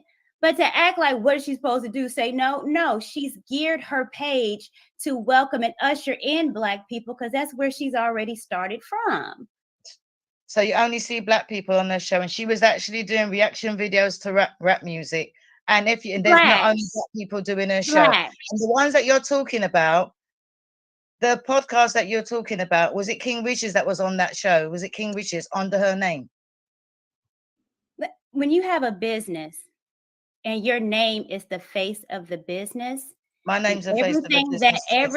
Everything that happens, you are responsible for. She doesn't have to be on none show, but if it's under her name and it's her business and the people she employed, she is responsible for it. You can't say she's not responsible because she's not on the show. It's her show. She owns it. It's her business. And so her regardless if they're not, she's Is it just because she's got a business in as you call it, the Black Manosphere, and there's not a black? How many Black women are out there doing it? Is that why? No, it's because she's because exploiting. I have been given a platform. I have been given a platform by Pearl. And I don't see anyone saying, "Oh, Auntie Jenny's been given a platform." Is she going out there and bringing down all Black women or bringing up Black relationships? Because if you look at my shows are completely different. And I was brought onto a podcast by Pearl, and I decided to for it. my I can answer that. I want it. Well, I think it's great that she was able, and we got white folks capitalizing on Black dysfunction and is able to throw out a couple of change to a couple of Black folks. Courtney, she's not getting paid for it. So she's doing it for free. And she has a target audience. I mean, if you have a business, when you go into any business, you're going to have a target audience. When you start a YouTube channel, you're going to have a target audience. That's why when you pull up the stats, it shows you by gender, how many people are following you, and by where, I guess, nationality or whatever. Can I just explain something? When I first went on Pearl's show, like I said, I volunteered to go onto Pearl's show. Now Pearl has given me my own platform where I get paid. And I do a lot of charity work with the money she gives me. And there's no person that comes onto my show that doesn't get some kind of contact, some kind of literature to read, or even for the 18-year-old girl, my own personal phone number. You can go to St. Vincent, ASC, and see where the money's gone. You can go to Barbados and see where the money's gone. I can tell you people in Nigeria that's seen where the money's gone. That is what I am doing with the money I'm earning from Pearl giving me my podcast. The money that you're earning off of black exploitation. If you want to call it black exploitation, I'm using the money from black exploitation to give towards the black people, because that's what I do with the money. So if that's your way of putting it, that's the way it is. I stand by there that I'm exploiting black people to take the money from Pearl to give back to the black people, because those are your words, not mine. I'm not exploiting nobody. I don't make anybody come onto my show. Same as Pearl. They're exploiting themselves, and you're just passively receiving the Okay, income. if that's what you want to put it, go ahead. Oh, very interesting. They got that. What's her name? Aunt Jenny. They got her up there. Shout out to D Web from Hot Charlie Podcast, who's out in the chat. He said earlier he hadn't heard about her until someone sent him the Nick Fuentes interview this white woman, just Pearly, did. He says, just stop giving these people attention. Simple as that. I hear that, and I see a bunch of comments to that effect in the chat. We do have, I think you do have to discuss these things at times. Even if it means giving it some social oxygen, as RBG put it, Real Black Gentleman, you do have to discuss it, because you do have to counter it. You do have to get everyone, or as much people as you can, on the same page in terms of how you view this type of stuff, right? So it does have to be discussed sometimes. With that said, RBG, Real Black Gentleman, what say you to this? Like, I really don't. I mean, I ain't gonna do nothing but just kind of gripe. I mean, like, I saw this kind of in the outskirts. You know what I'm saying? I would see your name out there. Like, this is just foolishness. It's just like, this is what black folks say: inviting someone to the cookout, getting comfortable with someone. I mean, everything, all this is odd and out of place. I mean, people are like stuck in disbelief. You know what I'm saying? Stuck in a state of suspended disbelief. I mean, anything that I don't even want to say too much about it, because there's nothing really to say. Like I said, I'm not trying to give it no oxygen. I'm gonna yield. I appreciate that, RBG. Carl Hezekiah, what say you? So my thoughts on this are more than this, but what Pearly has revealed about the black manosphere. And the reality is, a lot of those dudes are coons.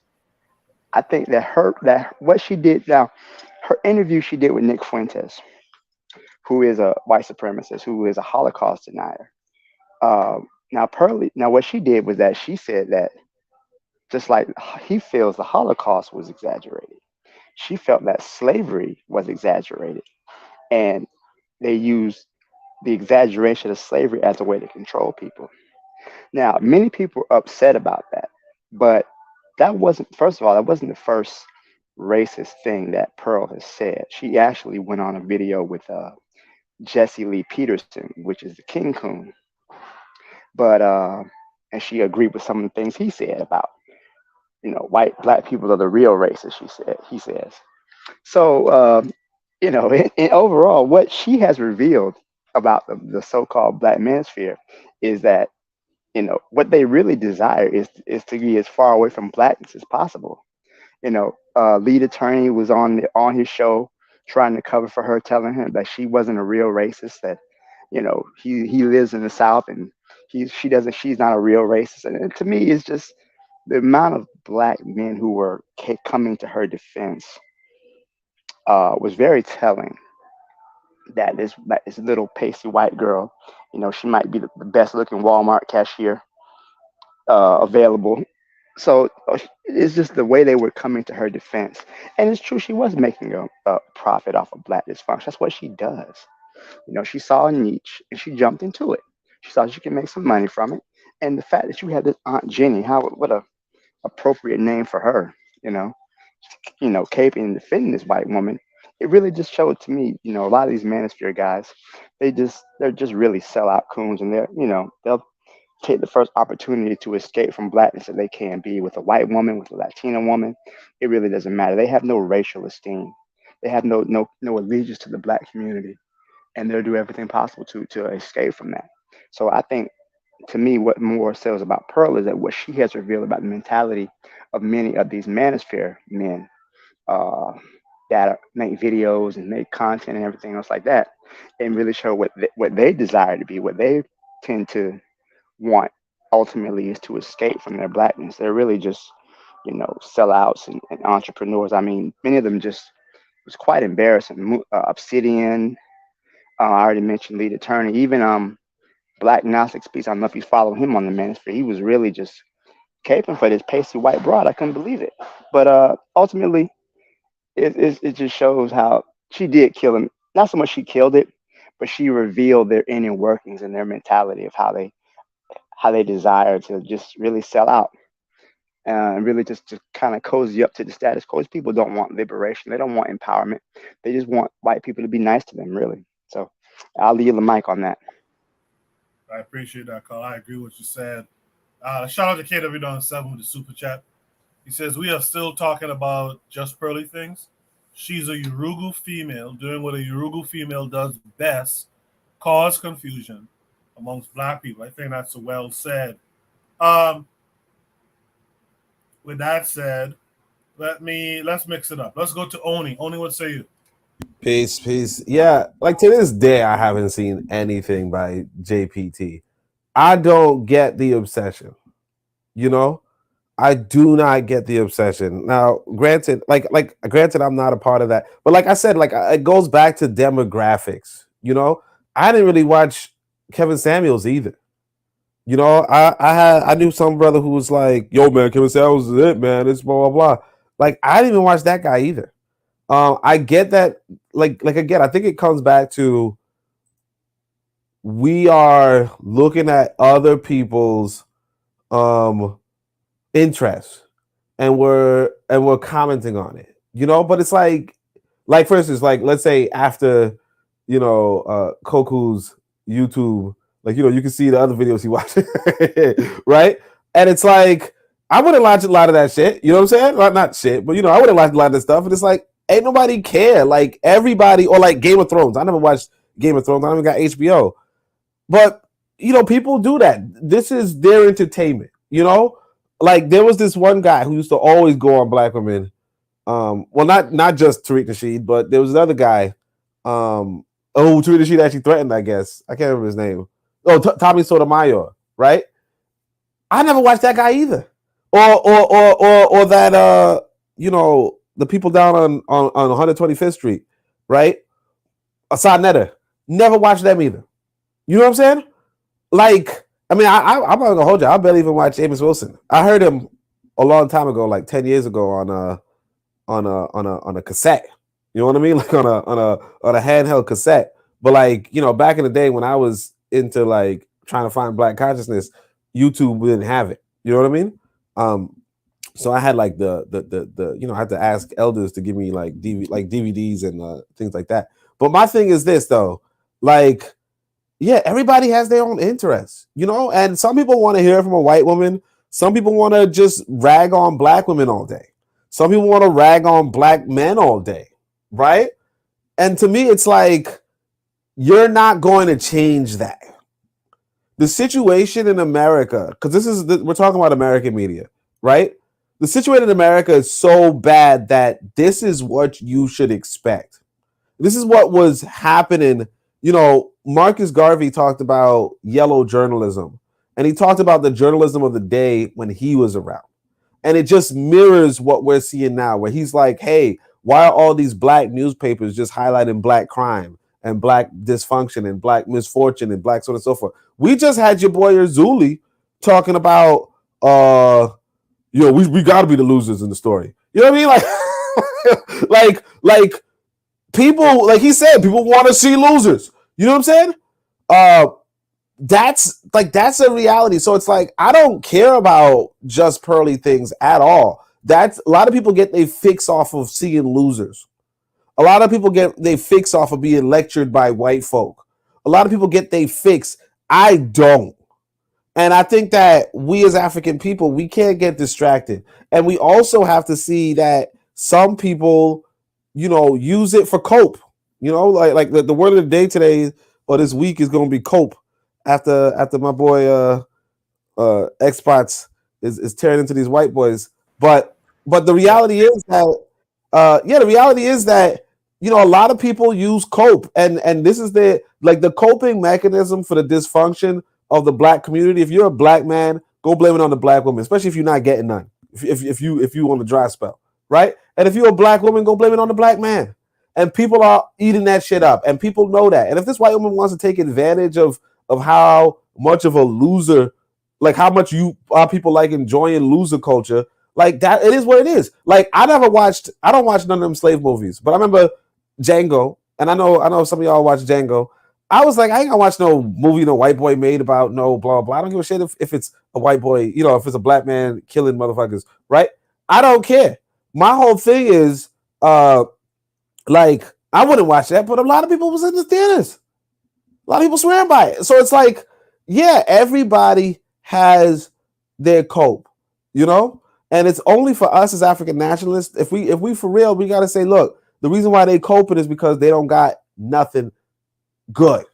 The reason why you're trying to be in a bitter and toxic relationships is because you don't have a good relationship. No woman getting good D is complaining about how men can't give her an orgasm. No woman. You understand? No man who got a good wife or a good girlfriend or a good woman is complaining about how women is blah, blah, blah, blah, blah. That's bars right there, man. That's bars. It's true. Man, that's bars. Nah, like I'll tell y'all this, man. Like, cause right now, like I came back to America, I'm sounding more miserable than ever. Like I'm actually, cause I ain't gonna hold you, man. These American women, they give me a tough time, right? And I'm still sounding sick, right? These American women give me a tough time. So like, I'll tell you, I'm on Twitter and I'm just like cussing people out. I'm like, yo, fuck you. I don't give a shit about nothing, blah, blah. When I was in Africa though, shit, boy. Shit. 5-star degeneracy, sure. But like, I was the kindest motherfucker on the planet. You know what I'm saying? Like I was giving people, like I think one lady showed me where a restaurant was. Like, and this was like a rinky dink restaurant. Showed me where a restaurant. I think I gave her $50. It was like she's like, the fuck? And like I don't know. I'm not sure. I'm not sure it was 50. I don't remember. But like I think I just gave away motherfucking money. And this is a country where $150 is good money. So she was just like, what? If you getting good pum, if you have a good life, if you doing good, right? You ain't complaining. The people who complaining, the people who are like, I ain't worried about me. Like me personally right now, that's another thing too. Like when you ain't got no money, you worried about crackers. I ain't worried about no crackers. I am not worried about no crackers. Not one. You ain't never go. I go through my day never seeing no motherfucking crackers. You know what I'm saying? like I don't sweat them at all. Like nothing. So it's like, yeah, okay, this white woman trying to get some money. Like, what I want to say is this. Matter of fact, I think it was Harsh Reality put it up, right? What I want to say is this, right? That queer tranny boy, like I know a lot of people is on his ass. I'm gonna give that motherfucker props. He a whole white boy, okay? I don't know if y'all know who I'm talking about, so I don't know his name either. But he did a Bud Light commercial, but he also did a tampon commercial. He's a full ass white boy, not even not post op or nothing, pre op, full ass white boy who got a Tampax commercial, right? Tampax commercial. He can't even use that shit. He did that. And it's like he getting his money. I ain't mad at no motherfucker for getting their money. You know what I mean? I want to get my money. That's what I want to do, right? I'm not mad at no motherfucker for getting. And I mean, as far as she's exploiting. Obviously, if you stealing from somebody, that's different, right? But if you just say, look, there's a niche out there, I ain't gonna be mad at no motherfucker for that. It don't make no sense. Like that's why I don't get on Tariq Nasheed's case. I don't get on. Like if you dumb enough to fall for the grift, right? That's on you. If a motherfucker if a motherfucker wants to grift you, right? It's like what. Sorry, I'll stop right here. But like it's like what Kwame Ture said. He don't care if somebody trying to lynch him. He cares if somebody's able to lynch him. These crackers ain't able to grift me. And I'll just leave it at that. If you dumb enough to be grifted by these crackers, if a white woman's able to come through you and tell you how bad black women are, then something wrong with you. And I don't even know what her content is, but if a white woman could do that to you, something's wrong with you. Ain't nobody, she's exploiting you. She should damn sure, like somebody should get, like a fool in his money is easily parted. That's what it is. I don't know if that's from the Bible or not, but that's what it is. All right, I'll leave it at that. RB, thank you for that, Oni. RBG Guap, what say you? Interesting the brother's perspective. I want to build off of that and then add to what I was saying. Yeah, it's a tricky situation when we're talking about the Pan-African perspective, because when we look at, whatever percentage of our community is easily got still in 2023, either by grifters or by the aggressor society that we are, entrenched with, is like, I feel the same way. I have the same sentiments, like, you gotta stay sharp. So if you're not sharp, then you're gonna get hurt. But at the same time, I understand and recognize that it is a problem in our community that number one, the people aren't properly politicized, they aren't properly cultured, they aren't properly educated, they aren't properly trained, right, en masse. And so that problem is, like in business, is an opportunity, right? It is essentially the Pan-African opportunity or the nation building opportunity. So I recognize that we have to look at that situation, like seeing that these people are easily turned into sheep. The reason I say it's tricky is because it's like, I don't want to say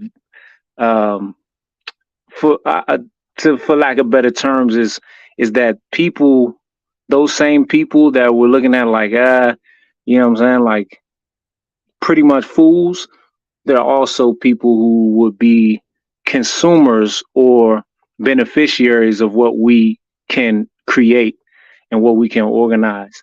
So, and but it's still tricky because then it bounces back the other way. Pendulum swings the other way again after that, and you say, well, you don't want to get too caught up trying to, like in the words of 3-6 Mafia, don't save her. She don't want to be saved. You don't want to be trying to, convince people of things or train people who, is going to be a fruitless effort. But yeah, I see that. I see what's going on with the whole thing. And what I mainly saw in the clip is just this part that's playing on screen right here, where Brother Omawali, Sharp Brother, has these titles, right? They're highlighted. I really believe that in these panel spaces and in these discussions, we got to really study and the tactics of the legal technicians, right? Lawyers, prosecutors, right? Judges, understand how in this situation, Aunt Jenny, Aunt Jemima, she's like the star witness, right? And so they should have really slowed down the whole entire scenario to a halt. What I was seeing was an opportunity to be like, wait, because she kept maintaining, kind of interjecting a lot and, trying to assert that she didn't comprehend what they were saying, right? How is this media exploitation? Even though they were using this imagery, and granted, I haven't seen the whole clip, so maybe they did do what I'm saying, but I was, in my mind, my reaction to the incident that we watched is that it really should have slowed it down to a halt and pressed her on it on the most basic level. Like, okay, you don't understand that this is exploitation. Okay, look at these titles, read them. If she doesn't want to read them, or she says, I don't know what you mean, then read them for her, right? This is why Black women are undesirable, or what have you. Explain, literally lay out the perspective of what we would call the court right here, right? The panel is the court. Explain the perspective of the people that the reason Black women are not desirable is anti-African propaganda. Explain it in the most basic way, and then relate it to the simple fact that media, from the birth of a nation backwards to demongrelization, all these different things, has historically, the media machine of Eurasians has been anti-African. And this is nothing but a continuation of another leg of the race. And point that out to her, and then what say you? Now, is it clear to you, Mrs. Aunt Jenny, what our perspective and our point is? You know, I think a big issue is that we don't regulate these panels and discussions in a very a very orderly manner. We don't really lock in and make sure that nothing gets by anybody. And that's a big thing for me. So when I'm looking at it, I'm just looking at, you know, it's to be expected though, because like I was just talking about, it's anti-African propaganda. So whether Just Pearly Things is completely oblivious, as some people are saying, you know, and she just, you know, an innocent 1%er who is, you know, just trying to make her way in the media space, the social media space, and give glorious, lucrative opportunities to Africans, to her Africans, as she said. Either way, it's like she's doing pretty much an exact replica. She's replicating what we've already seen for the past however many hundreds of years. So then when we look at it, it's just like, okay, it's to be expected. It's the media machine. This fits the bill. So we don't really have to stress over it too much. When I say it's to be expected, I really just always take that stance where these people that I see through a screen that have no clear politic, I don't know them. So I assume them to be agents of the state, and not in no spooky conscious community way. Just I assume that they're going to propagate what the state wishes them to propagate, right? And that's going to be anti-Africanism. And so until we effectively build our own media machine, until we, you know, codify our culture and politics into our media and are able to figure out how to scale it, you know, it's just like, it's to be expected. Like, I just look at it as like smoke screens, you know, but it's tough. Once again, and I'll end back on the original point, it's tricky. That's what I tell people all the time whenever we get in, like Baba Neely Fuller says, it's interesting, right? It's tricky because then at the same time, I look at this stuff and I'm like, okay, distractions, right? But I know that it's affecting real people with brown skin. So I know that it's not, you know, it's tricky because we have to maintain our compassion and our will to execute on the behalf of our people. But we also have to be willing to recognize that these people are metaphorically casualties. Some of the people who are being got, you know, they're collateral damage. And so these are the things, this situation should just be, you know, it should remind us. And what we're talking about with media, the role media plays, it should remind us why we need RBG, influencers, vloggers, you know,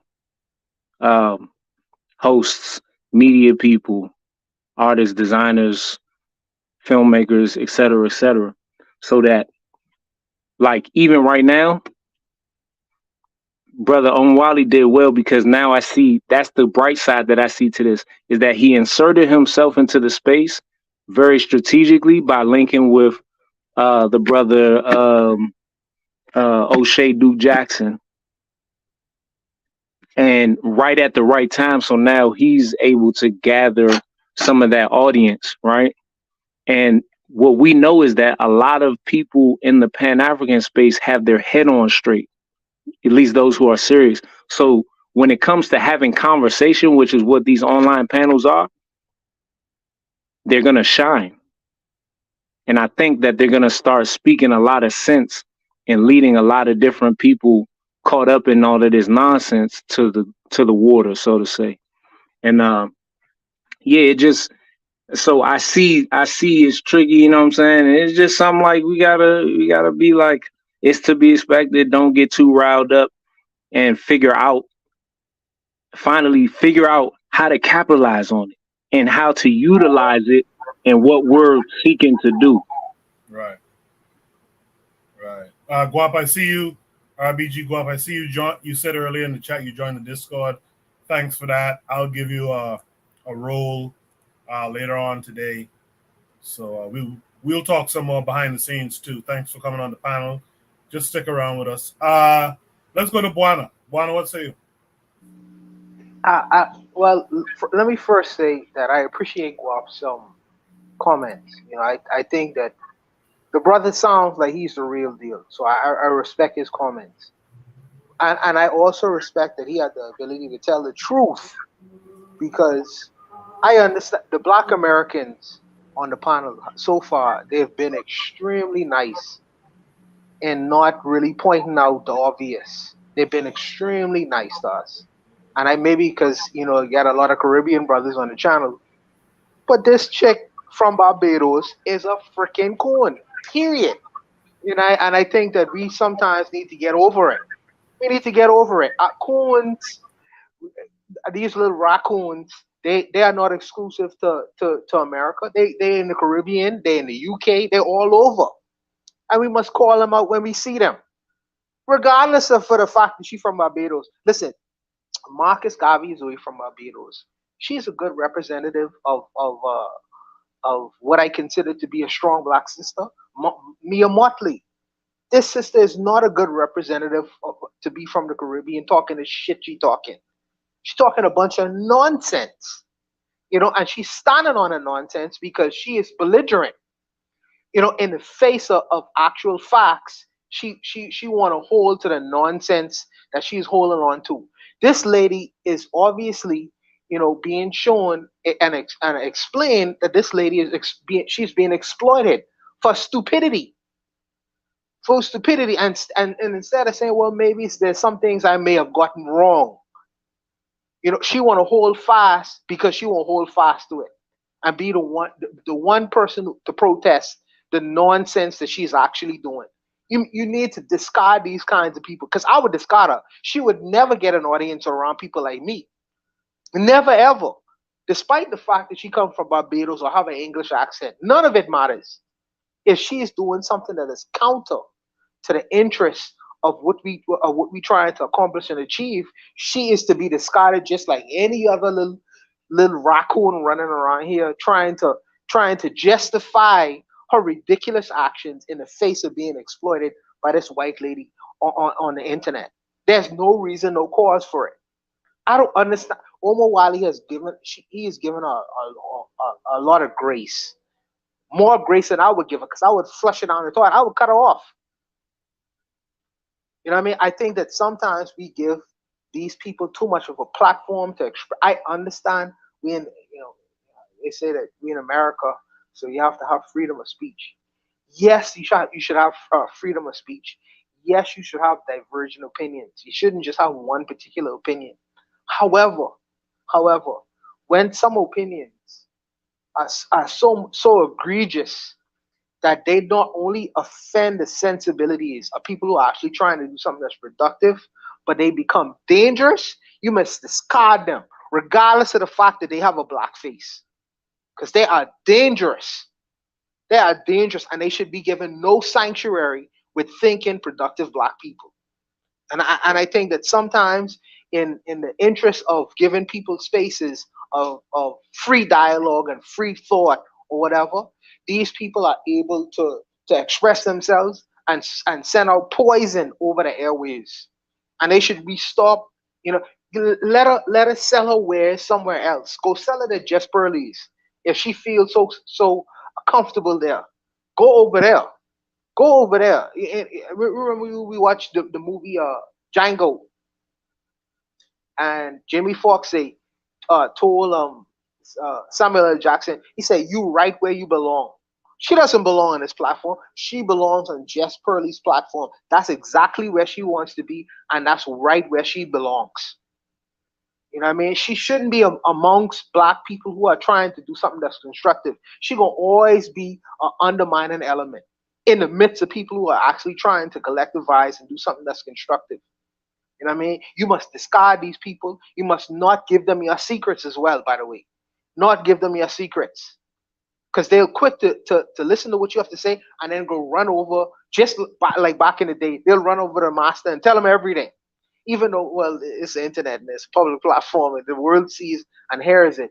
But you shouldn't be willful in disclosing your personal ideas and the things that you really reflect on amongst traitors and treasonous people like these kinds of people out here. Cut them off and we jump. Don't give them no sanctuary within our circles. I believe. And I'm saying this as a Caribbean person, and she's a fellow Caribbean person. But I getting over that.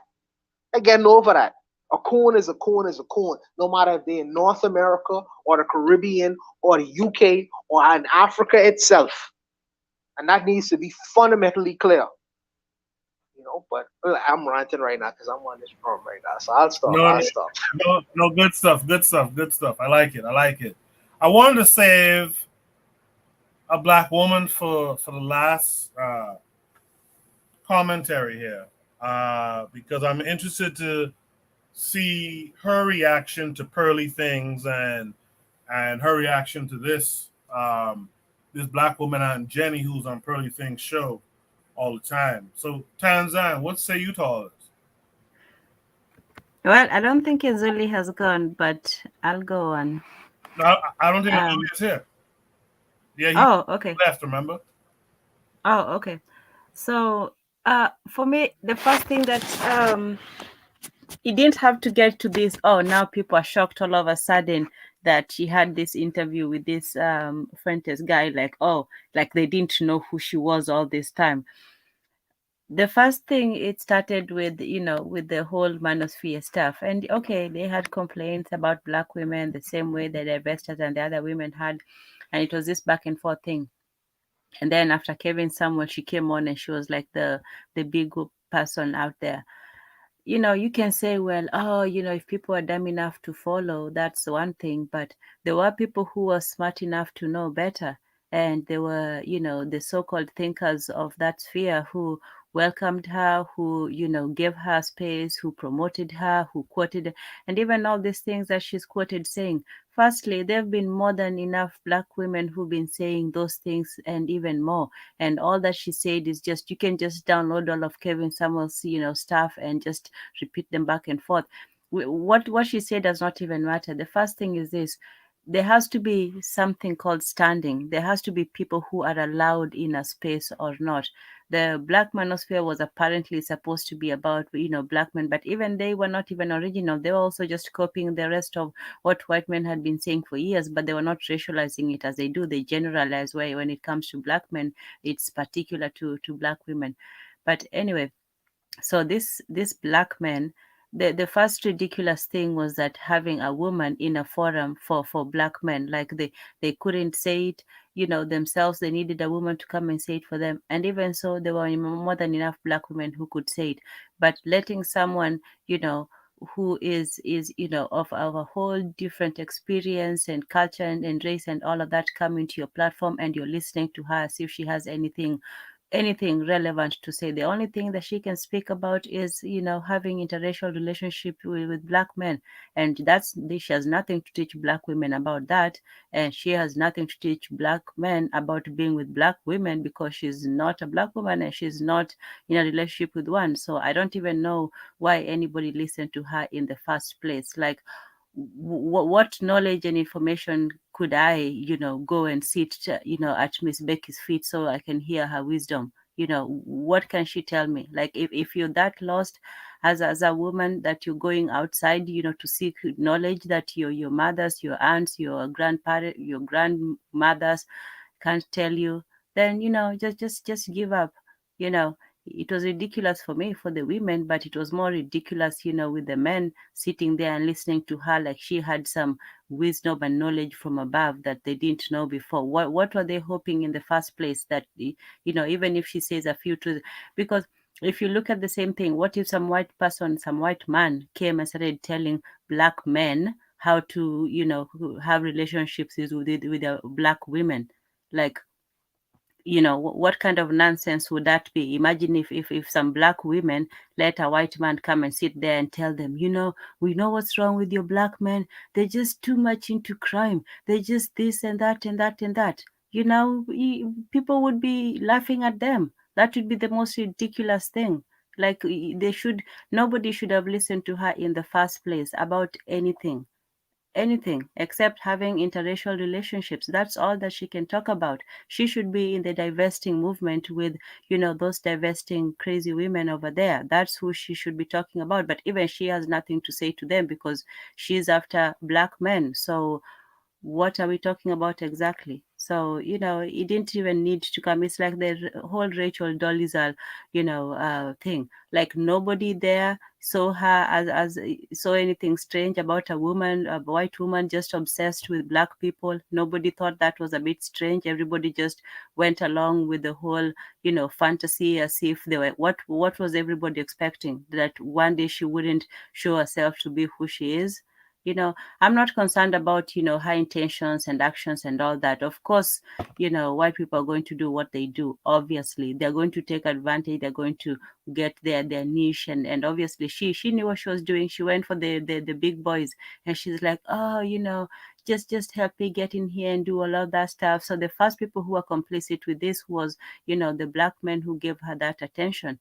If everybody had just ignored her and moved on about the way, but they were not even confident in themselves because they didn't feel that they could, fill Kevin Samuels's shoes. So they had to let this woman come in and be like, the voice of reason for everyone. So yeah, just like Vlad, there's no other platform that, yeah, actually that's exactly like what he does. Yeah, those rappers don't have to go there and self-snitch, as that woman was saying. Oh, she didn't force anybody. What is she just supposed to turn away? Like, she's playing, dumb. She's just being ridiculous. Yeah, let's turn this around to Vlad. Does he make those rappers come in there and self-snitch on themselves? Of course not. They come there willingly, whether they're paid, whether they're not paid. They just come there to make fools of themselves and to glorify the street culture. And he interviews them. He makes them, talk about themselves.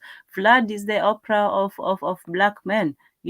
All this, they're thugs, they're gangsters, but when they go there, they just spill all their secrets, and he loves it. So it's ridiculous for this woman to claim that, oh, they're just there, she doesn't force them, she doesn't do all that. No, of course it's not forced, but it's influenced. And the fact that people are giving her attention, that's what we should be more worried about, that we're actually listening to the same people who haven't changed for over 400 years, but we're still paying attention to them. So yeah, that's all I can say. I appreciate that, Tan. Does anyone have any last words they want to add here? Yeah, let me add to this. I'm gonna ask Buana, right? How is it exploitation? I want to give an example. I got some podcasts where I think one point I went a little, not viral, but a little popular. I was talking crap about Nelly Fuller Jr. I had bad internet at the time. I don't know what subject, but anyway, I was talking shit about Nelly Fuller Jr. A lot of people came on that to say Jimmy Jr. is the best, and I said, look, man, let's go to a debate. Let's see who let's see who wins. So I think it was like, prove me wrong. It was like a series I was doing, and I had a couple of these fool rights, I would call them, and I would just clown folk all the time. People would be like, after they watch that, they're like, man, you got these idiots coming up, blah blah blah, and it's like, yeah, for sure, right? Is that exploitation? Or is that just content creation? So I want Buana, because Miss Buana, usually he's, he says he's pro-capitalist, all that stuff. I want Buana to answer, especially since he's going to tell me I'm ranting. I want Buana to answer how in the world, because I didn't even watch the lady's stuff. How in the world is it exploitation because you made content? Let me explain, and it's good. I appreciate the fact that you asked me this question. You remember this old series called Maury Povich, the Maury Povich show, Maury Povich, or Jenny Jones, things Yeah, like man. Yeah, that. man. Yes. So do you notice that the majority of people that came on his show was poor, either poor black or white people. They never was Jewish. Never was Jewish. He never had any incidents of Jewish dysfunction on his show. Never. Not one time. Not one time. Don't you notice? You ever see that? Have you ever seen that? These guys have I didn't watch the show that heavy, but I feel you. Okay, I guess it's an old show. Very old guy. But But ain't nobody watching it. I'm saying nobody watching trash TV, but we got you. yeah, many people watch Maury back in the day, man. But maybe I'm too old. But what I'm saying is that they highlight black dysfunction, but they would never ever say or never have a dialogue or have a discussion about things that is dysfunctional within their own communities. They just highlight and really some of these people who went on their shows, they never flew on a plane before, they never stayed in a hotel before, they never had the access that they had before. And Maury Povich would capitalize on these things. He would provide them with access. And many people, in particular poor black people, would jump at the chance, even if it's to fly on a plane. You know what I mean? Show me the dysfunction. If you say that what you are providing is just content, base level content across the board, why is it that the content that you are providing is exclusively the content is just primarily in a particular community of people? I don't see the white trash community calling your show up and talking about the dysfunction that goes on there. If it's across the board, I don't see the Chinese dysfunction. I don't see the Mexican dysfunction. It's primarily just black dysfunction that's on display. And YouTube give you, in particular with these algorithms, they give you a profit for that. You know, because we believe that the algorithms are objective, unbiased. However, you know what I mean? You know technology only. You are a technology person. You know who is behind the screens. You know who's influencing the biases of these algorithms. What make these algorithms go? You know what I mean? So if you talk any element of anti-blackness, you shoot up to 126,000 subscribers tomorrow. And these people have copied the blueprint of that. You know, this is the reason why a person like Cynthia G gets so many subscribers, and she is an unintelligent person. But people like yourself, people who are well informed, we struggle to get subscribers.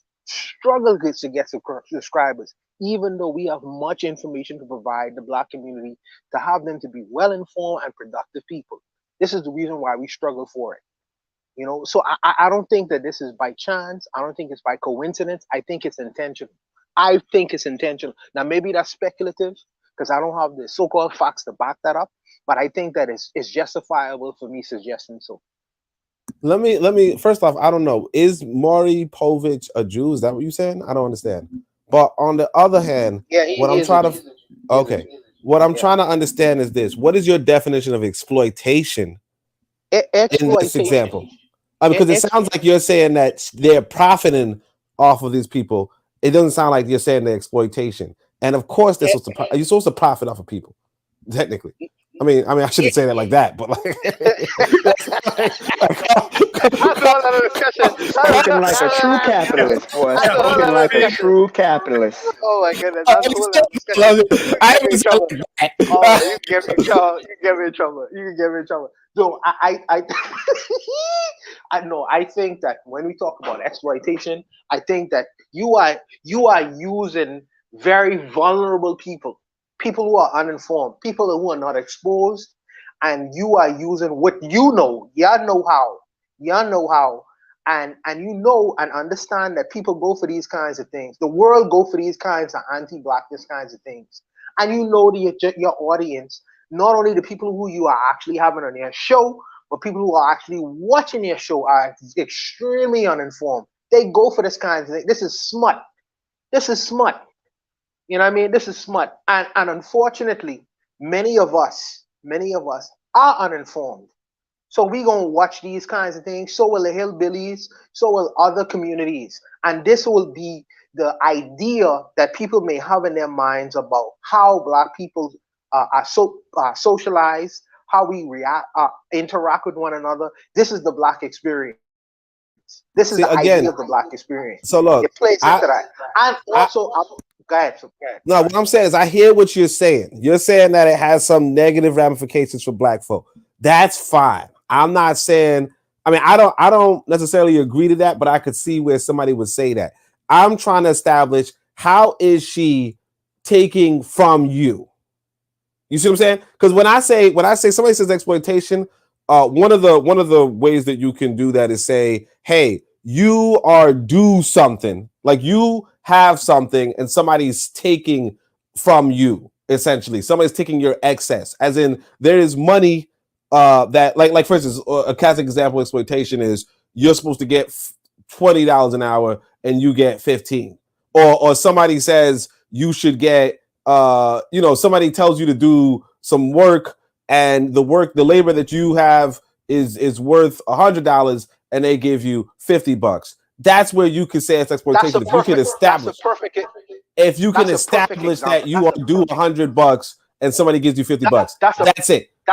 How does that relate to this JPT case? That is an excellent example. I know it's an excellent example. That's why I did it. So let me explain. So, and I'm guilty of this. So I might get a guy who is like maybe on drugs and strung out, right? And I might get him to like roof my house. What you mean you guilty of this? What? Oh, okay. You're going to hell for that, Buana. You know that, right? You're going to hell. You're going to hell. Special room for you. Atheist hell. Oh no, you have an atheist. You go to Christian hell. Oh man, I ain't get a problem. Knowing that yes, this person may have the skill set to do a particular thing. However, because he's on the street, because he's in a vulnerable situation, I exploit that situation to enrich myself. In the same vein, and I'm a parallel it, in the same way, you are taking many uninformed, many people who are in vulnerable situations. You are taking people who might not necessarily understand the ramifications. The ramification are telling their personal, intimate stories, putting it out to the world for profit, because then she's not going to explain the ramifications of telling these stories, how she will benefit from it, how it will not only disempower the person who is telling the story itself, but how it will have a ripple effect in how Black people are seen around the world globally. These things are not being explained to these kinds of people, because this person didn't even graduate high school. You know what I mean? I could just tell her to come in, let me fly her out, treat her nice, and give the people who are watching these kinds of stories the red meat that they desire, which is Black people are dysfunctional all around the world, and I take the benefit from it, and I'll give her $100 and send her back to butt-ass Mississippi. So she gets really little profit from telling and exploiting her story and selling her all over the world and showing that Black people are dysfunctional. And he is actually using her ignorance against her. He is actually using her ignorance against her. He wouldn't do this to a well-informed person. He would do it, and neither would he do it to an ignorant person within the Jewish community. This is what I consider to be exploitation. Well, because let me finish. When you are making a deal, the two people coming to the bargaining table should have equal footing with one another. That's not really happening in terms of Jess Purley, and it wasn't happening in terms of Maury Povich as well. Because if one person is severely ignorant in terms of business practices, how the law works, how money works, all these kinds of things, and then you have a team of people, and not only Maury Povich themselves, he probably is a college graduate. This is not equal bargaining power. It is unequal bargaining power, and I believe that that's where the exploitation takes place. All right, Karl Marx. But look, I'm far from Marx, man, and you know I'm far from Marx. Oh, my bad. Engels. What did you say? He's Adam Smith Sr. No. He's Engels right there. But like, What I'm gonna say is, I don't think that's exploitation, man. I'm sorry. Like the Maury Povich thing, like Harsh pointed out, and I wanted to point out this too, is that he was doing fake stories sometimes, right? And I could see how it's negative. Like I could see how things could be negative for Black folk. What I'm gonna say is that if people are calling up on a show voluntarily, right? That's on them. And the reality is that it's not. I don't see it as exploitation. If they were not going to get money anyway, you know. You have to own it. You have to. Sorry, Tan. You have to. Sometimes there are cases where you have to help people from themselves. Because there are people who are severely man. White people got no responsibility. She's a white woman. I believe in personal responsibility, but people are in a situation where they are undereducated and they are misinformed. And I can't say that we on an equal bargaining power where we could say, well, we come in at the table equally, so you should take personal responsibility for your actions. If a person is severe, no, that's not fair, Oni. Okay, Karl Marx. All right, Marx, but rotten. Well, okay, let me stop. I'm saying, all right, Marx. See, now I'll give you this. The bum that you get to do your roof, that is exploitation. Like if the man should get $300 and you tell him $50 in the chicken wing, that is exploitation, right?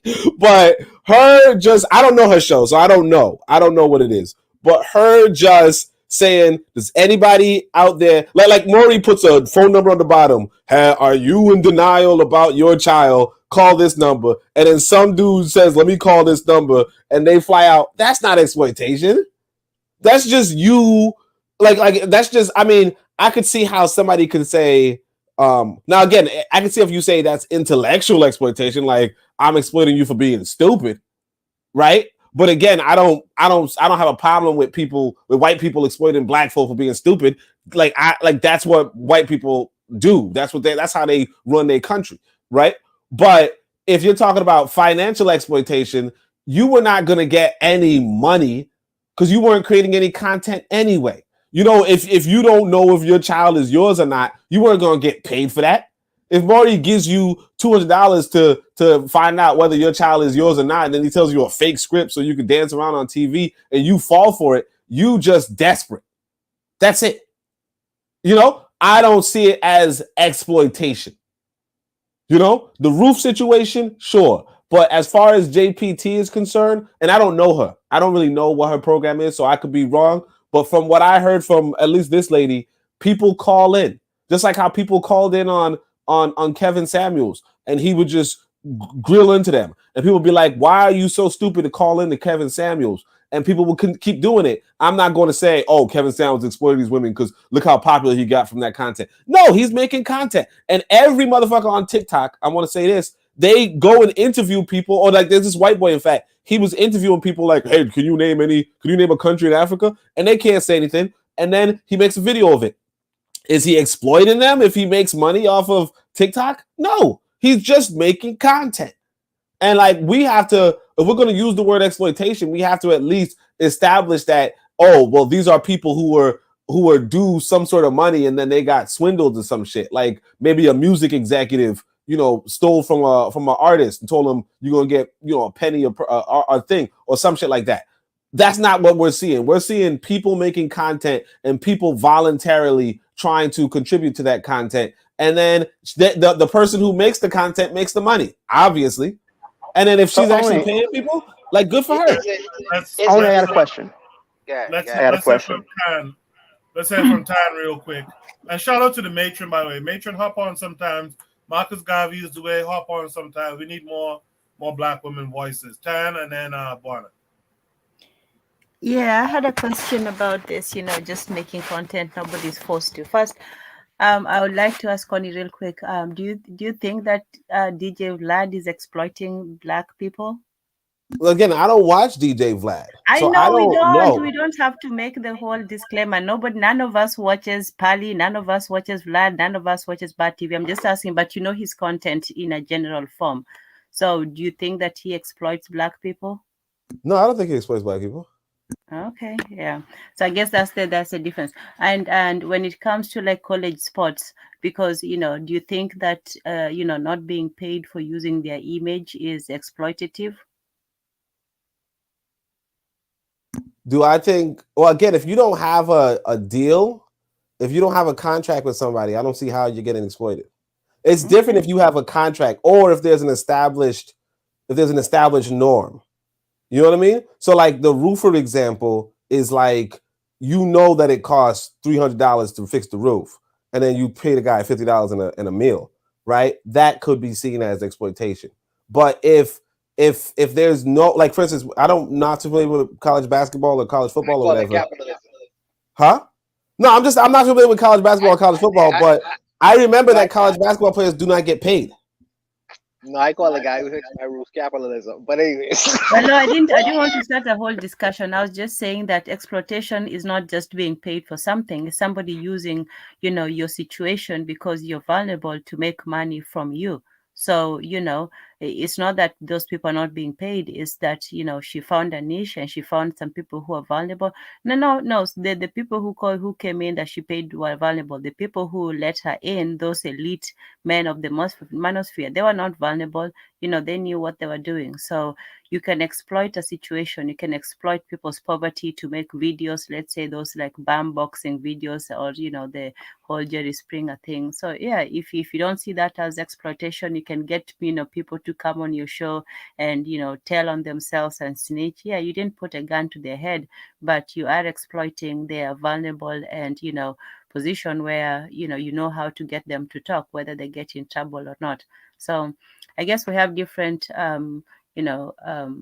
views on exploitation, but to me, she should not have a platform to stand on. Kevin Samuel, a black person can talk about black issues, black relationships, that's fine. But people should not listen to a white person, man or woman, talk about black relationships. So yeah, that's all for me. Only is showing his privilege. He's showing his privilege. I ain't got no privilege. No, it's privilege. I'm gonna say this. Because, no, wait, hold on. Go. Just to what the sister just said, right? I think there's a difference in what we're saying with exploitation. If you're saying somebody's exploiting your ignorance, that's one thing. If you're saying that somebody's taking money out of your pocket, that's another thing. They're not taking money out of your pocket. If you sign like with the college example, the college football example or whatever, if you sign onto in order to get onto the team, they say we can use your image type shit. It's not exploitation. Just like if I go to a bar or an event, they're going to tell me straight up, we are going to take photographs and we might use your photograph in promotional material, right? If they use my face, which they can, right? They use my face to promote their whatever, right? Whatever their agenda or whatever. I can't say, well, you just exploited me. Like, no, we fucking told you up front that we were going to use your image. You joined the team. That means you're going to be a part of the promotional material. And yeah, we're going to make money because you're joining the fucking football team and we sell tickets.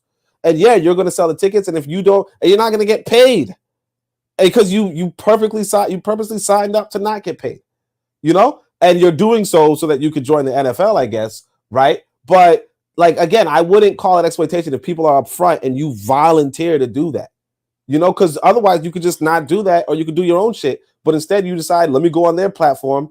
Like, that's on you.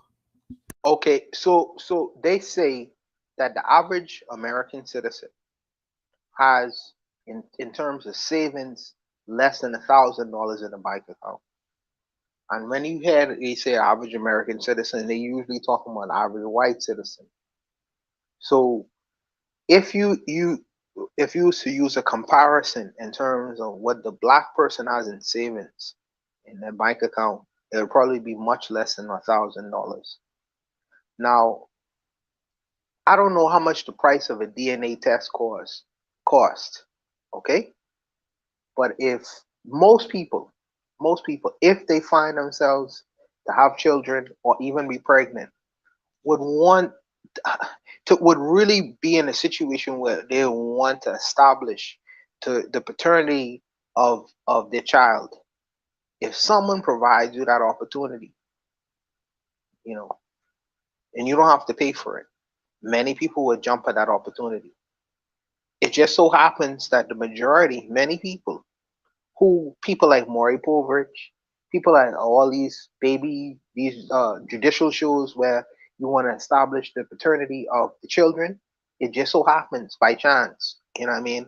It happens that many of these people are black folks because many black folks, whether you want to admit it or not, don't have a pot to piss in or a window to throw it out of. So if someone provides you that opportunity, they would jump at that opportunity. So for me, there's an unequal relationship there because the mother would really want to establish the paternity of a child, but she may not necessarily be in a financial position to do that. But if she has to publicly tell her story to know the father of a child is, she would jump at that opportunity, and people notice, and people would use that not only to get advertisement dollars and create hype or even interest in watching these television shows, but they're gonna use that particular narrative to make money for themselves, even if they have to pay little to no money. How is that different from me paying a young crackhead to pave my house? You know what I mean? I'm exploiting his financial vulnerabilities. These people are exploiting their financial vulnerabilities because we know at the end of the day these people have needs, and we and it's not necessarily a good thing, but we gonna use that need against them. You know what I mean? That for me, that it sounds like exploitation, and I don't want to say it's exploitation, but it sounds like. Well, hold on a second. Look. Well, I'm sorry. I'm sorry. Go ahead, bro. Oh no, I was just saying, like, again, we're using exploitation in three different ways. So if you saying you're exploiting somebody's poverty, i.e., you're taking advantage of somebody's poverty, that's different from saying you're exploiting somebody. Okay, so if you're calling into Just Pearly shows for free and you're not even getting no damn money, you just want to tell your story, that's just content creation. You know, like just like if you show up on, if somebody interviews you for their TikTok, it's just content creation. Especially if you're not getting paid, you know, and you weren't going to get paid anyway. Now, if you're talking about you're down bad and you can't afford a DNA test, right? That's different. That's just like, yeah, if somebody's offering you a DNA test at a price, again, you know, like everything comes with a cost. You know, I mean, if you thought you were going to get it for free, that's on you. But the other person who's doing the test needs to get paid too. So, I mean, it's like saying somebody's exploiting you because they charge you for a DNA test. Like whatever the DNA test is going to cost, you know, whether it's going to be the $600 out of your pocket or the storytelling on Maury Povich, like nobody owes you a free DNA test anyway. But again, Maury Povich is a different example. He was an entertainer making entertaining television, and he used a bunch of black actors who were voluntary. Just Pearly and the entertainer, bro. Just Pearly, yeah. I mean, but Just Pearly's not even paying people. You know what I mean? She's not even paying people. She's literally just has a show and black people are calling in. And the thing is that some black people want to be heard. Some black people want to tell their story. Some guys want to, so on and so forth. And she just lets them on. And I mean, like, that's what it is. Just like how, like let's say Bitter Medicine. We on Bitter Medicine. We all called in here voluntarily. You know what I mean? Nobody's gonna, if somebody walks away and says, you know, Bitter Medicine, Koku's exploiting Oni and he's exploiting Buana, it's like, what the fuck are you talking about? We literally called in on the show. So here's the thing with that. Here's the thing with that. Since you guys aren't familiar with Pearl's content, so I've caught a couple shows that she not so much show, but the things she's done with other creators in the Black manosphere. It's not so much as a call-in show the way Kevin Samuels was. It's more of she has like reaction videos and she's discussing certain topics. Many of her topics were about relationships. And there's many people say there's a crisis in the Black dating and mating scene, whatever your viewpoints on that. So she would get with Black creators, Black men, and discuss mating and dating she tried to make it seem like it was race neutral, but in reality, it was mostly black men talking about black women, and she would come in and comment on those particular issues. So what Omawali was saying, why are we letting this white broad into our conversation about our particular mating and dating situations? She's not doing this from a place of concern unless she wants to see things improve. She's doing it because it garners views, it garners likes. And on Pearlie's channel, she works with several African, because she's an American, but she does her YouTube studio is in the UK. And you see they had Aunt Jemima, whatever the fuck her name was, working with Pearl anyway. So Pearl has several YouTube creators under her belt. So she takes a 80-20 split as if you work under her content. There's another YouTube video by Sarah Garvey who talked about that. She takes 80% of all ad revenue. She gives you 20% of all ads. So she's very much exploiting the people that are under her her YouTube channel. But just the fact that the conversation she's having about the crisis in Black community, the fact that she is an outsider commenting on this. She's a 26-year-old white girl. She got her parents have bread. She on her earlier YouTube video show where they live at. These people have money. So she has no connection to the Black community whatsoever. She's just talking about this topic because it garners views, it garners ad revenue, and she's making money off of it. So what she did when her information came out about her hanging out with Nick Fuentes, her other interview with Jesse Lee Peterson, which in my opinion was actually worse than her interview with Nick Fuentes. But the exploitation comes for her discussing Black dysfunction, Black maladaptation to systems and racism, and then taking those maladaptations and making content about it and garnering views and making money. But a cracker is a cracker is a cracker, So my issue not so much as her exploiting shit. They're gonna do what they're gonna do. My reaction or my concern is the Black people who are, taking and enjoying this content. And then when it was revealed that this white bitch is really a white supremacist, they're still rocking with her. So that's more my concern about this Pearlie thing. Fuck Pearl and her mama. But my issue is more so the Black people who are still liking her videos, still subscribing to her, still coming onto her show, even though she's doing videos of the Holocaust denier, someone who believes that Black people are inferior to white people, and they're still rocking with her. But the exploitation comes to her making content about Black maladaptation, Black dysfunction, and making money off of it. Let me say this. I want to stop soon, but let me say this. Quickly, I'll give this topic 3 more minutes, and then I got to go to the last topic for the night. Yeah, let me say this really quickly. One, there's something like, the thing is this: market economics, market testing. Okay, Just Pearly Things is doing this Black shtick because you said she could get money there, right? And it reminds me of these 2 comments I heard when I was younger, right? One is the Bubba Sparks. Y'all remember Bubba Sparks? I guess Timbaland tried to get a white rapper. He tried to get himself an Eminem. The dude comes out with a song called Ugly, okay? I watched it recently. It's really disgustingly self-hating for a white person. Like, he's just like, I'm ugly, and the whole video is just showing a bunch of ugly white people, and he's rapping about how proud he is to be ugly, and it's just disturbing. But they were trying to go for the self-hate market, and it didn't work out. So the dude just freaking embarrassed himself and his race off of that. But that's what people do. They test the market, and they see if it can work, and if it doesn't work, then they just move on. But if it does work, then they keep going. They beat a dead horse, because if something works, you just keep doing it. You don't fix something that's broken. And so I remember, I think it was like the blue, there was these white boys. I think let me see what they call. I think the Blue Collar Comedy Tour back in the day. Jeff Foxworthy, Larry the Cable Guy, and some other people, right? And one of them, I think it might have been Larry the Cable Guy. He made a joke about, he's like, I'm not gay, but if I watch porn, I want to see big dicks. I want to see big Black dicks and shit like that. Right? And it's like, that's what the market is for.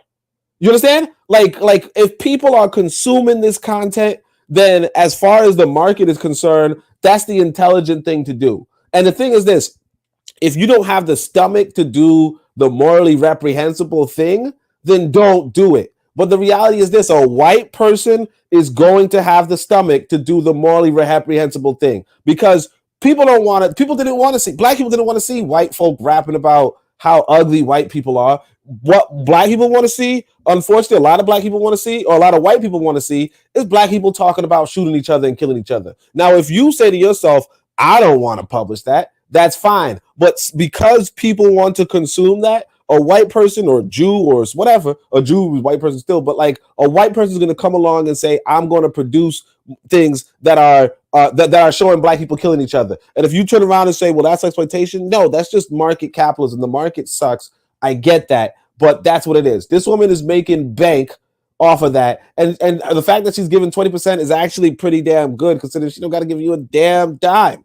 You know, so what you're saying is capitalism, exploitation. Is that what you're saying, sir?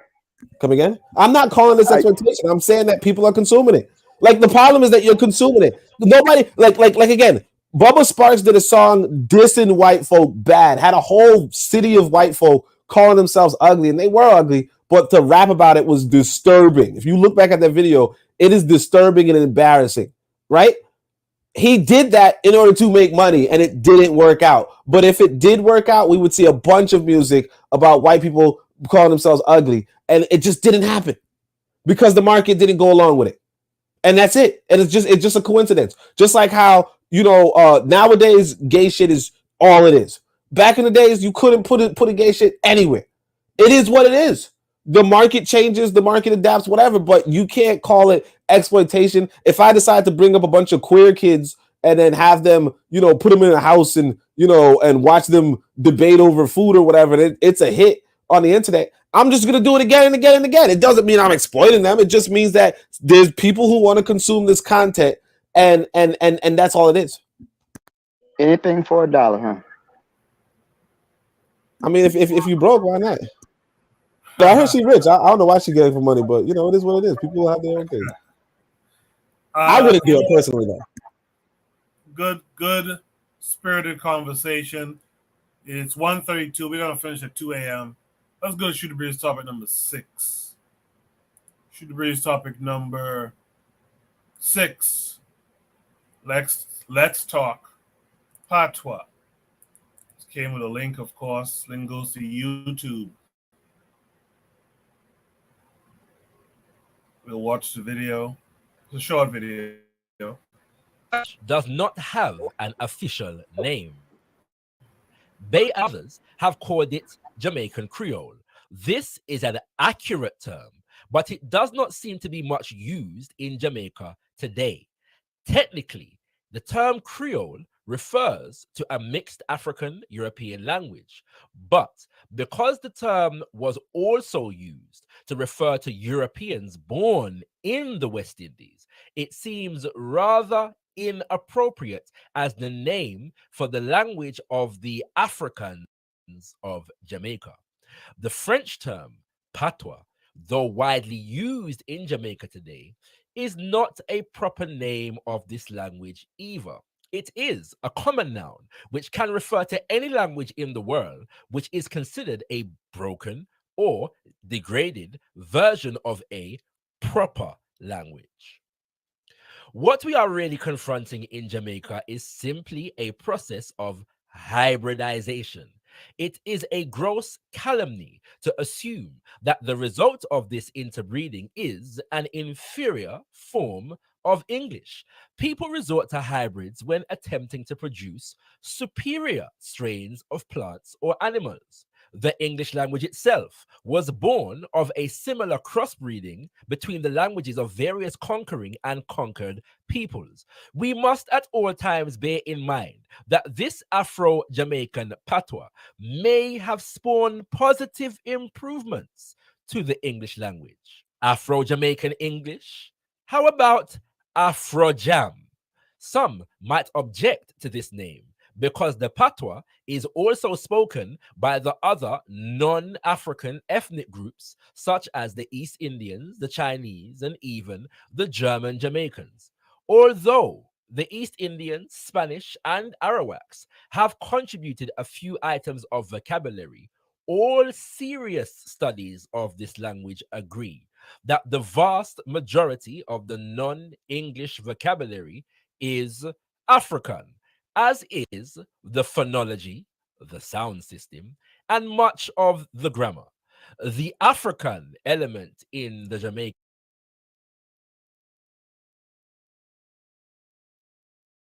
population is in the overwhelming majority, probably in the region of 90 to 95%. The fact that all races have adopted the Afro-Jamaican speech does not make it any less African.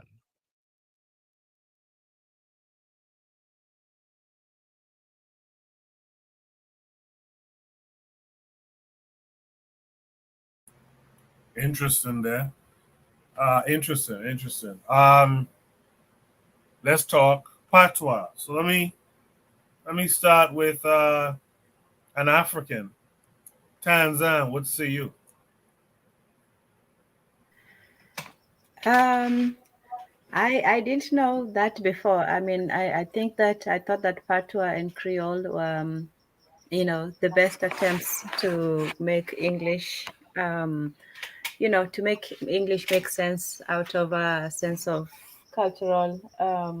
Sorry, I have a cricket. Cultural alienation. But I also know that there's a lot of creativity also in the way that language is created. So I don't take it for granted that there was some, Africanisms that were also transplanted with with the movement of people. And it's good to hear that there's still Africanism in patois. I don't understand it very well, but it sounds very melodic and very nice. So yeah, let's pick it. And I also hear that it's pretty interchangeable between the islands, that Caribbeans can understand each other's patois. So that was interesting to me, because in Africa the tribes can't really understand each other, that well. So yeah. I think it was thank you for that, Tan. I think it was Nama X. I think it was on one of the Forecast Radio's shows. I think it was Nama X who was in the chat. He said something very interesting. He was saying how this language thing is the root of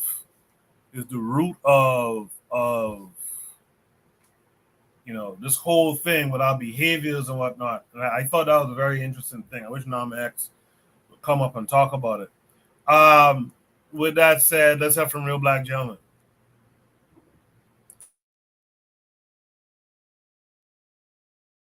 Oh, I'm here. Yeah, I'm here. Yeah, I like. Okay. So were these who did this study? Like, who did this analysis of this? I didn't catch that part. Did anyone catch that? I'm just saying, well, I mean, he's holding the book, so I'm just wondering if it was how would I say it, indigenous, or was it, you know what I'm saying, black people who did the study. I think it's always good to study language. I'm big on it, even though, you know what I'm saying, like, you know what I'm saying, you can't let the perfect be the enemy of good, but seeing this and understanding that, what Jamaican people speak is mostly African, that's a great sign. That's a great sign that Black people hold on to African languages and don't even know it for the most part. A whole bunch of little, ahs and we's and little bits of the little English grammar and little, I get it. But if you can understand the language, you can understand, like, Black people's should be able to blend languages, Creole and patois, and just, like, language blending is, it's like, look, if you can, like, make the language do what it do for you. And the thing is, like, I think that anytime you can make a language that, you understand and the another group can't necessarily understand as easily, that's an advantage for you. So, like, big up to, like, anything, anything that studies language and like builds up on it. Like slang is like, you know what I'm saying? You know, people talk about like the proper. I'm not on that. You know what I'm saying? Like I say, y'all, I do a lot of, you know what I'm saying? I say it how it's said and how it's meant to be understood. Like you're supposed to break the language down just to like, you know, build it back up in your own image, as it were. I you know, I would think that in terms of like international politics, it's like this is like in the Caribbean. There is like the English and French and the Spanish like spheres of influence, in that if somehow, some way we could, you know, the people and I mean people's go through informal ways. So there's always a mixing, but anything that would encourage that would be a plus amongst Black people. You know what I'm saying? Like, you know, anything that would just further that, you know what I'm saying, understanding different people's slang, you know what I'm saying, just understanding these things so that, you know, just keeping language fresh. The young people always twist it up. And anything that will keep the young people, you know what I'm saying, keeping up with young people, you know what I'm saying, like all of it, you know what I'm saying, all of it, you know what I'm saying, if you listen to the young people, they will keep you young. They will keep your tongue young. You know what I'm saying?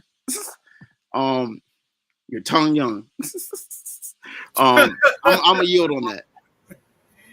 Ah, boy, thank you for that, real Black gentleman. Let's hear from Buana next. Buana, what's it? No, I personally think that English language, standard English language we have learned in the Caribbean and in different parts of the African diaspora is extremely limited, and it doesn't really express some of the sentiments of the African experience.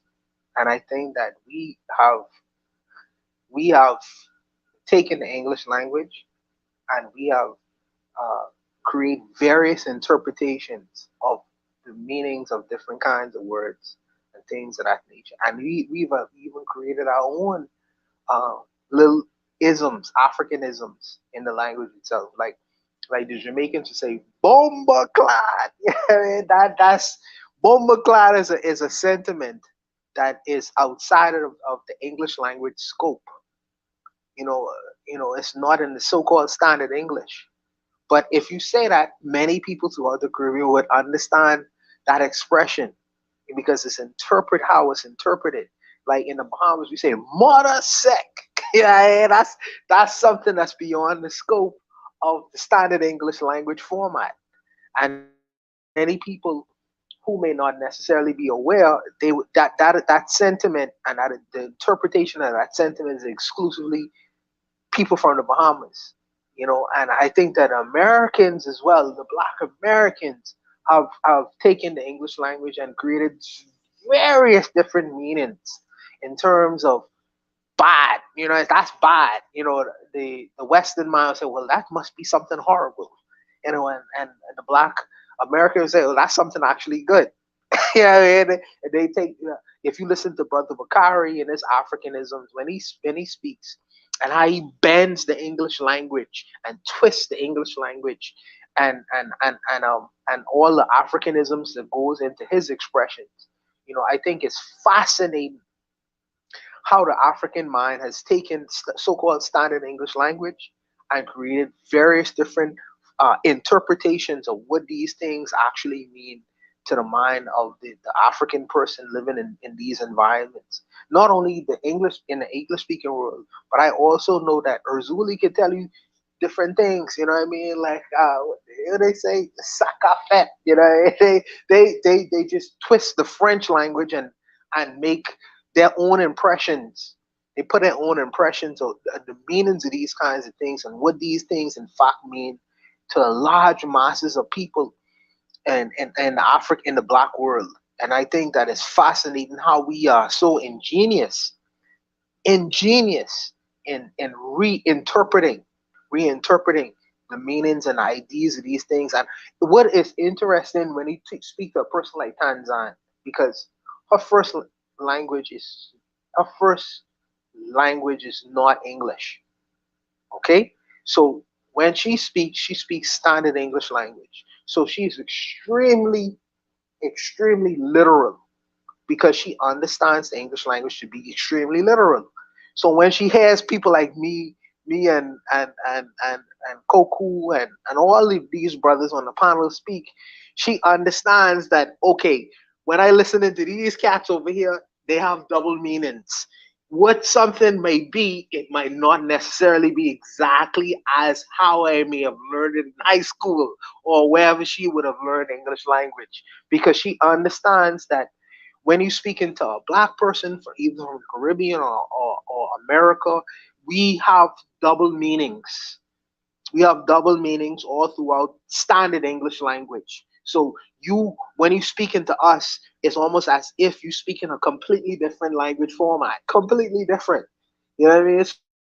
It's like you have to interpret that as well as if you different than you would interpret standard English format and standard English language. So I think that we have improved the English language because the African mind has found, and it is, to be honest with you, it is the English language is extremely limited, and it doesn't explain all of the expressions of the black mind, in this Western experience. So sometimes we may come up with our own little words. Sometimes we may take the meanings of the English language and put another meaning to it. So I think that it's fascinating that we have done that. But I think that it's interesting when you dialogue with a regular white person or a person who has just learned standardized English and know cultural elements that come into play with that. And I think that it's interesting when you dialogue with these people. I have fun with Tan sometimes because she is very literal in how she's understood the English language. Well, and I think that in having conversations with us, she understands how we bend the English language, twist the English language, and add double meanings to it. So it's just fun when we hear and have these kinds of dialogues, man, because I believe that the English language is extremely limited. But I think that it's fascinating how we put our twist and interpretation to it. I'll stop there. Bonner, before you go, I'd like to ask you, because this kind of came up in the chat. The patois that's spoken throughout the diaspora, is it an African language or African derived language at this point, or is it just an Africanized English or French or whatever? I would say it depends on what country you're talking about, because when you speak into, and Erzuli could correct me on this, but when you speak into a French, when you speak into a Haitian have a completely different term for, let's say, like tire.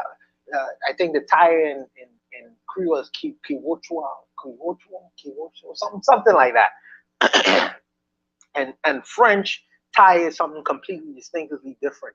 I can't remember what the name is for tire in French. But I think that some of the terms translate, some of the terms are spoken differently, some of the terms are completely different. So you could say it's from an African language. Some of the terms, some African languages, some African terms we may have kept, some. And I can't do it right now off the top of my head because I'm drinking right now. But I think that we have learned the English language, but because we have an African mind, that element, that cultural background, I think that we have put within the so-called standard English language our own cultural interpretations of the so-called English language. And sometimes we say it in a way that we understand it. You know what I mean? Like in the Bible, we say weenie and sausage. We say crazy. You know what I mean? Yeah.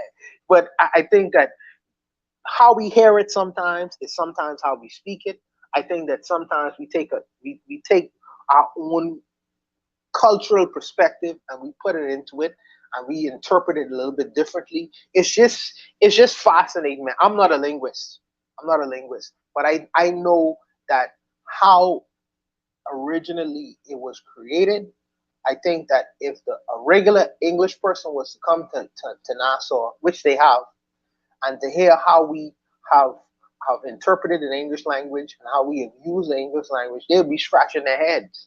And the same thing is done in Jamaica, and the same thing is done throughout the rest of the Caribbean and the Spanish speaking Caribbean and the French speaking Caribbean as well.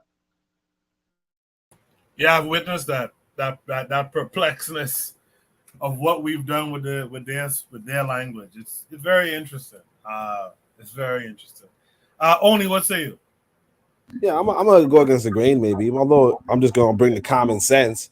You know, what language is it? It's English. You know what I'm saying? Like, what are you talking about? What? It's English. Like, you know, I don't know where, you know, whether it's just straight up English. Like, I mean, because English. You said Bomba is English.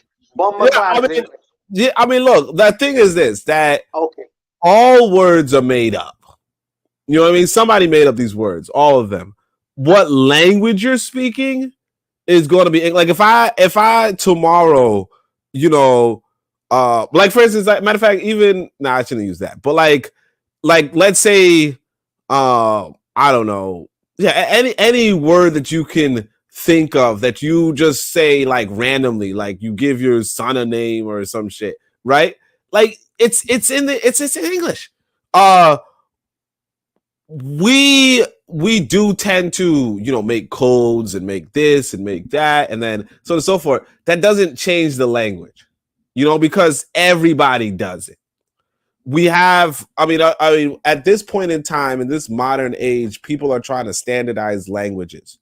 Okay, so you're gonna have England trying to standardize its language. You're gonna have America trying to standardize its language. But people like white boys in the South sound different. And black people in the South sound different, you know. People from Ireland, people, you know, the people Cockney, you know, that's like a bunch of people saying weird things, you know. Oh, that's the bee's knees, you know, and all that type of shit, right? That stuff, you know, the London slang or whatever, or the Ebonics or what have you. All of those different varieties, different dialects, different so on and so forth. Whatever you want to call it. It's English. That's the language. Now you could go say, well, we can call this Jamaican. You know, you could call it Jamaican English, or you could call it Jamaican or whatever. But realistically, if you were to go down with it, it would just be English. That's it. Sure, you have dialects. Sure, you have Creoles. Sure, you have patois. But if you're saying what language is it, and this is something we learned when we were kids, they're speaking English. You know? Now, if you want a real different language, you go go to Swahili. You know, go to Swahili, go to Mandarin. Then you're gonna get a really, you know, you're not gonna be all bumbleclotted. Is it bumbleclotted? Then you're gonna be like, maybe need to, you know, like maybe need Kuba, you know what I'm saying? Like you're gonna just say completely different, completely out of it. You know, the Jamaicans, they just, you know, a wagwan, you know, and it's what's going on. You know, that's not a different language, just a nice way to say it, you know? Whereas, you know, if you were in Tanzania, you're like Habari, you know, that's a different language. I'm gonna leave it at that. Even the British say wagwan. Yeah, because you know why the British say wagwan? Because of the Jamaicans who went to England. By the way, that's a whole other matter. Yeah, but let me just who went to England speaking English. England went to Jamaica and speaking and told us they're speaking their language. So let me ask you, Koku, what is juju? A fruit in the Bahamas. Okay, so the Africans on the continent understand juju as a spiritual thing, right? That's what they call juju. We call juju a fruit in the Bahamas. You know what I mean? Juju is not in the English language lexicon. It's not. Where did they get that from? Since we all speak in English language. Well, let me say Where this. did they get that from? Let me say that English borrows a lot of words from other people, and so does Tanzania. That doesn't change the language, and so does Swahili. That doesn't change the language. You know, so English, like all the words that you have, like that end in ION, you know, like valorization or blah, blah, blah, right? All of that is considered Roman words. You know what I mean? Or even if you say atom, like the atom, that's like a Greek concept. You know, just because you borrow words from another culture or another country or hamburger and you know, bratwurst and all that kind of stuff, Just because you borrow words from another country doesn't mean that it's not English. It No, stays I'm English. not. No, Coco, not Coco. Only I'm not saying that we're not speaking English. I'm saying how it's interpreted. Yes, we speak in English language words, but there is a meaning behind the words that a regular European person would take, would be a distinctively different meaning in how we would say something. Completely different. Like, and I made an example. In a regular English speaking lexicon, bad means something that is actually something that is negative. In the black world, bad, in the black Western world, of course, bad may not necessarily only mean something that is negative. The meaning and interpretations they get translated differently. Where does that come from? There's a double meaning that we have that they do not. Yeah, what I'm saying is that that's common. Like you could find that throughout not just European That's literature what or you English say. literature. That's what you You can say. also find it among like the Cockney people, like the whole bee's knees thing or the cat's pajamas. That doesn't mean anything to anybody outside of Southern London. Cockney people don't talk like that. Cockney people, they do something a little bit different. Something Now, the different. whole like, oh man, that's the cat's pajamas. Like that's just slang, and Yeah, everybody and has that, and yeah, it's a thing. slang. Like the Slang. Nigerians, they have the pidgin where it's English, but I it's get it. and it's riddled with Nigerian words, sure. No, I But get what you. Go ahead, brother. Go ahead. Go ahead. no, you was cutting me off. You might as well. I mean, you I'm got what sorry. I'm I'm saying sorry. anyway. No, I'm sorry. No, I'm sorry. But what I'm saying is, because I've listened to Cockney. What I'm saying is, the Africans in the West took the English language, and there is standardized forms and interpretation of the language that not only we hear and understand, but there's a double meaning that we have added to the English language, and even in how we express it. By the way, that's a whole other matter. But how we have interpreted it is a little bit different. And yes, there are other cultures that have done it, but I'm saying that how we have done it is unique in the way that we do it. I don't know, but I know that we only have 3 minutes, and only Erzuli could do anything in 3 minutes. So I'll be quick, I promise. Let's have from Carl. That's not like something Erzuli would say. I'll be quick, I promise. All right, so interesting topic. To me, it makes me just realize how the resilience of African culture, African people, because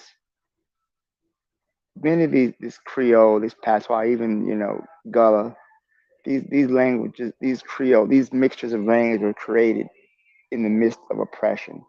So I think that these Africanisms that we find within the English language, within these regional dialects, just kind of shows how much African people wanted to cling to their culture, cling to their home.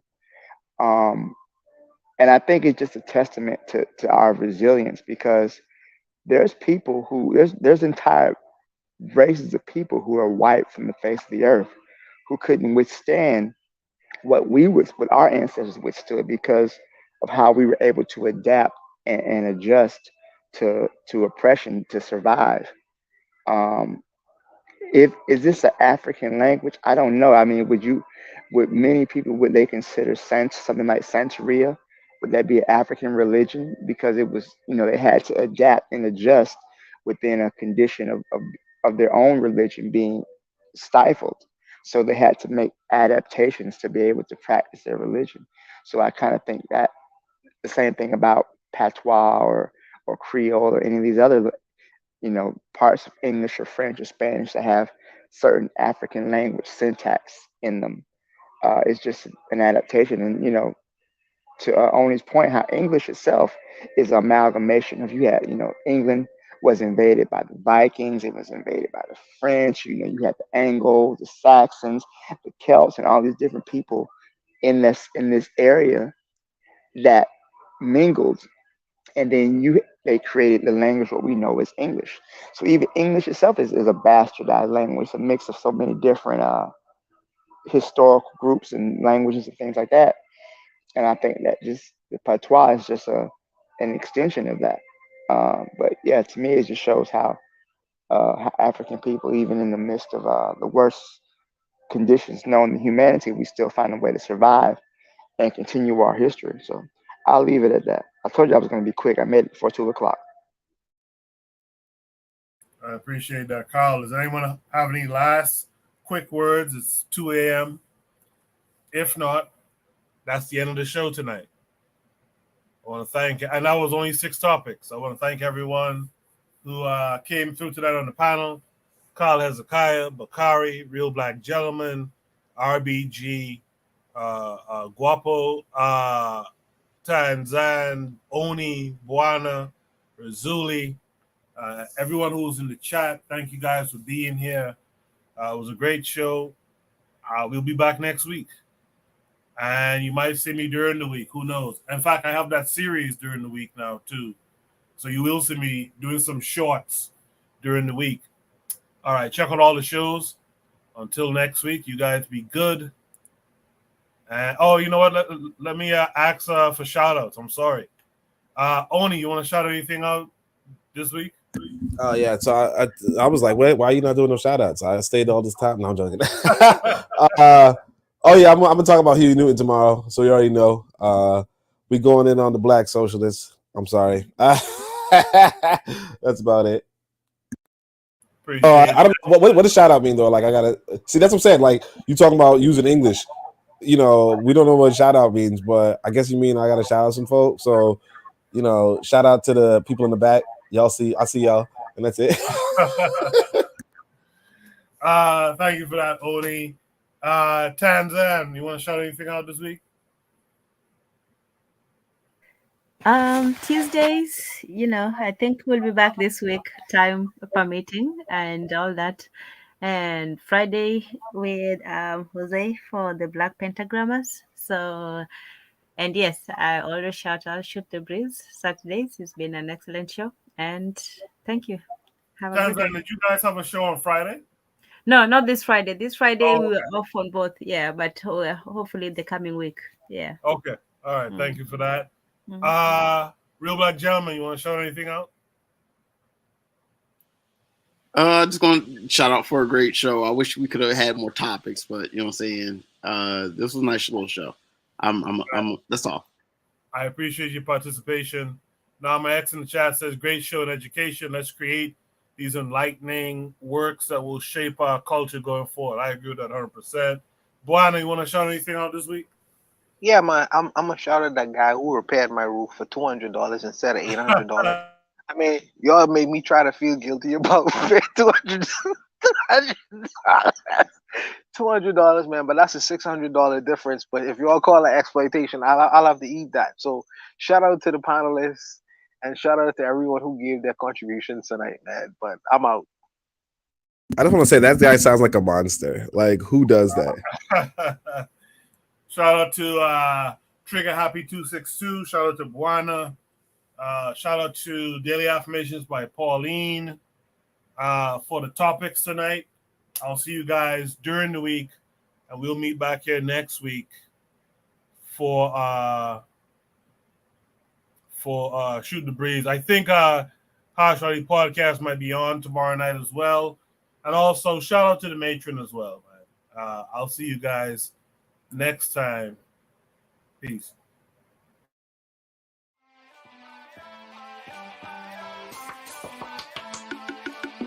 Thanks for listening to the Bitter Medicine Podcast with your host, Koku. If you like what you just heard, we hope you pass along our web address, bittermedicineblogs.com, to your friends and colleagues, and share our show to all your social media. Be sure to check out our archive section on our website for previous podcasts. This has been a KWAZ radio production. Join us next time for another session of the Bitter Medicine Podcast. Follow us on Facebook at Bitter Medicine Show, Twitter, Bitter Meds, Tumblr, Bitter Meds, Instagram, Bitter Medicine.